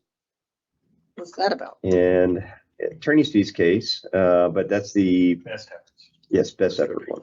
Or reasonable, every reasonable offer, whatever it is. Yeah. Yeah, air quotes on best efforts under the Mhm. financing addendum. So those are the three cases that, a particular note that may at least be instructed to our decision making. There was Ty Williams submitted a comment. I want to circle back to this. It's something for us to consider, I think, between now and our next meeting. He wrote in a comment asking us to look at some language he drafted, or their committee. What's the formal name of their committee? Facility Advisory Committee, a group of brokers. They're looking at wholesaling and potential disclosure language or notices regarding wholesaling. And so it's, lots been talked about. There's some rule changes in terms of disclosures for equitable interest. And they were kind of to suggest some language to us. It's a lot to go over in a meeting. I think we need to digest it and from the materials and potentially bring that up at our next meeting. But I think there may be changes in the next legislative session, Mhm. at least proposed, whether they make it over the goal line, I don't know. yeah, and Ty's been very active on that committee, looking into a lot of different things, and they're doing a good job looking at different items from it's interesting. I highly recommend going to look at their work and what they're talking about. But that one in particular, between now and then, if you can pick that up and look at it, maybe we can discuss that at the next If meeting. anything, it's great information for us to do training on. I thought it was a nice glossary of, I thought it was here's what like, all the things are. And I was like, that is so nice, all in one spot. I think you'd want to look at those language. Well, but just having a We're just saying list. all the, I wouldn't like, that hasn't been really vetted through anyone. That's what he submitted. Mhm. And I'm that's just saying it brought all the, like she said, all the definitions on one piece of paper, so. and the concern where I want to address more fully is the details, right? It's a good general thing to put out there, but there's a lot of details and a lot of specifics that would need to be corrected and changed. And I think the import, I don't think we'll ever necessarily have a form like this out there, but it is good training, it's good education, but there's a lot that needs to be going to make sure it's accurate on that. But the thrust of it is very very well taken because of this issue that we have with many wholesalers, not the whole wholesaling community, because there's proper ways to do it, but with the new rules and having a more appreciation on the consumer side is always a good lens to look at it from. So with that, any others that we think we didn't bring up today?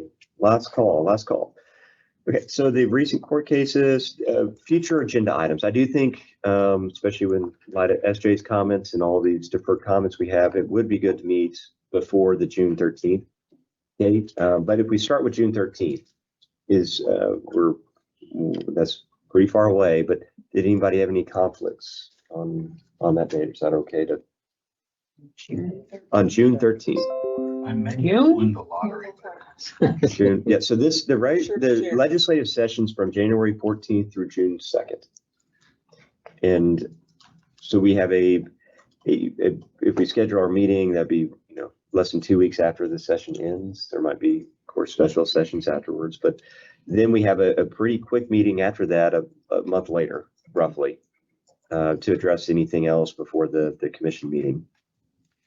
The thing about the 13th, which the session isn't over, and then, if there was late activity, the governor still has 10 days to sign or reject bills.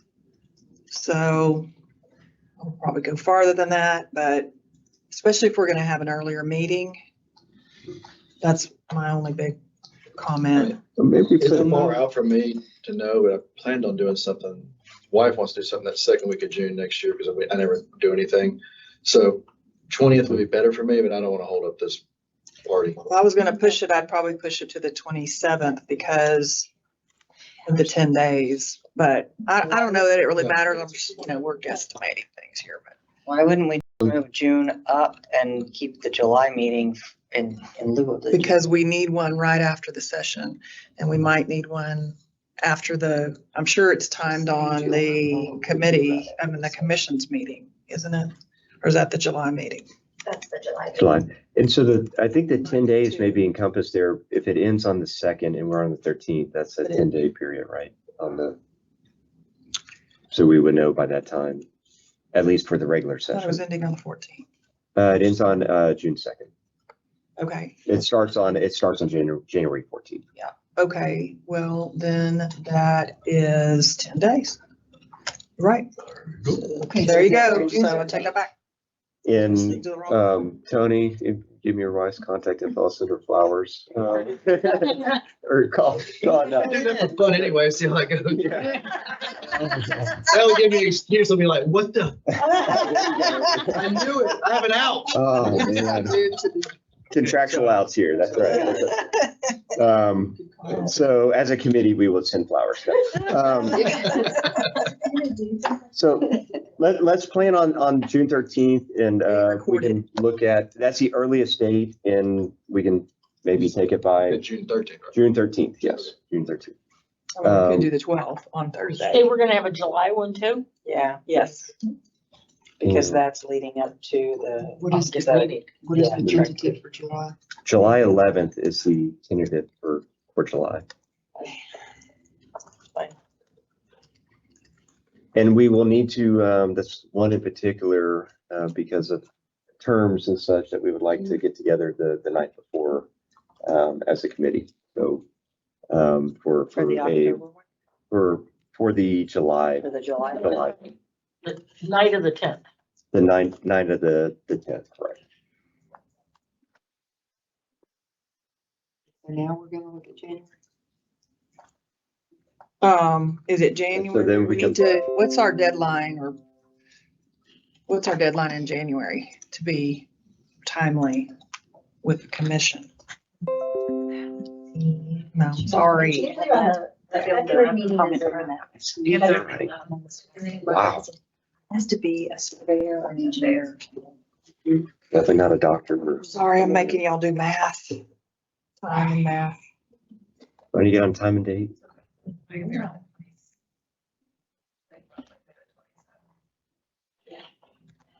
That would be the latest. That'd be the posting day, so you really weren't before. What day?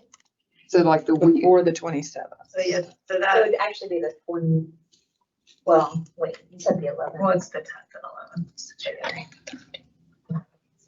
And it's the 31st. So January, okay, so the 31st is the posting day? That's a Friday. Yeah, you're right, it is.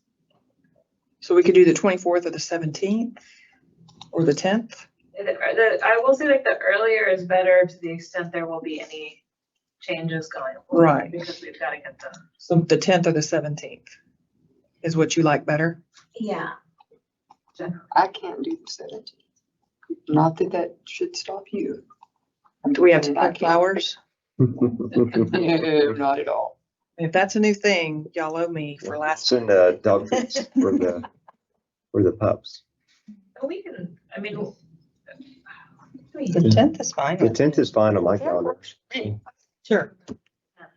Okay. Yeah, So let's say What month are January January. 2025. The 10th is probably around when you would like, per schedule, when you would meet with folks with our other committees. They all meet during this time, but they may not be calendared yet. We'll call dibs on the 10th. And we, at this point, we have given in to the fact that we're just gonna have a regular meeting. I think so. I think we have enough built up here that if we wait till legislative session, we're going to be kicking things Yeah. down the road a little bit further than. Well, and then, can we ask? Tony, no, he left. Goodness, who the hell is gonna tell us what's going on? I mean, Summer, okay. Can we get an update of the things that we think we're watching for? And maybe Texas Realtors will tell us the same thing at that meeting, what we ought to be watching for, unless you have any highlights. Now, yeah. That would be good. The deadline, by the way, or not the deadline, the opening for filing is November 11th, and I'm sure there will be like a lot.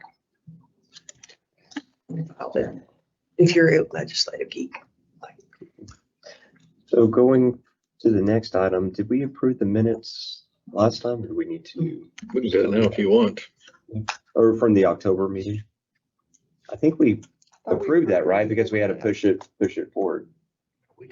We did. Yes, Jay, we could always ask Aaron if you wanted to come. I think if we go ahead and approve the minutes now, because we need that formalized to push these forms forward to the commission. So you want to pull them up now? Yeah, if you don't mind, then that'd be our last order of business unless somebody wants to. Well, you Bring got, we something. still have to approve all the stuff that's in the parking lot. That's what we were going through now on the yeah. minutes, Oh, the current minutes, the current minutes. current minute. That is today. Sure enough. I was just double checking, make sure we approved Right. them last time as well. Yeah, let's look at Just let me know when you want to scroll up. Was, okay. there we go. Is Jason Hartgraves, is there a T in his name or not? Is it Hartgraves or Hartgraves?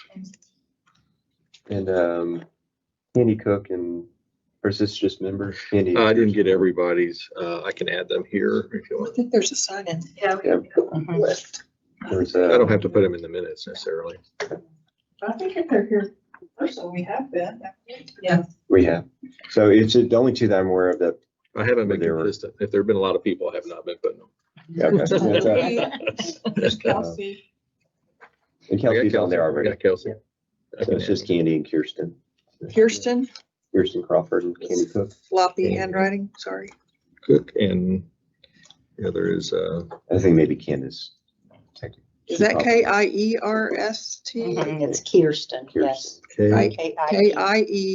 K-I-E. You could never tell that. Crawford, Mhm. not Crawford. No, Crawford. Do you want to put Candace or Candy? She Like write Candy. Candace. is- She's not Candy. Okay. That's my legal formal thing. Okay. So. then-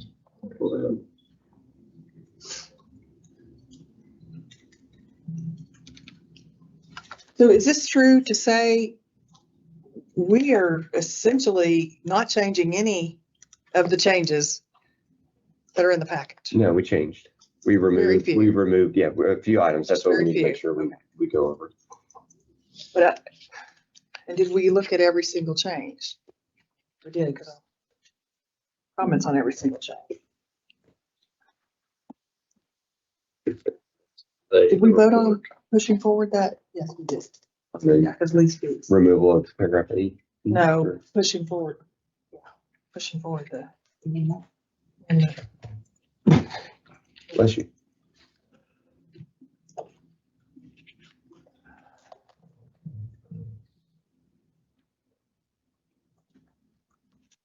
Can you expand that just a little bit? Thanks. That's great on my screen. Where are we? I'm sorry. I'm good to scroll whenever Oh, you. okay. I think I have to take my glasses off.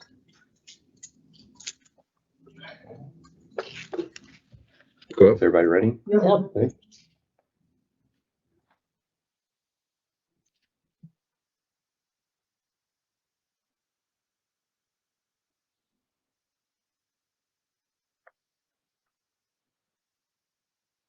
I think you do have an extra paragraph after the word instead, which is why look is acting like it's grammatical error on the bottom of your look. I think it doesn't like the Look word too. needs consider. Consider the comma. I would make a suggestion on that B section there. I think if some people read this, they may get the impression that we're really looking to do an addendum as opposed to the committee decided to defer discussion about other potential options into a future meeting. Yeah, Because I don't think right now it almost puts a I thumb on don't feel like Okay. that. Yeah. Decided. We're excited about it. Decided, right.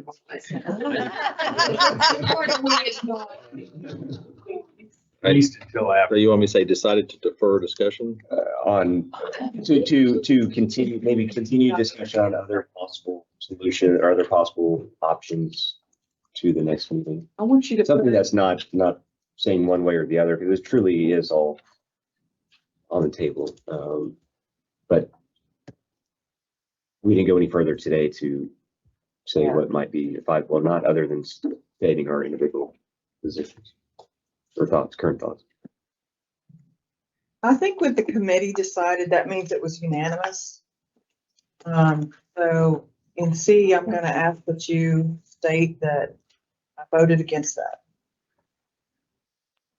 And was it just me? You wound up not voting? You started it and then you backed off? I did. I was, you know, we. Okay. I think the committee decided. It doesn't say unanimously decided. Voted, how we say voted, the committee voted to. In our world, that's not a unanimous. Well, we don't really. That's because I'm in a different, yep. When I say decided, it's just, it's a committee action, whether it's unanimous or not. Yeah. So I think to, I mean, I don't care if we put a name in there. I was just saying, why don't we do this? Whatever. For discussion don't put a name in there. I don't want to anything. later meetings. It's public. Those forms retain. Otherwise you get subpoenaed. That's what I've been taught. Instead of just other forms related to brokerage fees, something about language in the current form. So that's looking like a separate one. So discussion about other provisions. There was everything. And this may be small, we defer, but it's almost like continue. I guess defer, continue discussion. Or, I don't know. We did decide to defer. Okay. I just don't want people to think we didn't. Yeah, just to later meetings, that's all. Not forever. You could say defer further discussion. There, yeah, that'll help me feel a little better. No, but you said we're gonna read. Put the word Read. further. I'm trying to let it go. You can do it, John. There you go. Okay, I like that. Yes. 157. Yeah, I like D. I think D came out good. Thanks for writing it that way. Do you want to put, on C, do you want to put paragraph 8B of all forms? And is it 8B of all forms?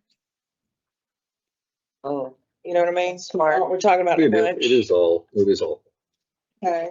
Or maybe you just put up at the top, all these comments refer to all forms, or I don't know. All contract.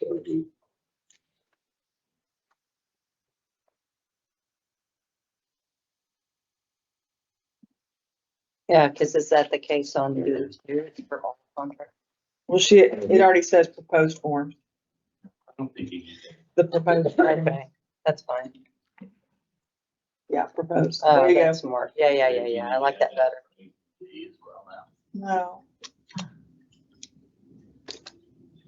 I mean, you could, but it is actually correct the way it is. We haven't been that worried Yeah, about I these. would minutes. say- Yes. They're just our minutes. These are just minutes. What is going on? We've never been scrutinized as much either.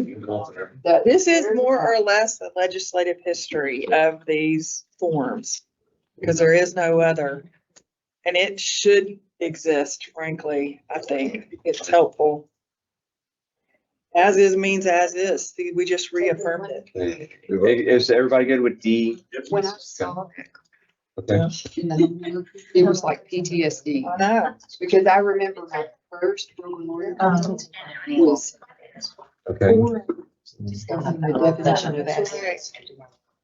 I was right there with you. I know you were. Yes, it. Eve's Why good. did I get myself? Oh, yeah, no. Blind mistake. Yes. It's fine, I'll never. On F. But I would say H, that same word continued after defer. But we're, H, defer continued discussion. Because we did discuss that language in 6C1 and 2. And H also needs a period after the numeral 6 before the C. I never put that there. I always just do it like that. Well, you're doing it wrong.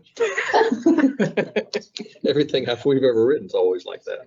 Well, then I should go back and correct them all, because I'm looking at the contract, it's 6 period.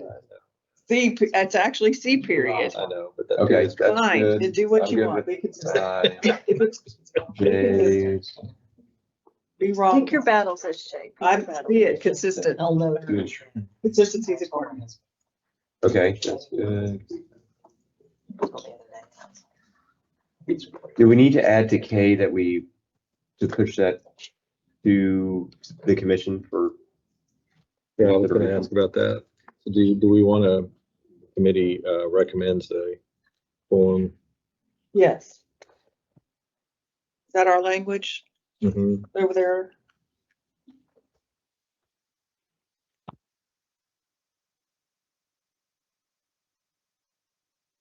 Well, this changed form, right? It's not, Yeah, I need. it's in a whole new form version.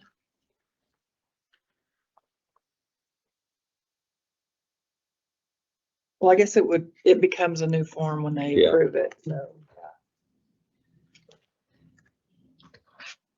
Okay. Now, you know, if you want to be correct, all those cases want to be, I wasn't sure about this one right here. If that's what. to be italicized, but I have something in K. Should that be they decided instead of the decided? Thank you. You're welcome. This change for, we recommend this change for the notice. This is not correct. we recommend for proposal.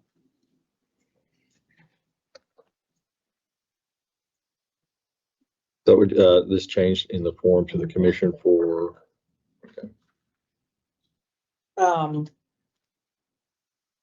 In 6, Mhm. it's the 4th. Oh, you do have FW. Yeah, okay, there you go. Thank you. You're doing what I, And Rockoff is spelled correctly. I think there's an extra space after the V, but Okay. otherwise it's. Do I have party correctly spelled? P-A-R-T. If I did, I'm remarkably good. Yes, that is. it's you. Yeah, that MVP case I remember now was it was a procuring cause claim, and I remember some Okay, you got comments. a comma after roll call before the Belmont Court of Appeals, and the other two you have a new M dash, so you're being consistent. Very Make the good. last one an M dash. Thank you. Very good. Well, that's, Yeah, because someone had mentioned before about whether or not procuring cause was still going to be around. Yeah. And so I cited that. So they, Yeah. they were looking at it. And I think it will continue to be around. I think it will too. Supposed to be January 10th, Thank you. 13th, and then, okay, Comma after the 25 for all reasons, not just because it's Oxford, because it's a date. and then change 145 to right at 2 o'clock. I move we accept the minutes as proposed. Second. All in favor of the minutes as done? Aye. Mary, say All aye. right, meeting to, I guess, a motion to adjourn? Yes. Yes. Okay, all right.